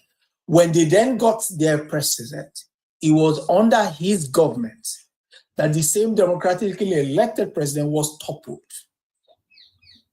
So you can see, and the only reason why he was toppled was because Morsi was supported by Qatar, and Qatar was supporting, the government in Palestine, Hamas. And they felt with him in charge, things were going to be different for the Palestinians. And within a twinkle of an eye, they got rid of him. And they didn't just get rid of him. They actually publicly tried a democratically elected president. They tried him. The guy died in jail. Oh, sorry, he ended up being unalived in jail. But the kind of put down they had to crush democratic forces in Egypt to the point where people cannot, up to 25 people cannot gather anywhere in Cairo. In stadiums, the crowd is controlled. If they think you're too much, they can shut down the stadium at a moment's notice. So again, this what the West puts out as if it supports an idea. When the people embrace that idea, no, we can't have that, because the moment people control their resources, you're not going to have it cheap. You know, I yield. Listen, Adasoji, then could I charge $100 gallon for the gas? That is not like, I won't say it's not concerning. It is concerning because it's going to affect every single one of us, right? But here's the thing. Hold on a second, Mr. President. Here's the thing. You're dealing with folks who consider it an honor to defend. They consider it an absolute honor to defend. If we didn't learn that from what happened in 9/11, when are we going to learn this? We're not learning from history. And per the article of NPR, the statement that was made in a post is putting our children, and I'm calling them all children, right? Those who are serving in whatever branch of the military. Do you know that you're putting them at risk by uttering these statements or uttering threats? Do you understand how grave that is? How undiplomatic that is? No sense, no sensibility. Do we understand? I don't think so the cost of living, that really and truly is on the back burner when you think about the lives that could possibly be put at risk because of these threats that are being made. You're gonna move, you move in silence. But then again, why should I be surprised when we had a leakage on, what's the name of the app? Signal? Not once, not twice. So what really and truly, for me, it is telling that we don't care. We don't care about consequences. We don't care about repercussions. We really don't. We don't value even our own people's lives, the people that are brave enough to stand up and serve and say they're defending this country. Do they have a PR team up there? Go ahead, Mr. President. I'm sorry. Go right ahead. No, I just want to say to E.T.'s point, he's correct. Yes, the US could practice their new weapons on Iran. But the point I'm making is, to this date, Iran has shown vast constraints, and they have shown and said openly, publicly, they do not want to get into a war, especially with the US. But if you have a case where they think that their mere existence is a threat, what is stopping them from hitting every US base before they go out? Unless you preemptively drop a nuke on them. So that's what I'm saying, is that this situation and this rhetoric is putting everybody at risk for no reason. It is not necessary. So I'm not saying that they will win. I'm not saying that they would not be annihilated. But they also know that they might be annihilated, and they would act as such. You do not want to do that. And even after them, you would have the entire region to deal with it. And the rest of the world will look at, say, well, if you do that, we have everybody with that side eye in you. So there are bigger repercussions than just this little thing here. Question: why did Trita Parsi put up a post on Truth Social in response to a new policy.org? Breaking news that sources tell us that a meeting between U.S. Ambassador Mike Huckabee and Israeli Prime Minister Netanyahu devolved into a shouting match over Netanyahu's objections to U.S. plans. So Trita put, wow, Netanyahu does not want to allow U.S. citizens to leave Israel. He's literally trying to hold them hostage in order for there to be U.S. casualties. And that's blocked out. A move to push the U.S. into the foolish war that he started with Iran.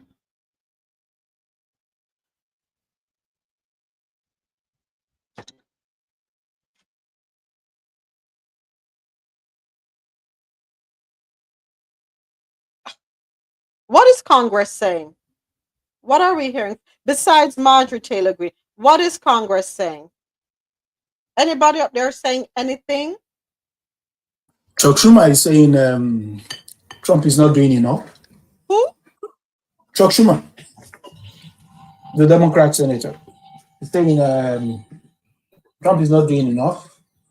That's one way of looking at it. But the shouting match between Netanyahu and Huckabee is funny. The same Huckabee that said Palestinian doesn't exist. What's the problem? Come on, stay on course, man. Stay on course, man. Stay. Stay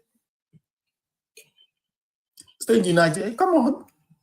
They're Israeli citizens. Why are they leaving? Are they not? What, 30,000 or so showed up in Cyprus, I mean, yeah.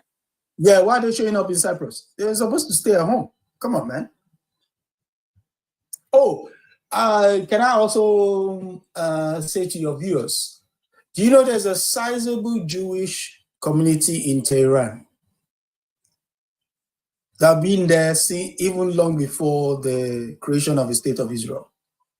Living peacefully. Living peacefully.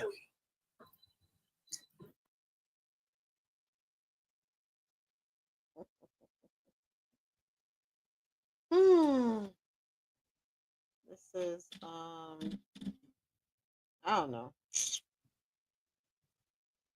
I really don't know, right? No, I don't know. What I remember is being told, well, not me being told per se, but hearing on the various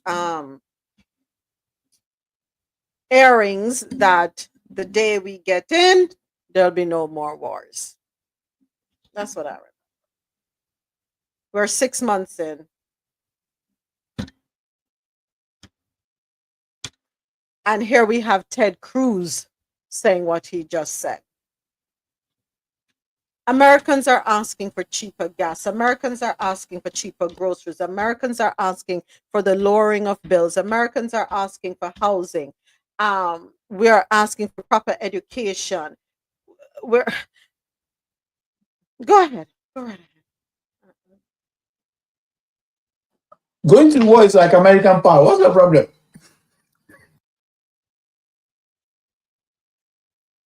I guess because I don't invest in in stocks.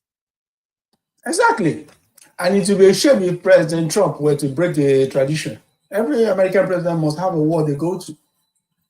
You know, Obama was drones, where he got the name Drone Boy from. George Bush was the one who gave you 9/11. Daddy was the one who gave you the Gulf War. Who else? Who else was there? Clinton gave you the one in Serbia, Yugoslavia. Everybody, come on, Trumpy. Hold on, it's not a gift to me because I don't get rich off of them. Nobody's cutting me a check for any war because I wouldn't want it. Yes. I have a But, conscience. I don't want any residual income from a war. No, it's not war. It's not war like that.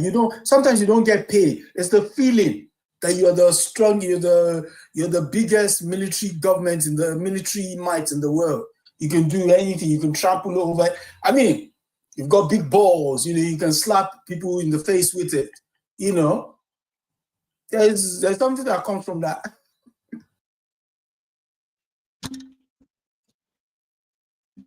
We have one more story on the international scene, courtesy of BBC.com. MPs have voted to change abortion legislation to stop women in England and Wales from being prosecuted for ending their pregnancy.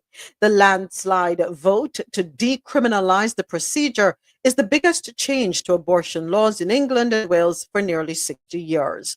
Women who terminated their pregnancy outside the rules, for example, after 24 weeks, will no longer be at risk of being investigated by the police. The law will still penalize anyone who assists a woman, including medical professionals, in getting an abortion outside the current legal framework.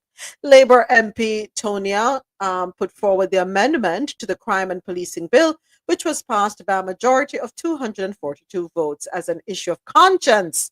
MPs were allowed to vote according to their personal beliefs.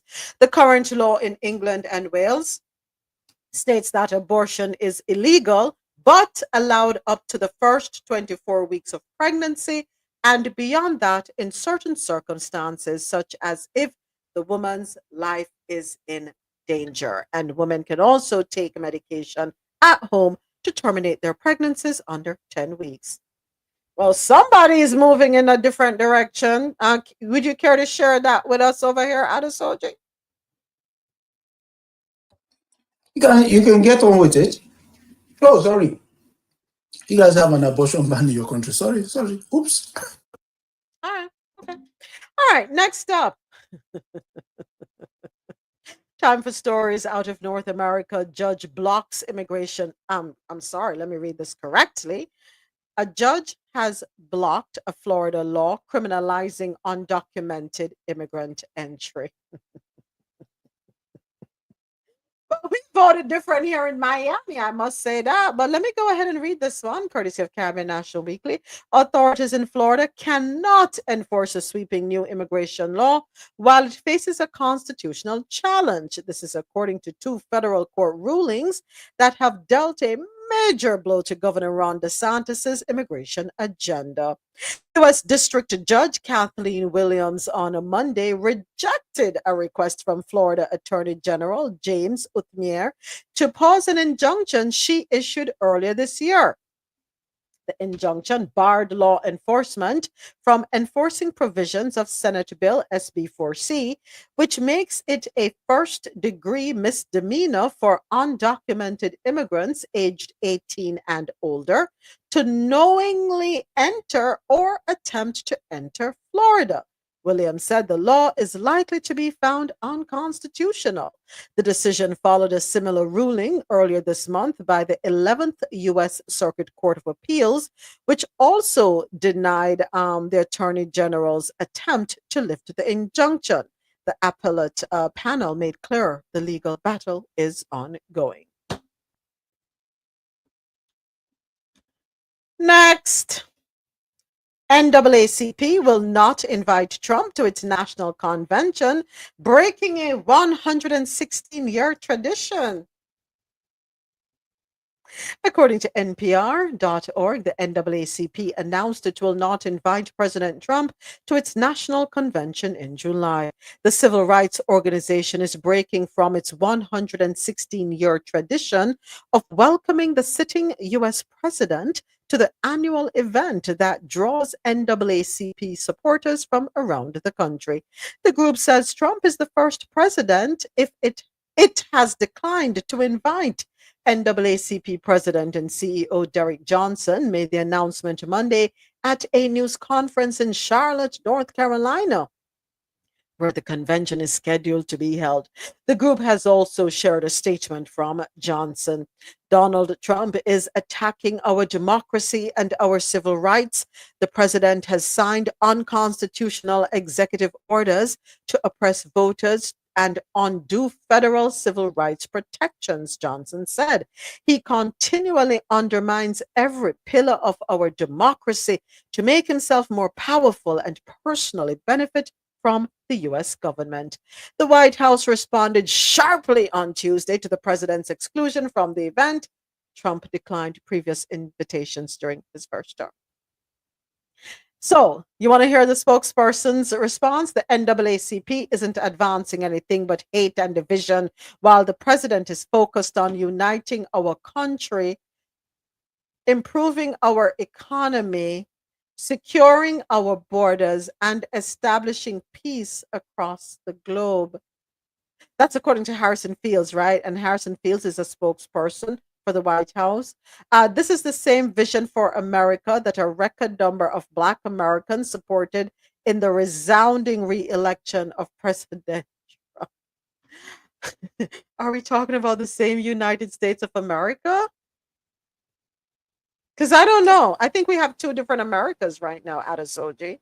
Yes, you have. Well, you might feel you do, but we have to play pretend. Are we not playing pretend? And besides, who wants to go to NAACP? It's far too woke. Sorry. Folks up there in the Northeast, you have what we call hog plum, governor plum. Those small plums up there. Anybody, New York, New Jersey, wanna have them up there? Anybody can buy some and ship down to me here in Florida, please and thank you. I thought you were going to say that's what their president looks like. Then I wouldn't be eating it. No, those small plums, those little plums, may I beg you to do please and thank you. If you don't have any up there in the Northeast, in New York, in New Jersey, reach out to me, DM me, let me know, please. I will send you the money so you can send me some, buy up some and ship them down to me. Or is that not illegal according to DeSantis? To do what? What? We don't know. We don't know whether it's illegal. Have you checked? Tasha said they're wormy. Tasha. Then say if it worm, anything that have worm, you eat in the dark. That's added protein.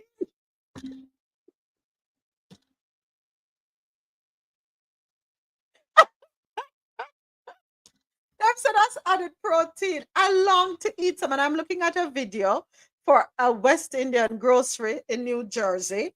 Their address 10 Bloomfield Avenue, Belleville, New Jersey. When they have them by the boxes. And I have none down here, but I like some, please and thanks. Find someone or worm it, Tasha. May I beg you do? Find some.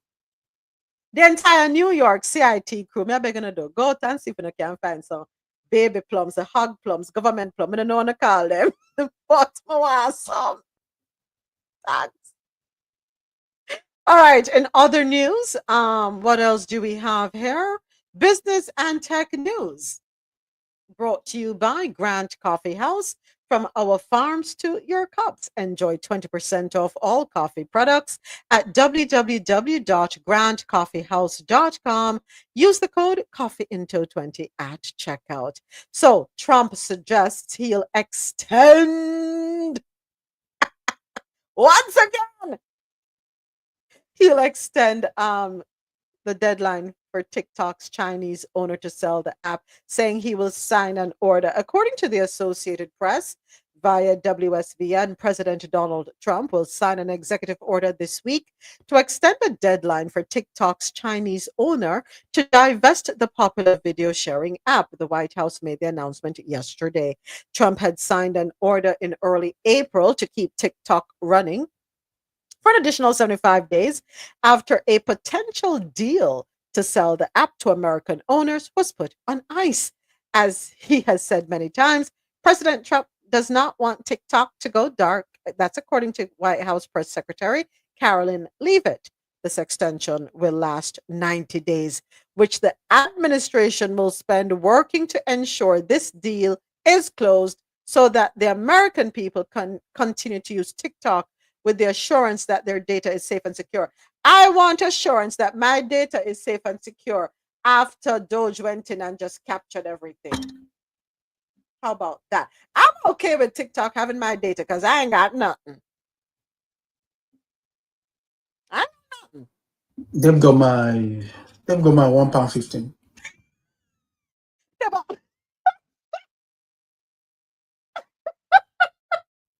oh, probably $13.15, please, and thank you.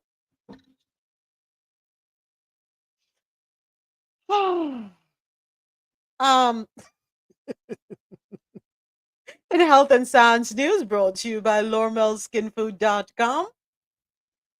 Jump on to LaurmelSkinFood.com, LAURMEL, and discover the range of natural skincare solutions. Indulge in the radiance of natural and organic beauty with the best natural and organic soap bars, whipped soaps, body butters, and oils. All 100% natural products. Laurmel Skin Food for a natural, beautiful you. So, the people who are allergic to humans, yes, I learned this when I was putting the articles together the day before yesterday. I was like, I didn't know people were allergic to people, but you know what? Yeah. I'm allergic to people. I'm allergic to haters. Thank you for the follow, Akeem. I'm allergic to people who are haters.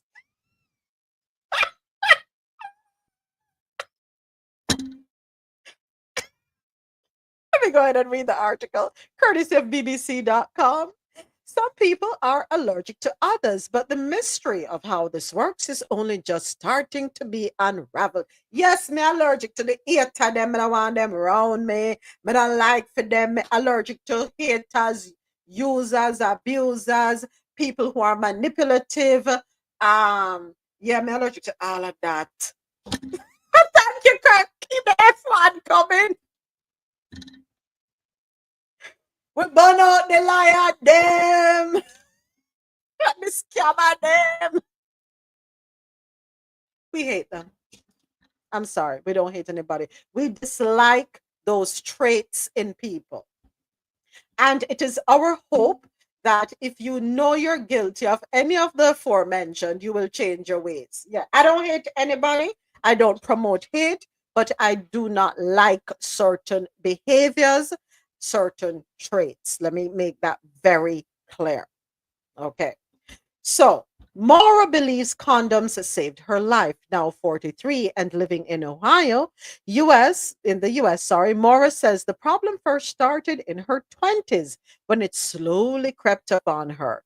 She noticed that her genitals burned after unprotected intercourse.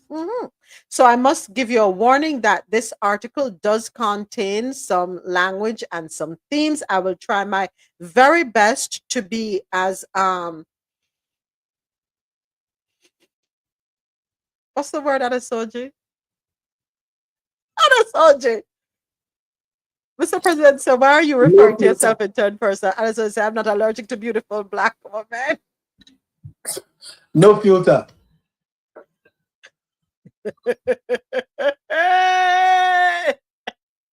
Yes, I'll try to filter my words as much as I can. So her name has been changed to protect her privacy. So Maura did not feel comfortable mentioning it to her partner. So she'd wait until he left and then wash herself thoroughly. She tried changing the personal care products she was using from soap to lubricant, but the problem only worsened, extending to swelling and redness.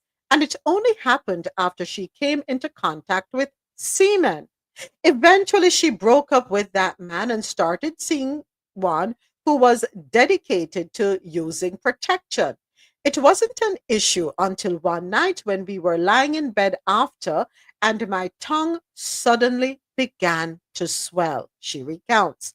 My partner saw what was happening, screamed, "You're asphyxiating," and grabbed my inhaler. He was able to cram my inhaler into the corner of my mouth, and he just started firing it. Luckily, I was still breathing enough to draw the medicine into my lungs. Maura, who also has asthma and a number of allergies, believes that the protection used had leaked. She and her long term partner are now even more careful about the usage of said protection. Until it happened to her, she did not know it was possible to be allergic to semen. Though they're extremely rare, some people suffer severe immune reactions to other people's bodies. These often misunderstood conditions can affect not just health, but also work, relationships, and generally how someone moves through the world. But exactly how these reactions unfold and what causes them remains largely mysterious. Are they true allergies or something else? As scientists begin to glean some hints, these strange responses are uncovering insights into the chemistry of our bodies and the quirks of the human immune system. I had no clue this was a thing, that you could be allergic. You know what a flashback to? Who here, especially if you're from Jamaica or the Caribbean, ever hear the saying, "Old man water scratch"? Whenever I hear that saying, people would tease women who are dating significantly older men and say, "Well, old man water scratch, your front a go burn up." Whoa, that's ageism.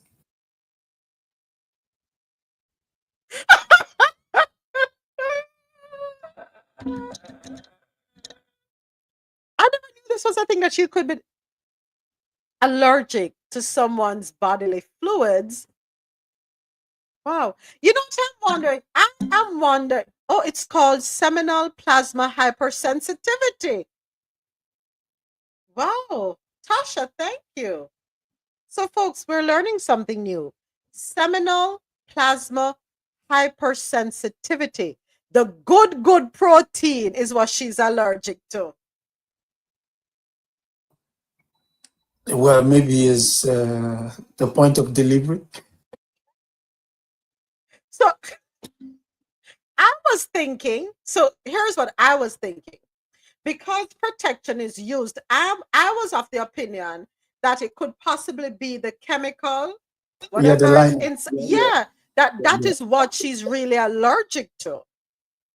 But I guess not. So there is a thing called seminal plasma hypersensitivity. Oh, it's the protein. Okay. Okay. So, sorry. Yes, it does exist. You can be allergic to the protein. That was funny. But yeah, Dr. Sharon, you saw what Tasha put? Paging Dr. Sharon, yeah, paging Dr. I know. Sharon. I was trying to write down this little. What am I gonna call her today? Get out of my bag. Get out of my bag. No. No.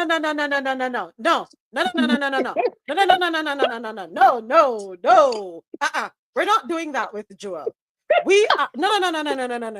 Nobody ever defends me. No. Somebody get me the number for Doggy Protective Services.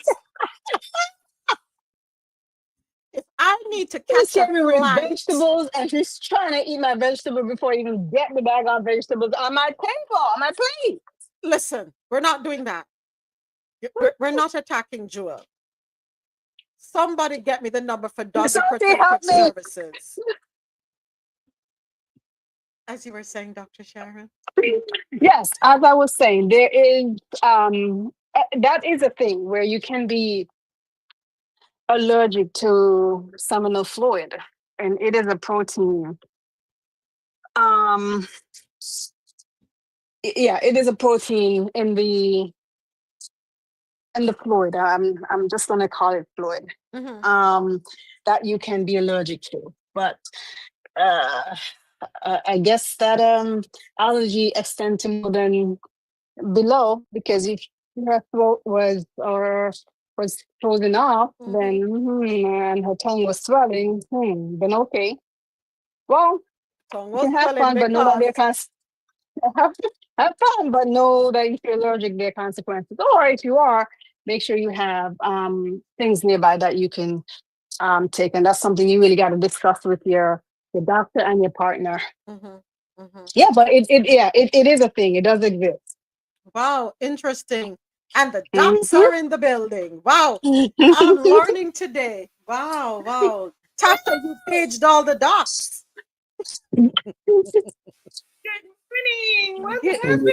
So you tell your boyfriend or you don't blow trumpets, right? We're not clean rifle. No, he can blow trumpet, but he can't clean a rifle. No rifle cleaning around here. Good morning. Was under the sycamore tree. I'm telling you, it was under the sycamore tree. The sun stopped shining for me.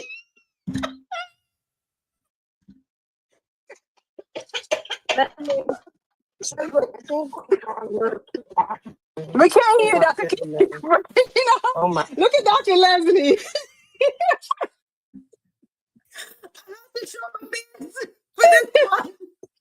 It was under the sycamore tree. A boy want me. I'ma tell him to flee. It was under the sycamore tree. The sun stopped shining for me. And that's why our throat swell up. That's why our throat swell up. Yes, there you can have an allergic reaction to protein in that S fluid. So, ladies, so hold on. What would cause the protein in the S fluid from a man to what is it? Is it diet? I'm trying to understand. No. It's just like someone may be allergic to shrimp, which is the protein, one of the protein in shrimp, versus or iodine, versus someone who may be allergic to fish and not shellfish, or someone who may be allergic to what's another common allergy? I don't know, citrus, right? Someone who can't eat orange versus someone who don't have any allergy to it. It's your immune system reacting to that allergen, which is either from the citrus, the S fluid, the shrimp, the shellfish, cooked. I have people who are allergic, but like my brother's allergic to raw shrimp, but he can eat the shrimp. But that's just an excuse because he don't want to help clean the shrimp. But anyway, I digress. Whereas even like a peanut allergy, like my niece is severely allergic to peanuts. I can't even eat it and be next to her. Wow. Right? Forget about like putting it in food. She has a severe peanut allergy, but like me, I have no allergies. I'm not allergic to anything, any medicine prescribed over the counter or any kind of food. So I don't have whatever allergen that fruit, vegetable, or medicine have. I'm not reactive to it. Just like some people have penicillin allergies, actually quite common, right? So there's something in a drug that makes some people have a reaction to it. And your reaction can be severe, anaphylactic. Your reaction could be a rash, or it could be a perceived reaction. Like someone say, I have an allergy. When I say, well, what happens when you take penicillin, or what happens when you take erythropoietin? I say, oh, I throw up. I'm like, oh, that's a side effect of the drug. That's not a reaction. Right? So yeah, Dr. Leslie wants a room reset. Yes. Okay, so let's reset. Okay, go ahead and reset the room for us, Dr. Sharon. Go ahead. So, yes. So Moments was reading an article about a young lady who had repeat allergic reaction to, can I say semen? Yeah, I think we can say semen. Okay. Where she first noted it on the vaginal area. Mhm. And then she had a new partner and they used condoms. And then one night, I don't know, maybe too much fun or whatever, she had an allergic reaction in her throat where her throat was actually closing and her partner put her inhaler, gave her some puffs of her inhaler. So that in itself, that got that far that it caused a reactive airway disease. That's like if you close the fridge and you can't swallow. Yes, exactly. That's an anaphylactic reaction. That is anaphylactic. Yes, it is. That's a life and death kind of thing. Yeah. She almost died for the D. Hello? Am I right? The D literally almost took her breath away. Exactly. Take my breath away. That is true. That is so true. It better have been magical because ain't no amount of D gonna make me lose my breath like that. Make me lose my breath. Right? No biting. The more I live, the more I learn. Wow. No, but some I think sometimes the pH of some of the spermatic fluid can cause a reaction as well because it's composed of citric acid and zinc and all the proteins and immunoglobulins. There's a lot of stuff. So all of that, and I think a lot of people sometimes citric acid, because there are some folks who can't do citrus. It causes their mouth to get raw and really irritated, my skin like that. Yeah. So that could be, oh, Jesus, that's what a way to find out. Urticaria, I think, is one thing. That's one reaction. I think it's called urticaria, if I'm not mistaken. But whoa. Urticaria is if you will get a rash, it's like hot over. But with this situation, that's anaphylaxis. That is an immune response where your histamine is released and everything is going to close up. Your throat close up, so you can't swallow. Hold on. Look at what Mr. President asked in the chat. Does that mean your mouth won't swell, Dr. Sharon?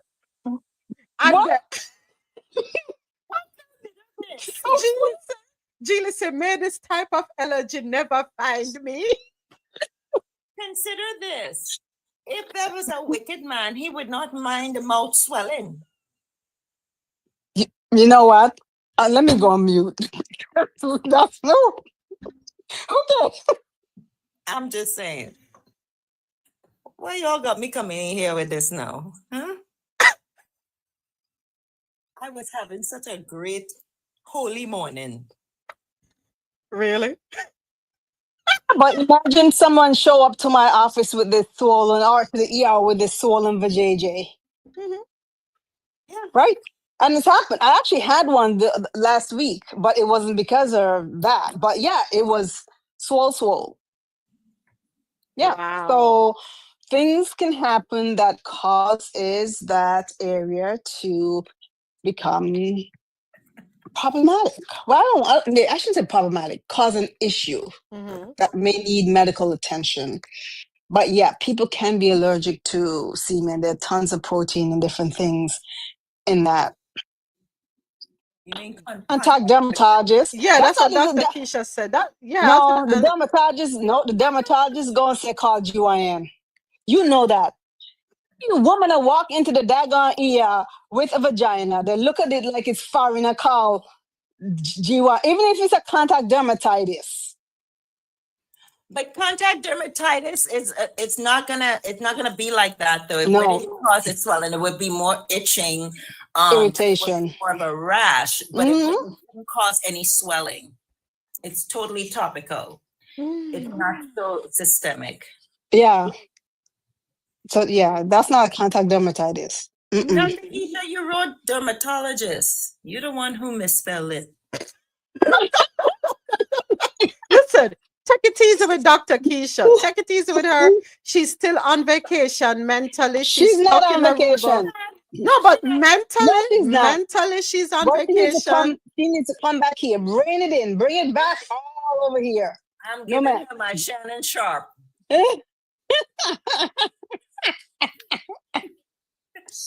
She's been back so long, she's ready for the next one. So dear. Exactly. So men, come to the front for a second, men.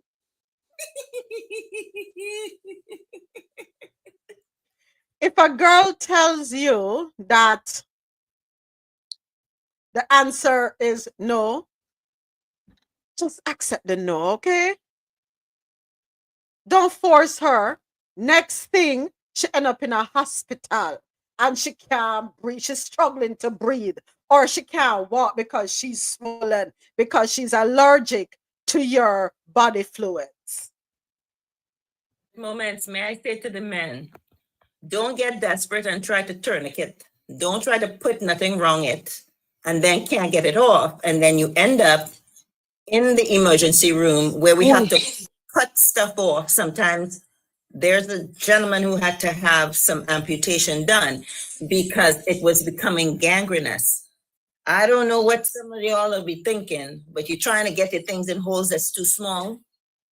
I don't understand what'll be really going on with IU.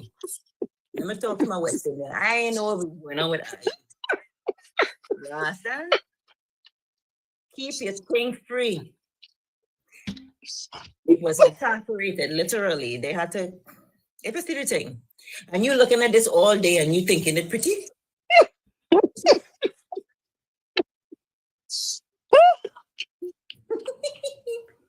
Another one that people wait too long for is priapism. For priapism, for people who have sickle cell disease and have a prolonged standing at attention issue. Because and that then their goal is to be. The one go to hour and 2 hour. Yeah, then okay, that hour and 2 hours is gonna be your last hour. How about that? I'm bad, in a wicked in a bed. They have a reputation. They have a reputation. Dr. Keisha, you have the red bar. They have a reputation. So interestingly, in the article here, it also says, no, they're talking about going a little deeper into bodily fluids. Allergic reactions can also be triggered by specific allergens carried in bodily fluids. In one UK case, a woman with an allergy to Brazil nuts developed hives and shortness of breath after having intercourse with a man who had eaten mixed nuts a few hours earlier. Even though he had cleaned his teeth, nails, and skin in between, nuts, the Brazil nuts, have also led to allergic reactions during kissing in people with severe allergies. That was some naughty nuts. Well, he nutted in more than one. Prejudice against the Brazilians. Brazilian nuts matter. No, interesting. You know, the things we've learned here on Coffee and Toe. This is really interesting. Hold on, I have to validate my existence here. Unable to verify. Hold on, no, give me a chance. You're giving me a puzzle to do. All right, one more puzzle so that I can continue. All right, so let me read the next part. So while nuts are the most commonly reported allergen posing an issue during kissing, saliva has also induced allergic reactions following the consumption of fruits, vegetables, seafood, and milk. Women with antibiotic allergies have reacted negatively after vaginal and possibly OSEX with people who had taken those medicines. But beyond these external allergens, proteins within certain bodily fluids themselves can also trigger a reaction. The one that some clinicians are familiar with, though there are still major gaps in awareness, is C to the men. Yeah. Wow. So, ladies, we have an excuse now. Me allergic. Me allergic. My throat will swell up. Wow. You have a valid reason to excuse yourself from a man desiring certain things from you. So I had a patient long time ago who was allergic to her husband's semen, and they discovered that, and then for her wanting to conceive, then they had to go to the fertility specialist to wash their swimmers and stuff like that and do IUI for her to get pregnant. Yeah. All right. You want to hear this one? Listen to these now. Excuse me. Cases of semen allergy can be localized or systemic. When the symptoms are localized and limited to around the area of contact, this is usually reported as occurring with or around the V. But in one Spanish case report, a woman who had never experienced an allergic reaction after vaginal sex she lost consciousness and developed other symptoms of anaphylaxis following the back door.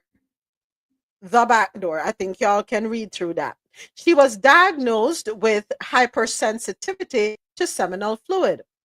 A woman in the USA also experienced swelling and rash in a non-sexual situation when her skin came into contact with the semen.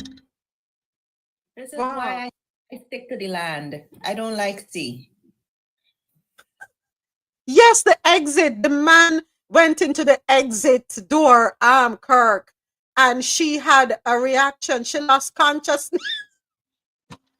Should have been laughing. It's not funny, y'all. It's not funny. It's not funny. It's not. Dr. Keisha rolling her eyes at all of us. Imagine that poor man.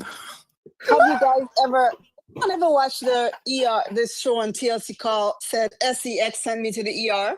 No. There is a show on TLC called SEX Sent Me to the ER. You can probably find it on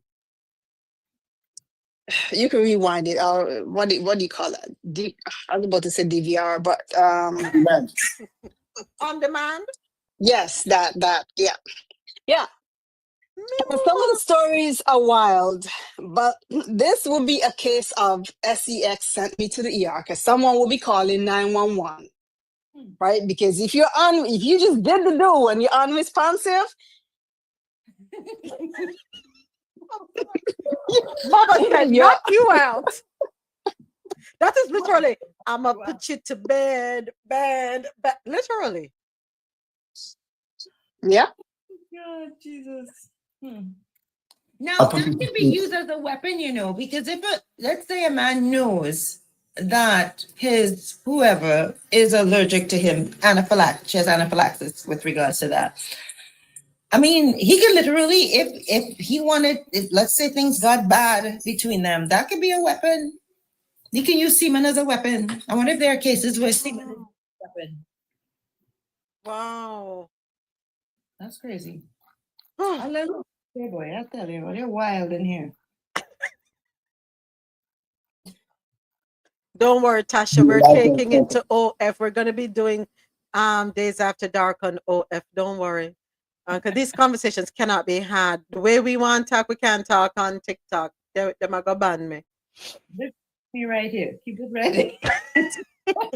I don't need nothing deeper. Wow. This is interesting. So I wonder if there's any case of a man being allergic to cervical vaginal fluid. Do we have any cases of that?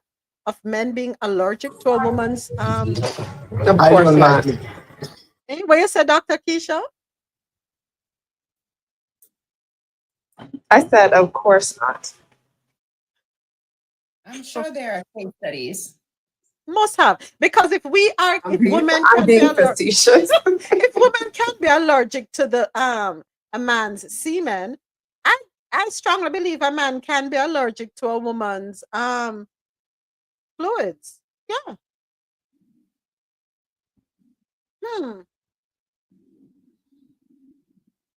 Wow. Let me read this to you. It says, while seminal plasma hypersensitivity, which is what we're talking about, semen allergy, is a known and documented condition primarily affecting women.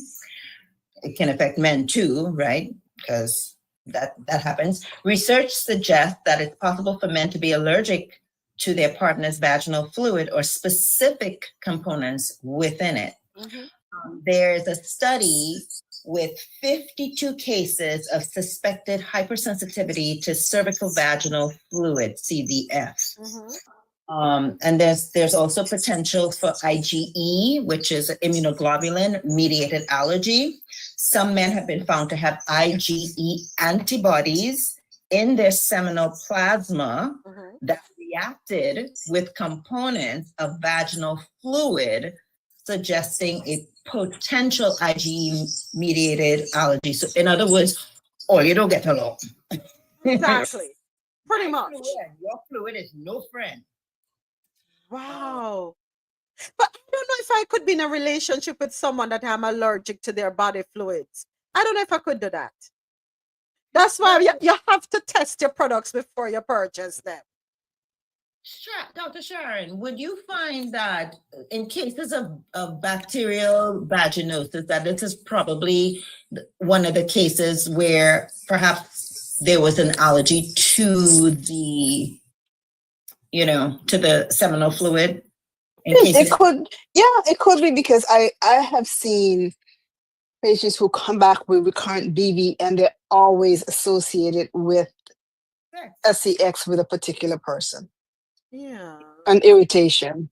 Yeah. So yes, that I've seen it. I'm sorry. I couldn't be in a relationship with somebody I'm allergic to. I want to enjoy myself. I want to have fun. I don't want to be wondering, oh my gosh, am I going to have a reaction? I'm sorry. Yes, I am one of those who mean to buy puss in a bag. I have to test what I'll be working with, especially if it's going to be for the rest of my life. Oh my God. Why did somebody put F1 in the chat? Okay, so that is to ward off the bots that will have us flagged. I learned that. Niece taught me that. Dr. Keeper, I understand the irritant, but my question is there hypersensitivity to the particular semen that then can mediate that BV? It's possible. Hello? I guess it is. I mean, it's possible for them both to happen at the same time. But I think the exclusive hypersensitivity reactions are rare. Actually proving that they're IgE mediated or delayed hypersensitivity reactions versus the irritant or the BV. I think it's underreported because not many people would think to report it. So there's a confounding factor there. People are experiencing this, but because we don't even talk about it, people won't be aware to report it. So folks walking around thinking, well, maybe the SES was too rough and that's why they swollen. No, it's because you allergic to old things. Or the products too, right? Because then we keep forgetting that sometimes there's confounding factors that we can forget. What lubricant they're using. Women are trying all this new stuff. These little, what are the yoni pill, pearls? We're introducing things that don't belong. Yeah. No, but you're right, Dr. Leslie. You're right. You're absolutely right. We are so closeted when we talk about intercourse. Nobody wants to come out and say anything, right? Everything is hush hush. People are embarrassed to go to their doctors, and that is how you have the spread of diseases, right? Instead of trying to find out what's really wrong, no, you go ahead and you indulge in affairs with somebody else. right? And because men come to the front for a second, not because your gland is swollen means that the woman you had an interaction with has an STI. It could just be an allergic reaction to her body fluid. So don't be so quick to walk and tell John Public and about what in trying to degrade the woman. Go to the clinic, go to your doctor, seek medical help. Get to the bottom of it. So it may be indeed more prevalent than we're aware. Yeah. Woman, same thing with you. You're burning, you're itching, you have a rash. Don't be quick to say the man has an STI. Go to your OBGYN, find out what's really going on. Dr. Leslie. Dr. Leslie, go ahead. And you see, hold on, another thing too. This is why promiscuity is not a good thing. It's not healthy. Right? It really isn't. Going from one to the other, to the other, to the other, especially with zero protection. So you're moving things from one person to another. And I'm trying to be as child friendly as possible, right? Even though we're 18 and over.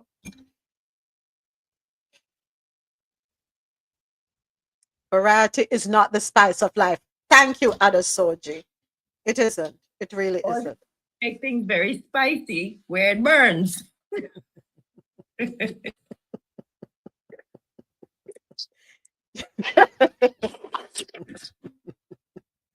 Go ahead, Soji, and then we're going to go to the next article. No, that was it. That was it. All right. Okay. So remember, folks, protect yourselves as much as you can. If you have a reaction, don't automatically think STI. It could be an allergic reaction. And this goes to, I'm speaking to both men and women. Okay. What if asking for a friend? What if it was a threesome? How do you know who you're allergic to? You know what? He actually made a valid point because this wasn't an allergic reaction, let me tell you. I had allegedly someone that I took care of who was pregnant, and this dated back to actually the pandemic. So part of the initial OB labs, we do STI testing, which is usually gonorrhea, chlamydia, HIV, syphilis, hepatitis C, and we check for Hep B antibodies. She came back positive for syphilis. Brought her in, trying to suss out the history. Look back at her labs from last year, from the year before. She was negative. And I'm like, well, is a new partner, blah, blah, blah, blah. She's like, no, she did not suspect infidelity. But she said a few, maybe a month or two before, she went to the ATL and treated him with a threesome. Why the ATL? I'm not making it up. That's what she told me. Not the A. Please, not the A. Not the A. I'm telling you. ATL is that's just wild. Yeah. She treated him to a threesome for his birthday. A trifecta. Let's call it a trifecta.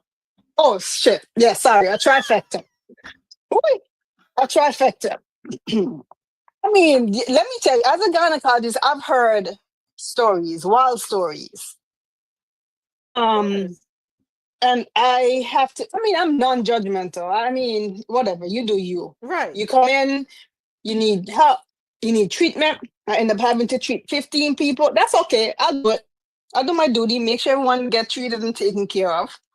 Because, where else are you going to go if someone's going to look at you funny and not want to help you? Facts. Or someone's going to judge you? I'm not doing that. Facts. I mean, I've had swingers, people have been trafficked. I mean, I mean, I want to say I've seen it all, but I'm not sure that I've seen it all. But I've seen a lot of it. Wow. And it's just non-judgmental care. Mm-hmm. Mm-hmm. It You has know? to be. Yeah. Yeah. It has to be. No, Dr. Sharon, I booked them up and tell them, don't do that again, man. That's madness. Don't do it Well, again. no, I counsel. I do. I'll counsel about protecting yourself. Mm-hmm. You know, I've had listen, I've heard some stories. I've seen some stuff, heard some stories. And you counsel. Mm-hmm. And I treat. And usually they come in and they're not necessarily open. I'm like, well, this doesn't add up. Mm-hmm. Mm-hmm. And so once I tell them, like, I'm here to help you. I mean, I'm not here to judge you. That's just not what I'm here to do. And then the stories come out. Mm-hmm. And I had one she was a swinger. There was partner swapping. And then she was prostituting herself to one of the people that swapped to for money. Then he died. Sorry, he unalived. Ooh. So then she came in for these testing, and her husband didn't know that what she was doing. Girl, yeah, I'm telling you, I've seen some stuff and I've heard some stories. Wow. And I've seen it in the hetero community, the bi, trans, all the communities, all of it. Yeah. I've seen it. I've had to treat on counsel. Yeah. Get yourselves checked, folks. Get yourselves checked. You know, we can say, don't indulge, don't do this, you know, keep your life boring. But at the same time, when you go to your doctor because there's something off, be honest, be forthcoming, because trust me, they will figure it out. And you're being honest and forthcoming with them will enable them to take the necessary tests so they know exactly what they're looking for, so they can make the right recommendations and provide you with the right treatment. Not being forthcoming can be detrimental. And the numbers don't lie, you know. The numbers don't lie. Eventually, we get stuff back. You know, I just read Moments and everyone that this woman went to Usher's concert, and you know, Usher does his little thing and acted like he was kissing her or something like that. They were flirting really heavy and so forth. And the husband ended up divorcing her because he said, if you can't do that with me in public, why are you out here doing that with him in public? But I also thought, what else is she doing? You know, in Vegas or where else? I mean, so just talking about risky behaviors that can endanger the other. You know, some people agreed with this gentleman. Other people said, well, if you're going to divorce for that, there had to be deeper problems. But does it have to be a deeper problem to say this is a level of disrespect that I'm not willing to put up with? But I just thought of that as we were talking about all of these side gigs that people have while they're married and so forth. It's so dangerous. It is. Yeah, we have to be super careful. We have to be. All right. So tomorrow in our Health and Science News segment, brought to you by LormelSkinFood.com, Medicaid keeps getting more popular as Republicans aim to cut it by $800 billion. Also coming up tomorrow, a new report has come out, courtesy of NPR. U.S. illicit substance overdose deaths on the rise again after hopeful decline. All right, folks. So we just finished talking about being allergic to human beings. Yes, humans can be allergic to humans. Body fluids, right? Yeah, learn some interesting facts today. Take care of yourselves out there, folks. Next, oops, where's my runner show? Okay, here we go. Next up, believe it or not. Oh no, tomorrow in our Believe It or Not segment, we're going to be talking about Bilderberg, Bilderberg. And who exactly is Bilderberg? If you If you have been a part of Coffee and Toe, you've heard me say numerous times that the person who you think is in control is not. They're just the puppet on the string. They're controlled by somebody else. All right. So it's going to be a YouTube video that was sent over to me by Dre, and we're going to definitely take a listen to it tomorrow. All right. Tyler Perry sued. Oh boy. Hold on a second here. Let's talk about this one. So, I thought that was the audio piece. So let me go ahead and read this. So Tyler Perry has been sued for $260 million in a SA lawsuit filed by an actor from his show, The Oval. The actor alleges Tyler rubbed his thigh in bed, sent him sexually charged messages, and once grabbed his throat and asked if he likes it rough in bed. You see, I really need to go to OF with Days After Dark so we can talk. But okay, let's read this courtesy of the Neighborhood Talk on Instagram, and it's all over, right? So according to TMZ, Dixon is suing Perry for $260 million. He says he met the famous show creator back in 2019 and was picked out of a crowd.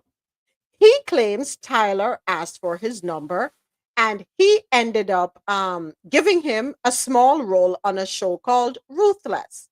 In 2020, Perry allegedly invited Dixon to his house in Atlanta. Dixon says he had hopes of building a friendship, but ended up getting drunk and sleeping in Perry's guest room. He claims that at some point, Perry got into the bed and rubbed on his thigh, but he rejected the alleged advance. Despite the first situation at Perry's home, Dixon says Perry was still interested in him and gave him a role on The Oval. While he was excited about the role, he says it came with texts from Tyler that were sexually suggestive. Tyler allegedly told him that he likes to have blank with men and asked about his preferences. Instead of completely rejecting Tyler, Dixon says he told him that he wasn't the sexual type. Instead, he claims he feared that his career would suffer if he complained. Dixon says Tyler invited him over again in late 2020, and he went. He says things started off nicely with a nice welcome, but Tyler became sexual and allegedly asked if he likes it rough in bed and then grabbed him by the throat. He claims, Tyler said, "Look how excited you just got." Dixon says he stopped Tyler, but has messages to prove his claims of harassment. In one alleged text, Tyler says, "I would blank you," the F word. In 2021, Dixon claims he was back at the home again, and Tyler allegedly yanked down his undergarments and grabbed his butt, telling him to just let it happen. He says he filed a complaint with EEOC in 2024 and quit the Oval. He's suing for quid pro quo, workplace sexual harassment, sexual assault, and battery. But Tyler's lawyer says this is Dixon's attempt at a shakedown. They claim Dixon got close to Tyler to run this scam. Oh, Jesus. Hold on. Hi. Stop that.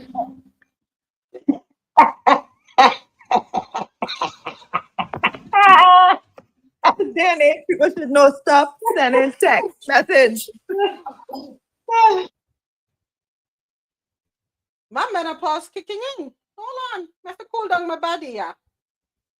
That's So he made unwanted. Go on. I'm at a loss of words. So he made unwanted gestures to you the first time you went, and then you went back again and again. Only for the in bed part. rubbing his thumb. There's victim blaming. Man living up to his name. Certainly. Hold on. One at a time. Go ahead, Rosola. May I listen to you? I don't believe him. I think I don't believe him. Because why did you go back? If you didn't like it. Hold on, but go on. Sorry to cut you. Sorry, go ahead. You're suing for $268 million. Is that what you would have made if you stayed on the Oval? No. Okay, go ahead. I'm done. And I don't have anything else good to say. But other than he's a liar. Bye. Mr. President? He's lying, but I don't understand. You go to the man house. You're in the guest room. He rubbed your leg the first time. After telling you what he intended to do to you. Hold on. Mm-hmm. Go ahead, Mr. President. You go back 2 more times. And in the article, he said he pulled on his underwear. How could a man get to your underwear? I don't understand. Maybe I'm missing something here. All right, next. Who's next? Before we read some comments, who is next? So, I put the question, what's in a man's name? It's Dixon, so son. No, don't go there on the Soji. I know. No, but seriously though, recounting the steps that Mr. President read out there. Mm-hmm. 1, twice, then the third time. Come on, man. You're a grown-ass man. Come on. Sorry. Nah. All Listen, right. I'm not even vexed with homeboy. You know, it is a shakedown, but I'm more mad with Tyler because, listen, with all those millions you have, with your movie studio, everything that you have going for you, you shouldn't even be sending a text to a man or a woman. Allegedly. What? Allegedly, right? You shouldn't be even doing that. I don't know. When you're on certain celebrity status, you have to be extra careful how you move because you become a walking target. And him of all persons supposed to know that he's a walking target and that he's going to be targeted. Mm-hmm. For the empire that he's building as a black man, you're going to be targeted. You shouldn't be sending a text. So, I don't know. All those friends him have, they need for help save him from himself. Because if him send any kind of sexual text, I'm blaming him. He should know better. Sorry, let me turn that down. Sorry. I'm sorry, Grace. Sorry about that. Continue. Yeah, if him send any kind of sexual text, him supposed to know better than that. That him have to be extra careful how him talk to people, how him deal with people. Because you're a walking lick, as we will say in Florida. So I don't know, man. I was reading the thing. I know it's a shakedown because when I'm reading the thing, it doesn't make sense. I could tell that the guy deleted some of his texts. Because after time, it's like Tyler having sexual conversation with himself. And it wasn't even anything that much for him to be suing for $260 million. So it is a shakedown. We don't know what we don't know. And I don't know. I know enough to know that I gonna watch how this fleshes out. This is not surprising. So we'll see. Where there's smoke, there's fire. All right. Okay. And any other comments? Any other comments before I read and then give my? And if it is true, Mm-hmm. although I stand by, I don't believe. If it is true, then that person wasn't the first, and we're going to hear more stories. It's just the beginning, unfortunately. If it is true. All right. Well, unfortunately, Mr. Perry has just written himself into one of his own scripts. Who knows? It might become a bestseller. All right. Anybody else before I speak? Before I say anything?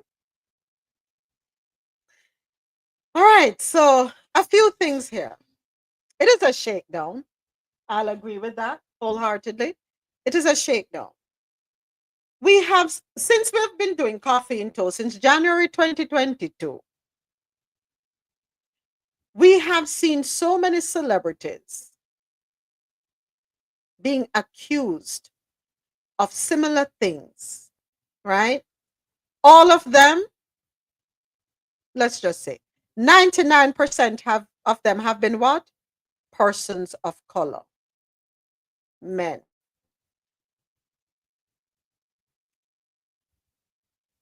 I am of the belief that there is an attack on successful men of color. They're only going to be allowed to be successful for a particular amount of time before they go after them. Just speaking generally, Dr. Leslie, just speaking generally, but also we have to look at what comes to the media, what comes to the forefront, right? Athletes, actors, yada, yada, yada. Now, we can say that text messages are there. Do you know that I can save somebody's phone number under any name in my phone?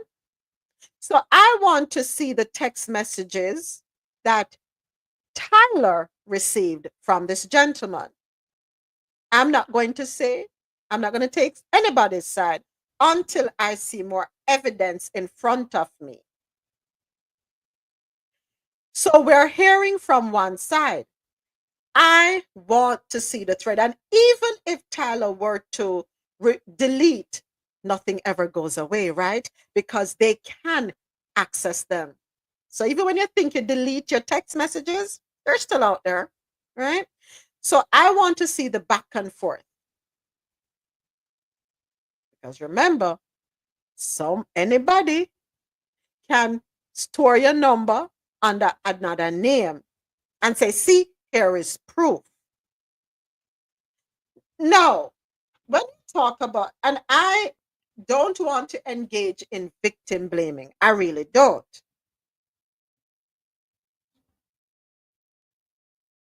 Let me ask you a question. Does your career mean more to you than you saving yourself? You thought you were going to be ruined, so you went along. You were invited, you don't go. So what if you lose the work? You don't find something else do? The popularity means that much to you? This is my thinking. Because if I go somewhere and I feel uncomfortable, I'm going to remove myself. I am not going to go along with something that is going to make me feel uncomfortable. I'm not going to keep going back just to have a role in a one show. Really? If this starts to happen, you update your resume, get back out there, pound the pavement, find another role with another production company. That's how I look at it. How many times did you go to this person's house? Let me go back to the article. Let me go here. Let me go back down. So you went to the house in 2020. He picked you out of a crowd. Okay.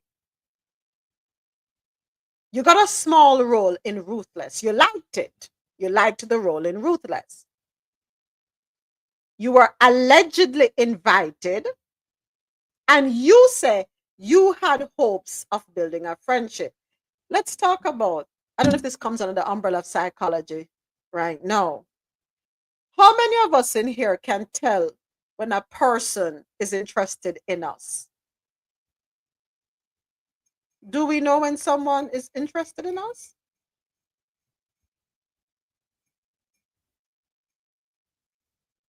Yes, you can tell. You can tell. How can you tell?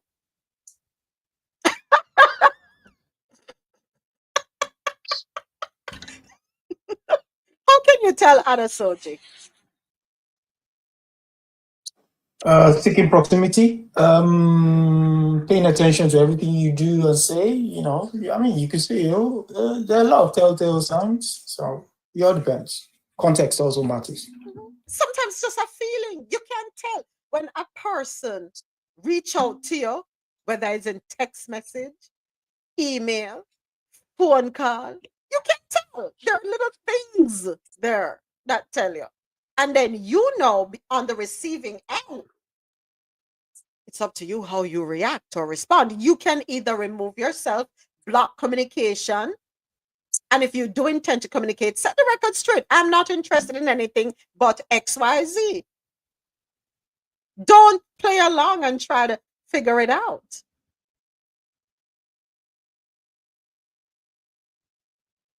Dr. Sharon, let me hear what you have to say. Of course you can tell. Right? And yeah, you could tell, and especially if you want nothing to do with that, you keep away from the person. You don't accept invitations to go anywhere. I don't want anything because I'm not giving you any wrong ideas. I'm not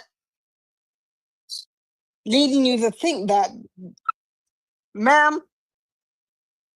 Okay. I'm not leading you to think that what you think might happen will happen, or I'm interested. No. No. So yeah, but people do know. Yeah, you shut it down. You shut it down. He had hopes of building a friendship, but ended up getting inebriated and sleeping in the guest room. You got a smuddy yard and go put yourself in an uncompromising situation because you can't control your intake. No, if you know all you want is a friendship, put a limit. If you know after 3 you go so say, you know what, you have one. Keep it social. And excuse yourself. You know what, it's time for me to go. No, you make it get to a point where you end up in other people in guest room. But moment, it wasn't even settled because the text message stated what he wanted to do to you. And you didn't reply to it formally. But we know we not reached this yet. We not reached this yet, Mr. President. We are look through the steps there. We are go through the steps. Because I'm going to break it down, So we are breaking it down based on what it is. Right? What we have here. He claims that at some point, Perry got into the bed and rubbed on his thigh. But he rejected the alleged advance. So, despite the first situation, Dixon says Perry was still interested in him and gave him a role on the Oval. Okay, so let us now make sure we have a conversation. I will not be coming back to your house. I'm interested in the role. Let us say that we both got carried away, allegedly. And we're not going to put ourselves, either of us, we're not going to put ourselves in that situation again. So I will no longer be coming to your home. Any conversations we have, any exchange that we have is strictly professional. You're in control. This is what it is. All right. So he got the role on the Oval. While he was excited about the role, he says it came with texts from Tyler that were suggestive. So you shut that down too. Tyler allegedly told him that he likes to have blank with men and asked about his preferences instead of completely rejecting Tyler.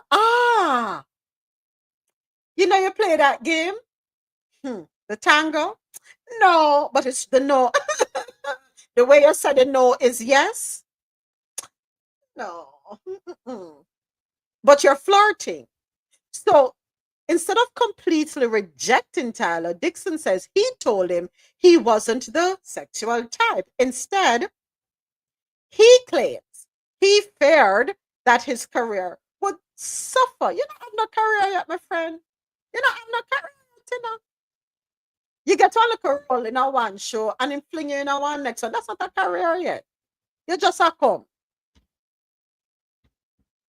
You feared that it would suffer. Your career would suffer if you complained. Now, Dixon says Tyler invited him over again in late 2020, and he went. You were uncomfortable the first time you went there, because you know you got inebriated. You slept in the guest room. The man slipped into the bed, rub up on your tie. You didn't like it. You got another role in another show. You claim that the text messages were suggestive. You made him know that you're not that type, right? That's what you tell him. That's all. You get another invitation. Are you really going in your vehicle or however and to the yard? You went over there again? He says things started off nicely. What things started off nicely? Where's Judge Judy? Where is Judge Judy when I need her? But he became sexual and allegedly asked if he likes it rough. And then grabbed him by the throat. Why did you go back over there in 2020? What were the extenuating circumstances? What made you feel threatened to that why you had to go back over there again? And this is how, let me tell you something. The way I'm looking at it is from the legal stance. They are going to break it down that way. They're going to break it down. They're going to dissect it. So he better be prepared to come with every piece of proof. If his allegations are true.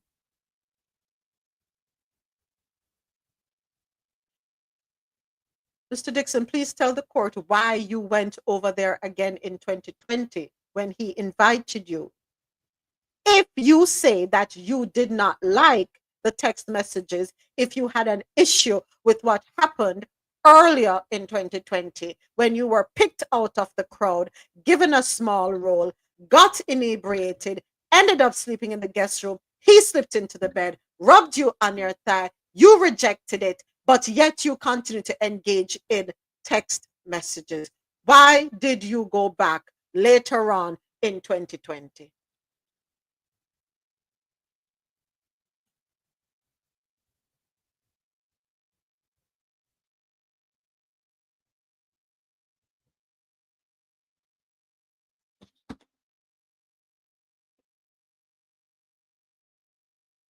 He invited him over again in 2020. He went. Things started off nicely. Fast forward. Look how excited you just got. Dixon says he stopped Tyler, but has messages to prove his claims of harassment. In 2021, he was back at the house again. Adasoji. Adasoji. Yep. If I show up at your house again, what does that tell you? Or what would that tell you? I keep telling you no, but I keep coming to your house. What is that telling you? Well, either what transpired before, it was doesn't register, or the fact that you're quite willing to go along with what I suggested previously. So he is back at the house again, and Tyler allegedly yanked down his underwear and grabbed him. It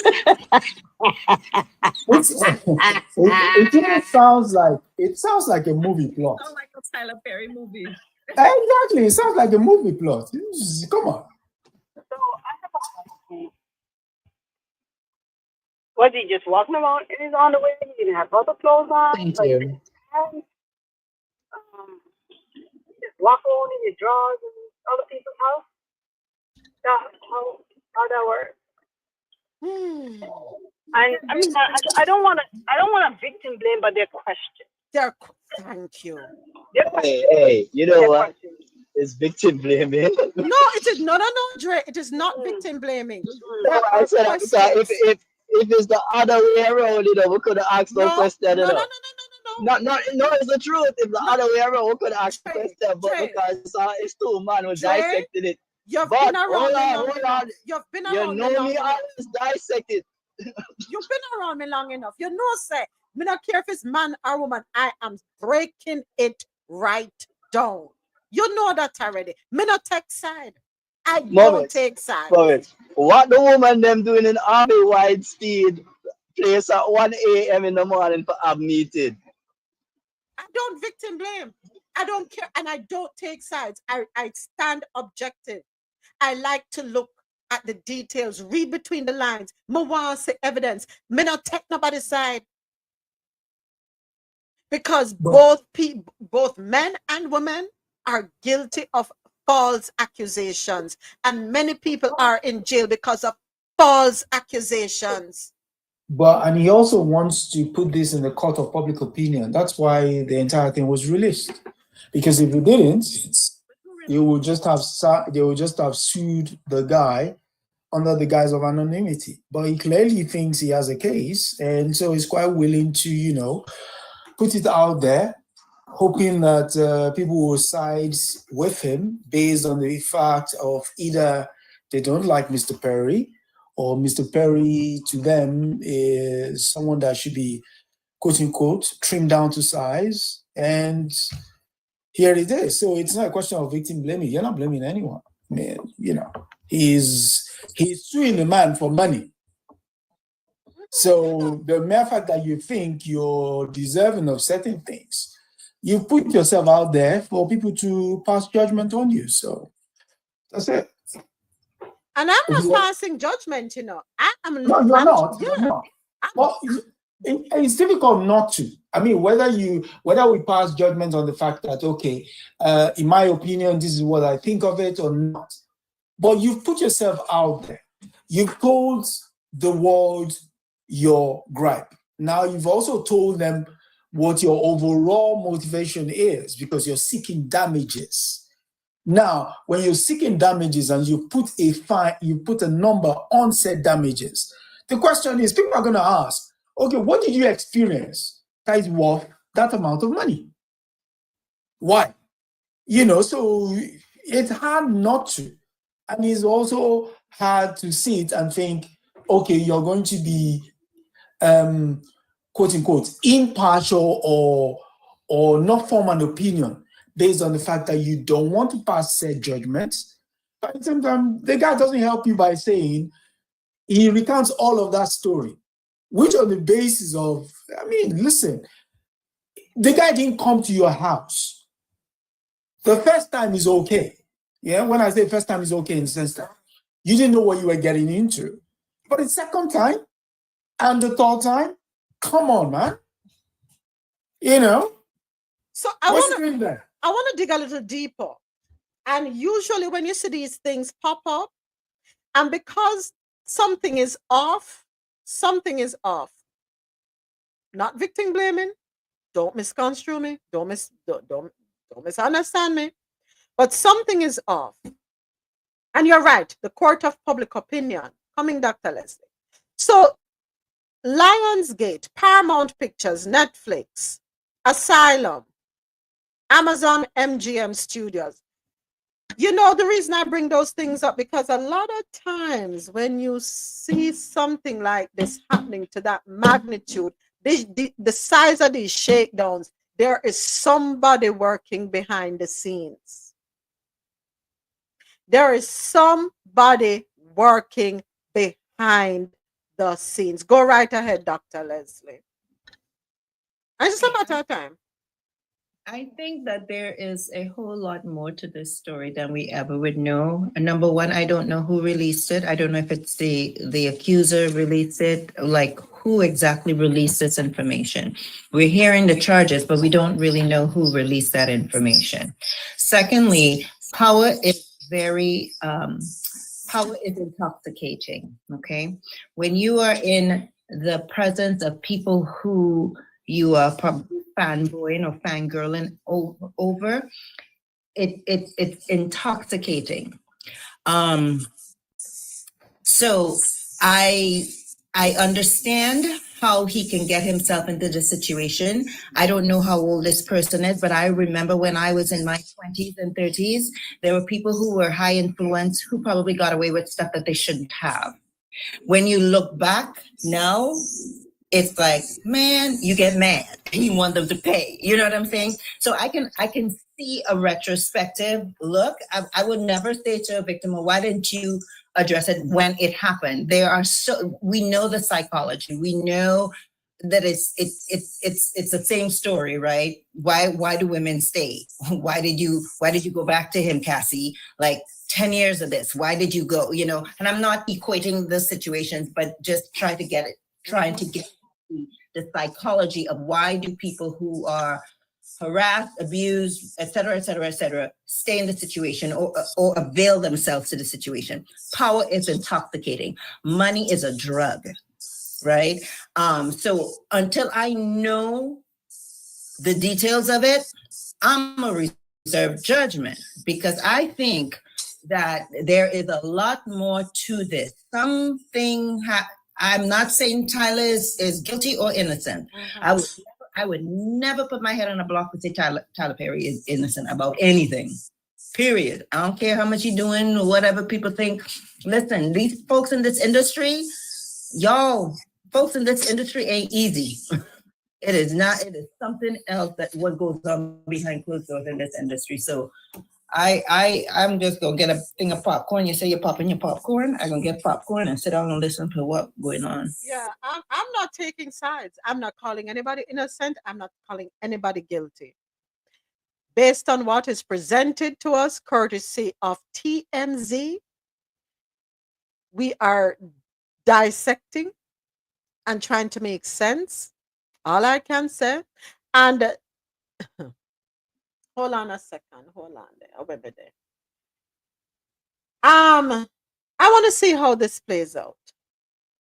Listen, you said something, Dr. Leslie. Yes, power is intoxicating. It's persuasive and it's intoxicating. Folks, maybe I'm gonna do. Stop frightened for people. Stop frightened for position. Stop frightened for anybody. Let's just stop it. Stop me, I'm gonna do. This hunger, this insatiable appetite that we have for all persons powerful and celebrities, and I want to just stop it, please. Stop it. Stop moving from a place of desperation because it clouds your better judgment. It does. May I tell you this, you know? Well, everybody is different. Them things no move me none at all. None at all. Not impressed by anyone's. I don't care how big a bank account is. I don't care what you're living at, what you have. I don't care. I really don't. And until we start moving that way and stop putting people on pedestals, we're going to find ourselves in these situations if they are true. If they are true. And then to the persons who end up in positions of power, of influence, my father always had this saying, to whom much is given, much is required. Understand your positions. And again, I'm not saying Tyler is innocent or guilty. I'm simply making a statement to everyone who is in a position to have some level of influence in another person's life. Understand your role and understand the responsibility that comes with said role. God giving you your talents, allowing you to climb ladders and become successful does not give you the authority to manipulate, take advantage of anyone. We talk about people being intoxicated with and you know, when it comes to success. Yes, those who are successful become intoxicated too. It happens. They feel now they're in a position where they can do whatever because they have the money, and the money for them means they have the power. Move humbly. Be humble. You're desirous of being successful. Nothing is wrong with that. But understand the responsibility that comes with being successful. You are going to be held accountable for your actions.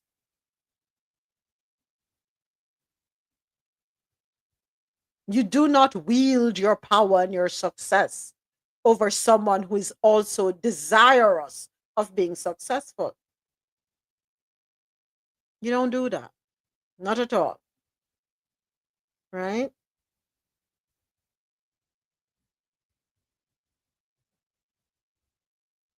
I'm anxious to see more details come out. I don't know if I should say I'm anxious. I'm interested in seeing more details come out to hear. I know that the only thing he has said, he put out a statement, Tyler Perry put out a statement yesterday on TikTok. Oh jeez, let me tell you something now. I'm truly thankful for my mindset. Truly thankful for my mindset. I'm truly grateful that certain opportunities were not afforded to me. I'm truly grateful that certain doors were not opened for me. I am, hey, let me tell you something now. You don't need to be thankful when certain things not happen for you, you know, because you don't know what you're being saved from or who you are being saved from. Sometimes I say, boy, why that kind of level of success can't reach me, or why this can't happen for me, or why. There is a reason. There is a reason, folks. Don't think there is a curse upon you because, boy, I keep trying and this just not happening for me. There's a reason God has that door shut. There's a reason there's no chair at that table for you. There's a reason. But anyway, this is all he has said. Got the whole world in his hand. Hey, I'm just sitting here on my porch just looking. What am I looking at? I'm looking to the hills from whence cometh my help. For my help? Some of y'all know the rest. I just wanted to come on and just tell everybody, just be as calm as you can. Got the whole world.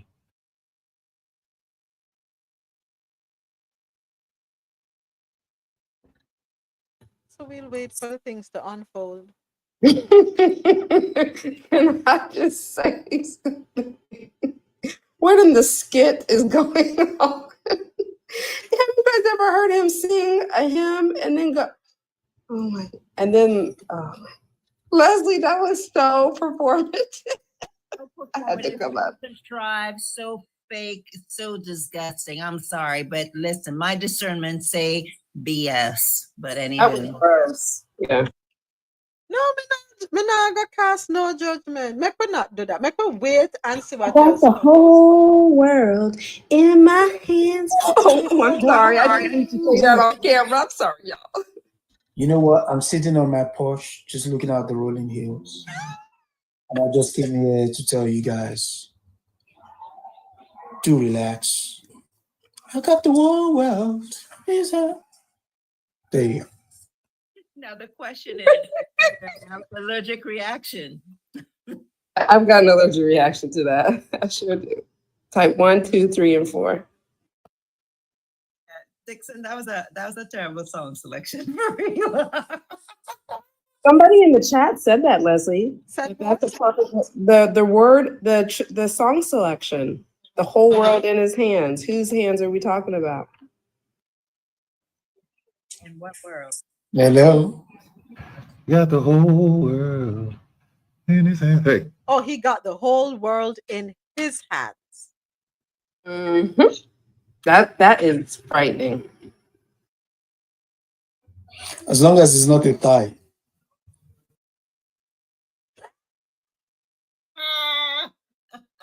Oh my gosh.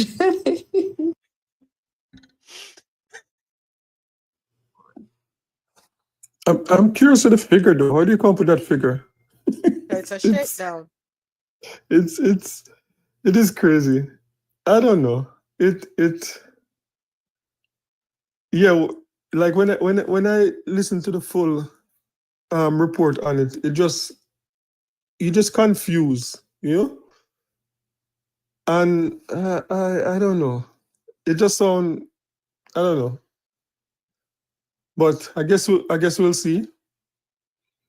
I guess we'll see. You know, like a lot of people, the thing, my stance on this thing, like, is I'm going to take the same stance I take with if it was like the women and stuff like that, is that why not? Because to me, that type of stuff is something that will kind of damage you for life if that really happened to you. You're experiencing stuff like that. And my first reaction is like, I want you to be punished. I want you to spend the rest of your life in prison. Like, so I'm always like skeptical when the money thing comes up. Like, oh, are you gonna, dry your tears in the $200 million or something like that? Like, I'd want to see criminal, because all of these type of thing will go to civil first. Like, I always have a problem with them. I want to see criminal stuff that people are serving time if they're really doing these type of things, and not just taking the money and run off. Like, I had these problems from as far back as the Michael Jackson thing, when you see these people getting millions of dollars paid out and flossing with the money and stuff like that. So I don't know, but I guess we'll see what will end up happening. But it's I don't know. It might damage his career. It might damage, and it's kind of sad, because the thing is, like, the timing too, at a time when he really is in Netflix shows coming out, and some people are criticizing. Some women are like, oh, we're not happy with this. Like, all of a sudden, you turn on black women and this thing. And even I kind of have the same thing with Tyler Perry. Every time I watch a Tyler Perry movie, I feel like I need counseling after. And I'm like, when is Tyler Perry going to have like a princess and a black king treating his wife, good and stuff like that, and not just all this precious trauma type of thing, So, but for it, like, when no, the debate is out there with, even because before, Tyler Perry's always come under fire from men, but no, women are saying no, this one is not so nice. And all of a sudden, boom, this thing drop. And the So details. James, stick up in, James. You see why I pulled up who Tyler Perry Studios works with? Because of something that you said. And then guess what, James? I'm going to hand the mic back to you in a second. On YouTube, there's a comment. Tyler should be guarding himself from takedowns. The status quo of the industry has tried to slow him down before. Continue, James. That's why I said there's somebody behind it. But yeah, and the thing is to like as someone, like, we watch these things happen every day, like, and they always go to your weakness. They always go to your weakness. Remember, like, they're not it's not a woman come out and claim this thing. It's a guy. And people, there's always been this, people are making joke about this, like Tyler Perry. I saw someone saying like, oh, Tyler Perry was always in the closet, but the closet was wide open or something like that.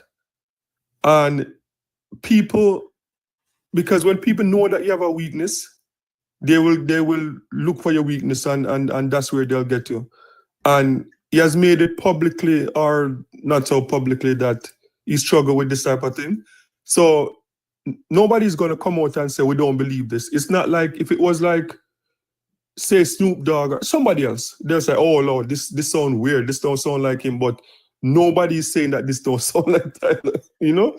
So it's sad. It's sad because it's like, you know, people don't know what to believe. And that's the confusing part, because even when you look at P. Diddy thing and you see all the thing, you know that some of the thing that they see, and you still have people out there and say, like, this is the takedown of the powerful black men and stuff like that. Even when there's enough evidence or people think there's, I don't know. It's just confusing, but it's hard to see, but I don't know. We'll see what will happen. So, James, what do you think about Kirk's comment in the chat where Kirk said, we can't make too much money, or, you know, colored people can't make too much money. They're going to cap you. There's something to it, because, like, I always say, like, God forgive me if I'm wrong, but I don't believe the Bill Cosby allegations. I honestly don't believe them. I believe that Bill Cosby was the one Hollywood person, that man that empowered young black people. Bill Cosby sent more people to university than the entire black Hollywood in the history. Like the amount of people that he sent to university. And all of a sudden, when he wanted to buy NBC or whatever, then all these allegations, you know, and we know that things like things happen in those circles. We know that, like, powerful men and powerful women sometimes dangle money in front of people to get opportunities. We know about the, you know, like, you know, if you really want someone, you like someone, and you in a place of power, like, and you can put them in a movie for them to do special favor for you. Things like that happen. But I don't know. I just feel like we're seeing too much takedown now. And a lot of times that, like, sometimes I said to myself, like, God, please don't make like Denzel Washington here, Denzel Washington do this, or please don't. The last time I was talking about TD Jakes and boom, TD Jakes, you know? All of a sudden we hear that TD Jakes is at the party. So I don't know. I don't know what to believe anymore. I just stopped looking at celebrities as special from all of these takedown or so-called takedown. I'm just saying, you know what? You know, TD Jakes is a human being too, like Kirk Franklin, all of them. So I'm not even looking to them as higher than anyone else. So I'm not going to be surprised anymore. But please don't let this happen to Denzel. Like that's my last hope. Seriously, my last hope. So Ozzy says, I believe them. And I think he's referring to the whole Bill Cosby thing that you mentioned. But I also believe these shakedowns are real too. That's what Ozzy says. So, you know, you have to protect yourself. As you're climbing the ladder of success, you have to protect yourselves. It is so much better not to have anybody around you. And if you're going to have somebody around you, have witnesses around you.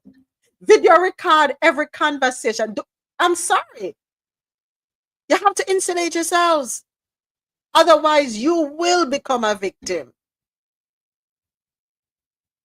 You, the person looking to, you with aspirations of becoming a successful actor, actress, athlete, whatever it is, even in corporate. No, on have phone, and can record everything, record in the conversations. Let them know so you're recording everything. We have too much technology around us now, and we didn't have, just grab somebody and say, come, me I go one meeting, or me I go up Tyler house, come with me. And make sure, say, when you move, them move just like that. You go to bathroom, then come with you. You go in the kitchen, there, right there with you. You sitting on the sofa, him same one carry up on the balcony, no, my witness has to come with me.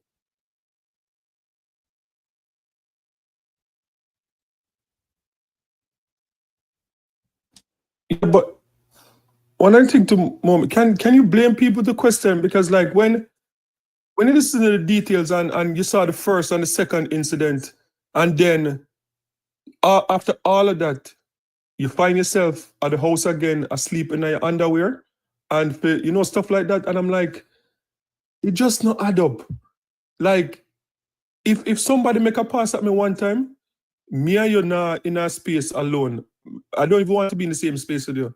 And my one of my pastor told me something once. He said that since he's a pastor, he was a soldier too, so maybe that's why I moved so militant. He said that he's never been in any space with any woman by himself. His wife have to be everywhere he is. Him not trusted the church sister to drop them off nowhere. And if like he's leaving the church and the church sister asks for a ride, if his wife is not there, if him can like give her taxi fare and say like whatever, no, not in the car by both of us not going to be in a car by ourselves. And it's sad that we have to live in a world like that because people now are worried about these type of stuff. And then the good end up suffering for the bad. But I don't know, but this thing, I hope people are learning because we hear it from Bill Cosby, we hear Harvey Weinstein, we hear like this whole setup where come to my house for a meeting. And I'm like, I don't know. Like I've been married for a while and if my wife come to me and say, oh babes, like my boss want me to come 8 o'clock in the night for a meeting, I'm gonna like, really? Like that doesn't sound right. So no, I don't know. Meet somewhere, not no, I don't know. But it's sad though. It's sad. Beyond sad. It's beyond sad. Yeah. What can I say? Anybody else has any comments on this whole as we wait for more details to come forward and we sit on our chairs and rock and sing? We have any other details? We just have to continue to swallow the details that as they're presented to us, and hopefully we don't go the way of TD Jakes. And, yes. You see you over there. That Why did I say? You have to say it like TD Jakes. Swallow. Yes, but moments. One question, because the thing is, I was having a conversation with my wife. I think it was a few days ago that I was not going to watch any more Tyler Perry movie because of this last movie. Because I can't do it. But then I see the trailer for Destination Wedding. I mean, I like this movie. Look interested. Oh, there's another movie. Yeah, Destination in Bahamas. It's filming in Bahamas. Okay, he has a house in the Bahamas. So I'm like, yo, this look interesting. Like, I'd love to watch this. But how would you feel now watching? Like, because I think it come out in the next 2 weeks on Netflix. Okay. It's film in Bahamas at the Atlantis Hotel and everything. How would you feel watching one of these movies now? Would you still go and support them without this in the back of your mind, this whole lawsuit? Here's the thing. I watched some of his things. I'm not a fan. That's the truth. I'm not a fan. I don't watch the things he has on TV because I find them boring. I think some of them are poorly written. That's my personal opinion that I'm entitled to. I don't care for some of his works that he has on there. But that not write properly. That not make sense. That not add up. Them forget to them said this round or so, and then come back and say this. I think they're poorly written. That's just me. Go ahead, Soji. No, I was just gonna say, don't judge me. I've never seen any of his works. And I would never judge you. I would never judge you for that. Right? I mean, the movies I've seen, a few of them, not all of them. Am I gonna trip over rocks to go see them? No. Not at all. But there's another one that is out on Netflix that what's the name of it? Jeez, but and I clicked on it once, and in the first 5 seconds, it was a lot of cursing. and me couldn't bother with it. Me couldn't bother with it. Me just move forward. Yeah. So I primarily watch a lot of South African films, Kenyan films, Niger films, some Bollywood. Yeah, I'm not too crazy about the American films either. I find some of them very boring. And that's the truth. Them very boring. So we're not going to talk about, you know, want to put Taris on international movie. Please. Tell Hollywood to get more creative. The only thing coming out of Hollywood that I find exciting is Fast and Furious. Yeah. So don't feel bad, Adesoji. Straw was okay. It was well written. I'll give him that for that one. I'll give him that. But overall, his series that come is what BT. You know, catch me. I watch them. That's the God Almighty truth. Them not in. We have a saying in Jamaica: no cut, no dash. Them for me, them not ready yet. That's me. And at this stage, yes, I'm gonna put him on a. I'm holding him to the fire for that. At this stage, how many years now since Diary of a Mad Black Woman came out? How many years has it been? I personally think that the writing should be at another level by now. That's me. That's me. Yeah, I think he should give other writers opportunities. That the fact that he writes everything himself is just not a good thing. Not a good look. And to pick out one or two actors and give them $1 million and then show off and say, oh, you're playing black actors and actresses well, while the rest of the cast them not make no money. Like to pick out Taraji P. Henson, to pick out what's his name, the last movie that he did. He picks out one and two of the actors or actress, and then he comes out after and brag about how he's paying them good. Like I've never heard Steven Spielberg or any of the other big producers, Spike Lee, brag about how much you're paying. So, and as I said, like his things, they're not well written. I think after Why Did I Get Married, I think that was it for me. Like, oh, and Why Did I Get Married to with Janet Jackson? Yeah, with Janet Jackson. I think that was it. Like I don't think I've ever watched, apart from when he used to do the plays. When he used to do the plays, I don't think I've ever watched any movie with him and come out feeling like a feel-good movie or something like that. It's always some pain, always somebody get AIDS, somebody get pregnant and beat up, somebody get it just there's no good black stories out there. But James, so I was talking to somebody, I was having a conversation with somebody about that. Why is it that the movies are always filled with problems? And it paints the Black American community in a negative light all the time. I was saying that. And they said that's what most of the people can relate to. I'm like, really? That's all Black America has to offer? Sadness, abuse, distress, nothing positive? You want to say in the entire country, everybody's story is that? And I was chastised for it. Yeah, but that's not true, because when the white production companies, when they do put out Cinderella and those things, African Americans come out and say, why can't black women get those roles? Why can't black men be the knight, the light and shining armor on the horse coming in to save people? So the white production people to those standards. So you need to be held to those standards too. There are good stories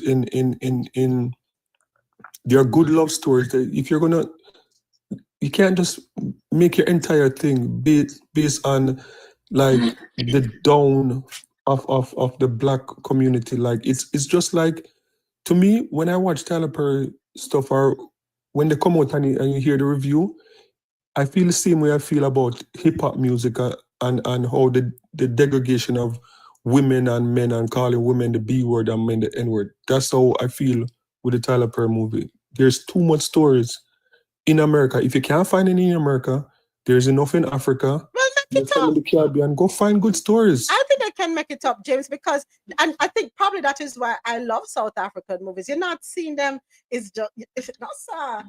Me want to know again, in this great country of the United States of America, you're telling me that every black person in this country only know poverty, hardship, struggle.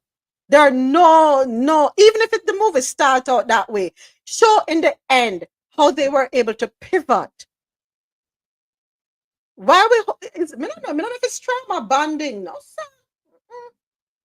Well, may I say something? But Sims, yes, go right Yeah, ahead. How you doing? I'm doing wonderful, wonderful conversation. I've had this conversation, but I figured out the secret. The reason why you're not gonna get better from us right now is because we do, as a people, and whether or not everybody wants to admit it, we don't believe in ourselves. You can see that in the way that we even purchase clothes. You can make a brand right now, coffee, the nice logo, great material. The threads are the best. You have the royals of threads. But because I don't believe in our people, in ourselves, I'm not gonna buy it from you. Especially if you make the price seem like it's too far fetched. But the white men who have colonized us and trained us to fight against and hate each other left us in a community with no resources so we could tear down ourselves. It is what now you're seeing. So now we don't believe in ourselves that we can actually produce something good. So what gonna end up happening now, if we produce a good movie where it's a happy family, they wake up in the morning, they pray to God, they eat lunch and they go to work, come home and the father is in the house and he takes care of his kid and they're not in poverty and so forth. The mother said, that's really boring. We not see the drama because we've only identified struggle with our life. That's the only thing we believe in for ourselves. Me know that some of us raise kids and we tell we kids, you can do whatever you want to do when you grow up. You know what the kids for challenge you and say, well, mommy or daddy, how is it that you are not everything you wanted to be? If we are telling the kids that because we don't believe in ourselves, it is hard for us to put out product about things that we don't believe in. And that is why you only see them perpetuate gangsters, poverty, crack, slave movies, everything that's bad, them attribute to black people. The one good movie we had, and immediately them analyze him was Black Panther, and everybody felt so proud. Look at the black society and their kings and their royals, and everybody started just like the Africans, and we don't see no more representation of that. We But just don't Sims, believe in didn't we ourselves. have the Cosby Show? The Cosby Show was positive. That Yeah, series. right. But here's the thing, right? We looked at them as the exception, Oh right? wow. And we look at Will Smith, the Fresh Prince of Bel Air as their exceptions. Because keep in mind, though they were doctors for the Cosby Show, both of them, Mm-hmm. and then Philip One Banks doctor, one lawyer. was a judge. Mm-hmm. So now the regular people cannot identify with those people. The people where I sell a school gate that are Igla, the man where I do plumbing, them can't identify with that lifestyle. So what about aspiring towards that? No, that would not encourage one to want to All break right. free, get away from the norm, and even if not becoming a lawyer or a doctor or a judge, but exploring other opportunities that would expose them to a better life. No, we don't So want that. so no, we're struggling against ourselves because we don't appreciate ourselves and we also don't like the colonizers. So here's what end up happening. When you find an educated black man or women, they speak proper and full sentence. You know what we end up telling them? You're so white. That's try to emote the white people in. You just want to be white. That's what we end up with, tearing them down for being for the same aspirations what we say we just talk about. Mm-hmm. The minute you get to that point, you have people will tell us say, oh, you think so because you're a doctor now. That are the Cosby's. You think so because you're a judge now. That is Philip Banks. You think so this you go like you're better than me. People want to relate to what they want to. Them believe in as far as them exposure. Like the Bible saying, our people perish from a lack of knowledge. I would go as far as to say the lack of exposure. when all you've been exposed to is poverty are the only thing you believe that you can obtain. Wow. So we have to fix the mental. Andre says is what sells. But it only sells because we're familiar to it. It's just like we know Jamaicans that come to America and then look for Jamaica restaurants. But Sims, So it that, only seems to sell here in the US because, okay, I love South African films, love Niger films. How is it that I'm able to see success stories? I'm able to see love stories. I'm able to see families. Yes, they do have a variety, but you have a lot of positive shows coming out of Nigeria, made by Nigerian production companies with Nigerian actors. Same thing with South African film. Same thing with Kenyan. So something is thwarted with the American culture. it's exactly it's they America think they're the greatest country in the world. So for them, they only believe in self and what they put out. Now, when they do get exposure from other countries, they say, "Wow, this is good." Like the South African movies that you're talking about, they go, "This is some good stuff." But they know to sell to my people are not gonna buy that. I have to sell with them now. They know power, which is about a drug dealer and a club owner and pow pows and pew pews. That's what they know. I we're gonna make another movie like the Django where we talk about slavery. Yeah, that'll get them.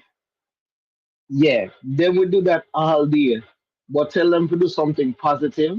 There's a young man that saved four girls from drowning. That's a good story. Young man, just passing them school clothes to the car, jumped, and a cop came, and the cop almost drowned, and the young man saved him too. And I'm like, man, this would be such a powerful story, with a great ending to say that this young man was awarded for his bravery and so forth. As a black young kid, where look the stereotypical him of dreads, but he saved four lives, right? That's a story, but no, it's so boring. Them I forgot to do some deep diving and find something about this young man to make the story edgy, right? Like, yes, he was a young man from a single mom household. The mom was working three jobs. And you know what? That day his friends was gonna rob a store and he walked away and then he saw the crash. And look how God them have to make it into this traumatic. I'm laughing, Sims. I'm laughing because, yes, struggle sells. You know what I thought about when you watch the game shows, for example? You're making a very good point. Listen to all of the contestants. They all have something very similar in common: struggle.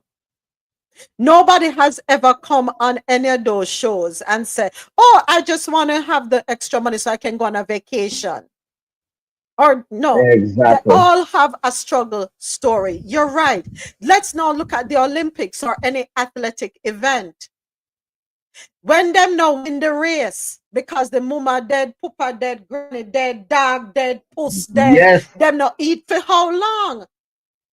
Look at talent shows, American Idol, stuff like that. The minute you go up there, you say, Simon, I've been homeless for 5 months. I don't have food to eat. I sleep on the roadside, and then this is my one chance to show my talent to the world. I said, yes, just shine a light on this struggled It makes path. sense. Mhm. Wow. The Oh my, psychology of America. Go ahead, yeah, James. yeah. It's those people that control the movie industry and this is their thing, right? Because and I didn't realize it. I think I don't remember if I told you before. Like I signed up for MasterChef Canada. I think you did mention it. Yeah, and I went. Was thousands of people show up for the audition. I went and I could not believe, but they ask you for stuff when you go down there. And I was in the line with hundreds of people. Remember, you cook your food, you prepare your stuff to go in to meet the judge and to get narrowed down to make the TV part of it. And I saw that they pull out this lady, they came for this lady behind me, some of the producer, and they were like, "Oh, share your story."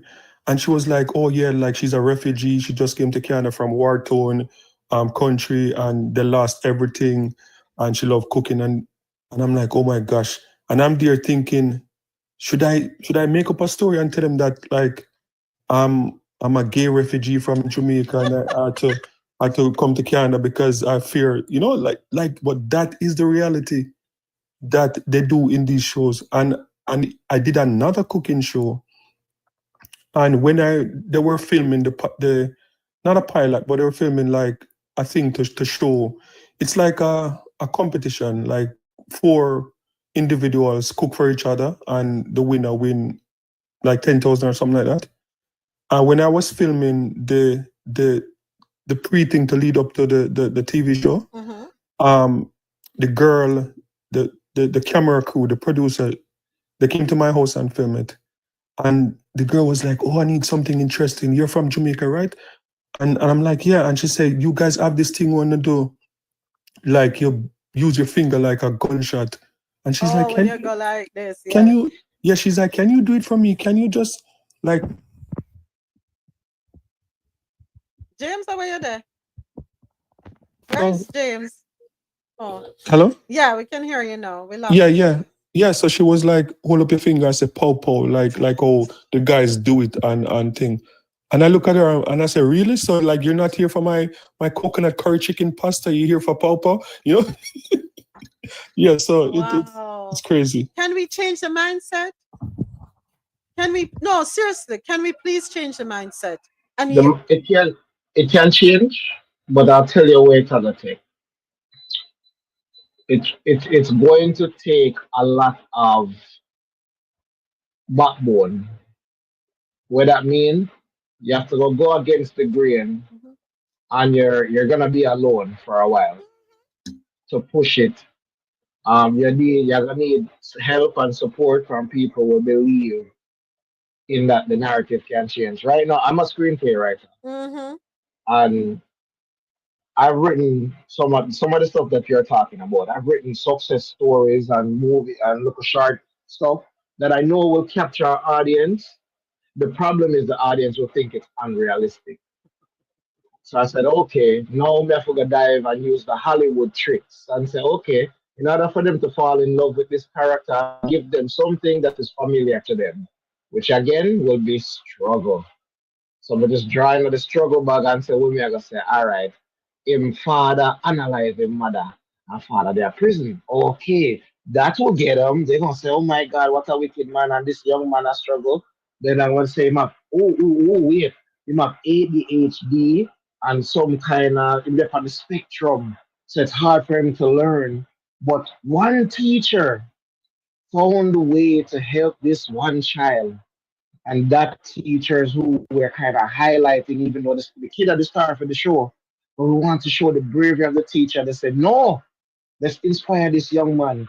And I'm using struggle, just to write a good story about a teacher and how teachers should be getting way more pay than even doctors because of their contribution to society. But again, I have to use now say, all right, the little young man, because he was getting into trouble and started going a gang and the wrong people, them and the teacher, go down to the ghetto for him and she said to the don in the area, I don't care. Send him out here to me right now. And she was so brave, and everyone said, we need teachers like that. In my mind, that's what I'm writing. I have to think, what am I going to say when I see this teacher go out on a limb for this student? What struggle we have to use, because that's what our people identify. We are deserving of positive stories. We are deserving of laughter. We are deserving of inspiration. No, sir. Let me not say what I was going to say. Yeah. Let me not say what I was going to say. Yeah, but same. I personally reached out to I reached out to, I'm not just use the name once. So I reached out to UC in inbox. Of course, I'm not saying I probably in control it, because I think there are some ideas that I have that can really impact Jamaica when it comes down to that, impact our whole culture in the way we think. But me can't do it by myself. I have the idea in my head. I'm just need people where have the same like mind, where have the resources to say, all right, I could try a pilot. Let's do one episode. until it takes. So here's what you'll have to do, Sims. And this is just a suggestion. I shouldn't say this is what you have to do. I'm sorry. Let me take that back. A suggestion, because what I've noticed with a lot of our talent is that they are using social media to their advantage, right? And they're able to capture the audience that way. So probably you're going to have to go the unconventional route, doing the miniature, like probably 5 minute, 3 minute, 2 minute, I don't know, something to grab their attention and keep, we have to know, just explore other opportunities. Look at what we have available to us, because truth be told, a lot of times, Sims, people are not willing to align themselves with you until you are somebody.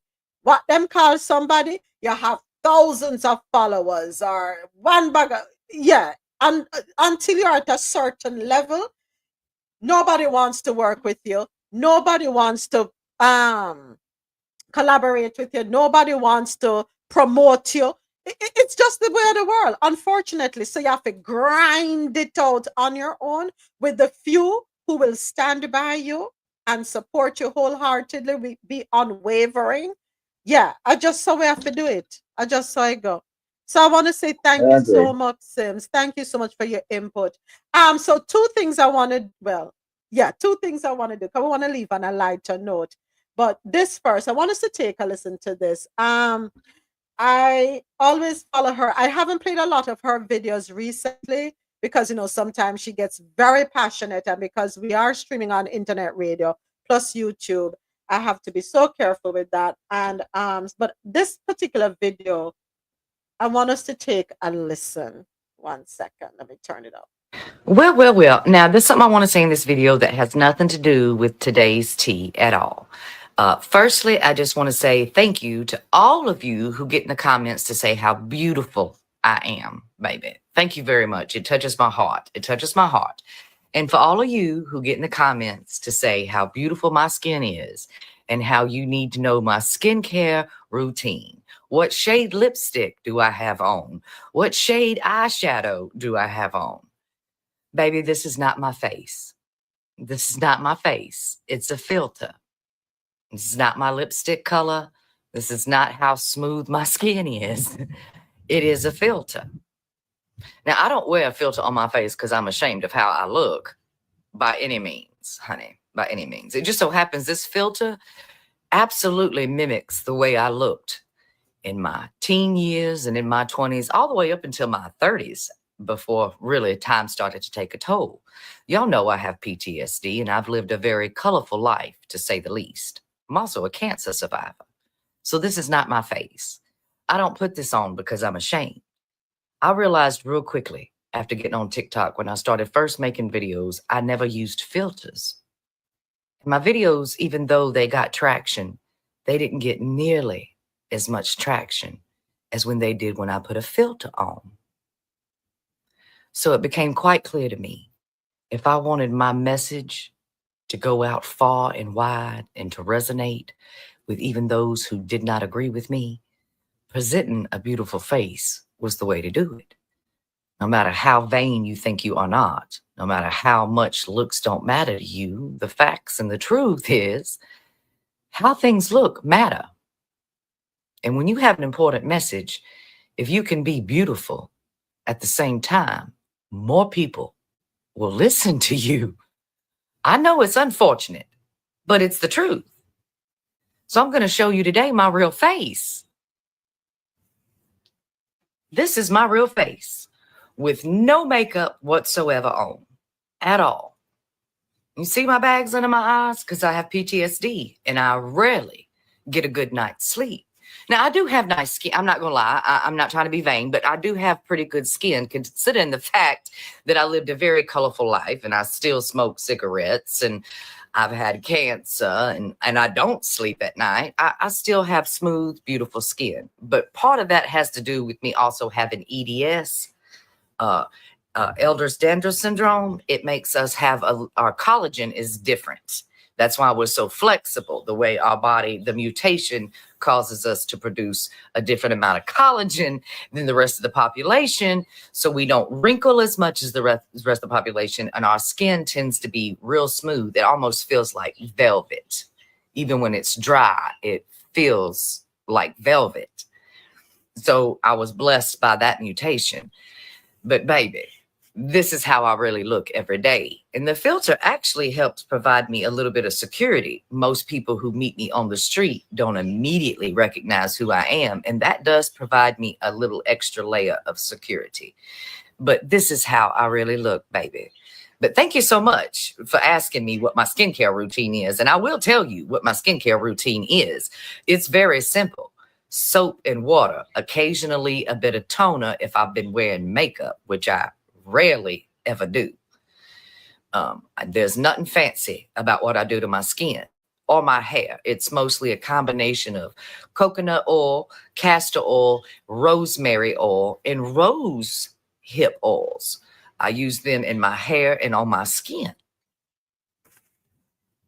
That's all I do. And when I tell you I wash my face with bar soap, I wash my face with bar soap.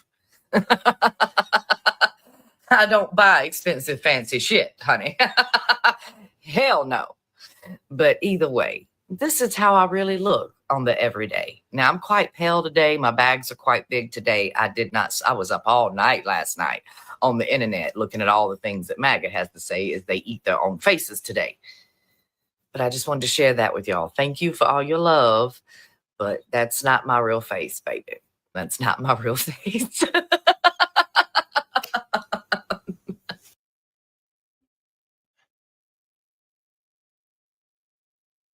Yep. Do you agree with her? You have to come across, or you have to appear beautiful to be accepted. It's the truth. It is the truth. Yeah, you have to put on a facade to be accepted, to be supported.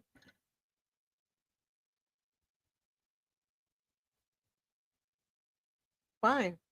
Why can't we just be in our natural state and be accepted, supported, propelled, given the opportunity to grow? What is our fascination with the aesthetic that if the person, and you see it on social media, it's the person is either has to have a banging body or a deplorable body. The extremes. This is what's interesting. The extremes here, especially on TikTok.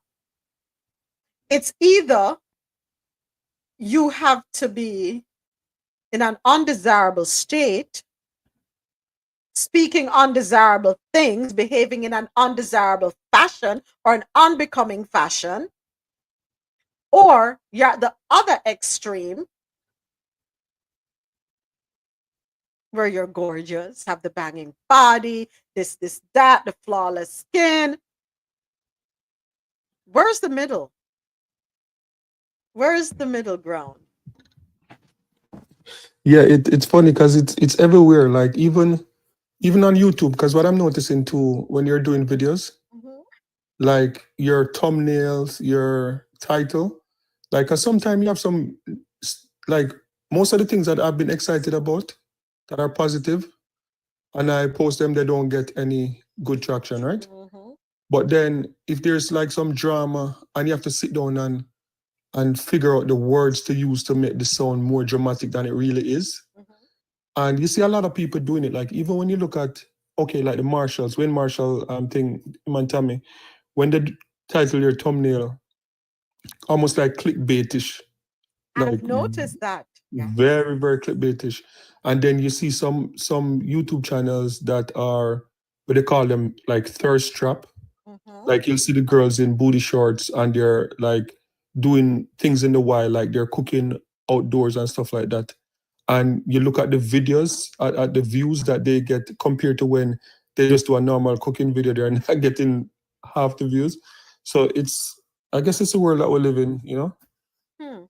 AT says it's called face appeal. Those with it get more attention. Wow. I look at the Jamaican TikTok, James, and trust me. Woo! I'll just leave that right there. You have some great ones, but the ones who seem to be more successful are the ones who are behaving in a way that, believe you me, they could not even pick fleas off my dog. Trust and believe. Sad. The extremes. Yeah, you see these Jamaican girls that it's unfortunate and they're getting views, right? These Jamaican girls that are doing these story time videos. Have you seen those videos that's trending? I have seen her. When I hear the stories, I say, no, this can't be real. They must be making them up. I can't stay past 5 minutes listening to them. I have to keep going. I'm like, no. Yeah, I don't. This is not a true representation of every Jamaican. I'm sorry.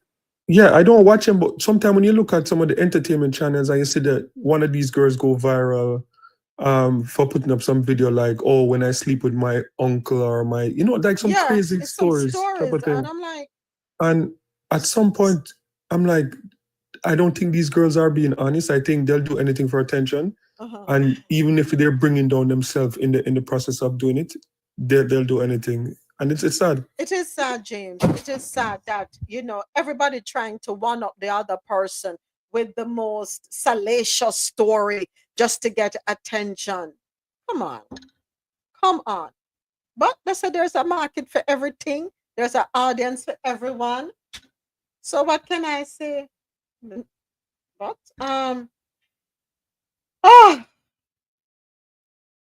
wow. All right, so for those of us like myself, let me play this music. If our belly not big for that summer, it don't make no sense. So big belly ladies, it's our season. It's our season.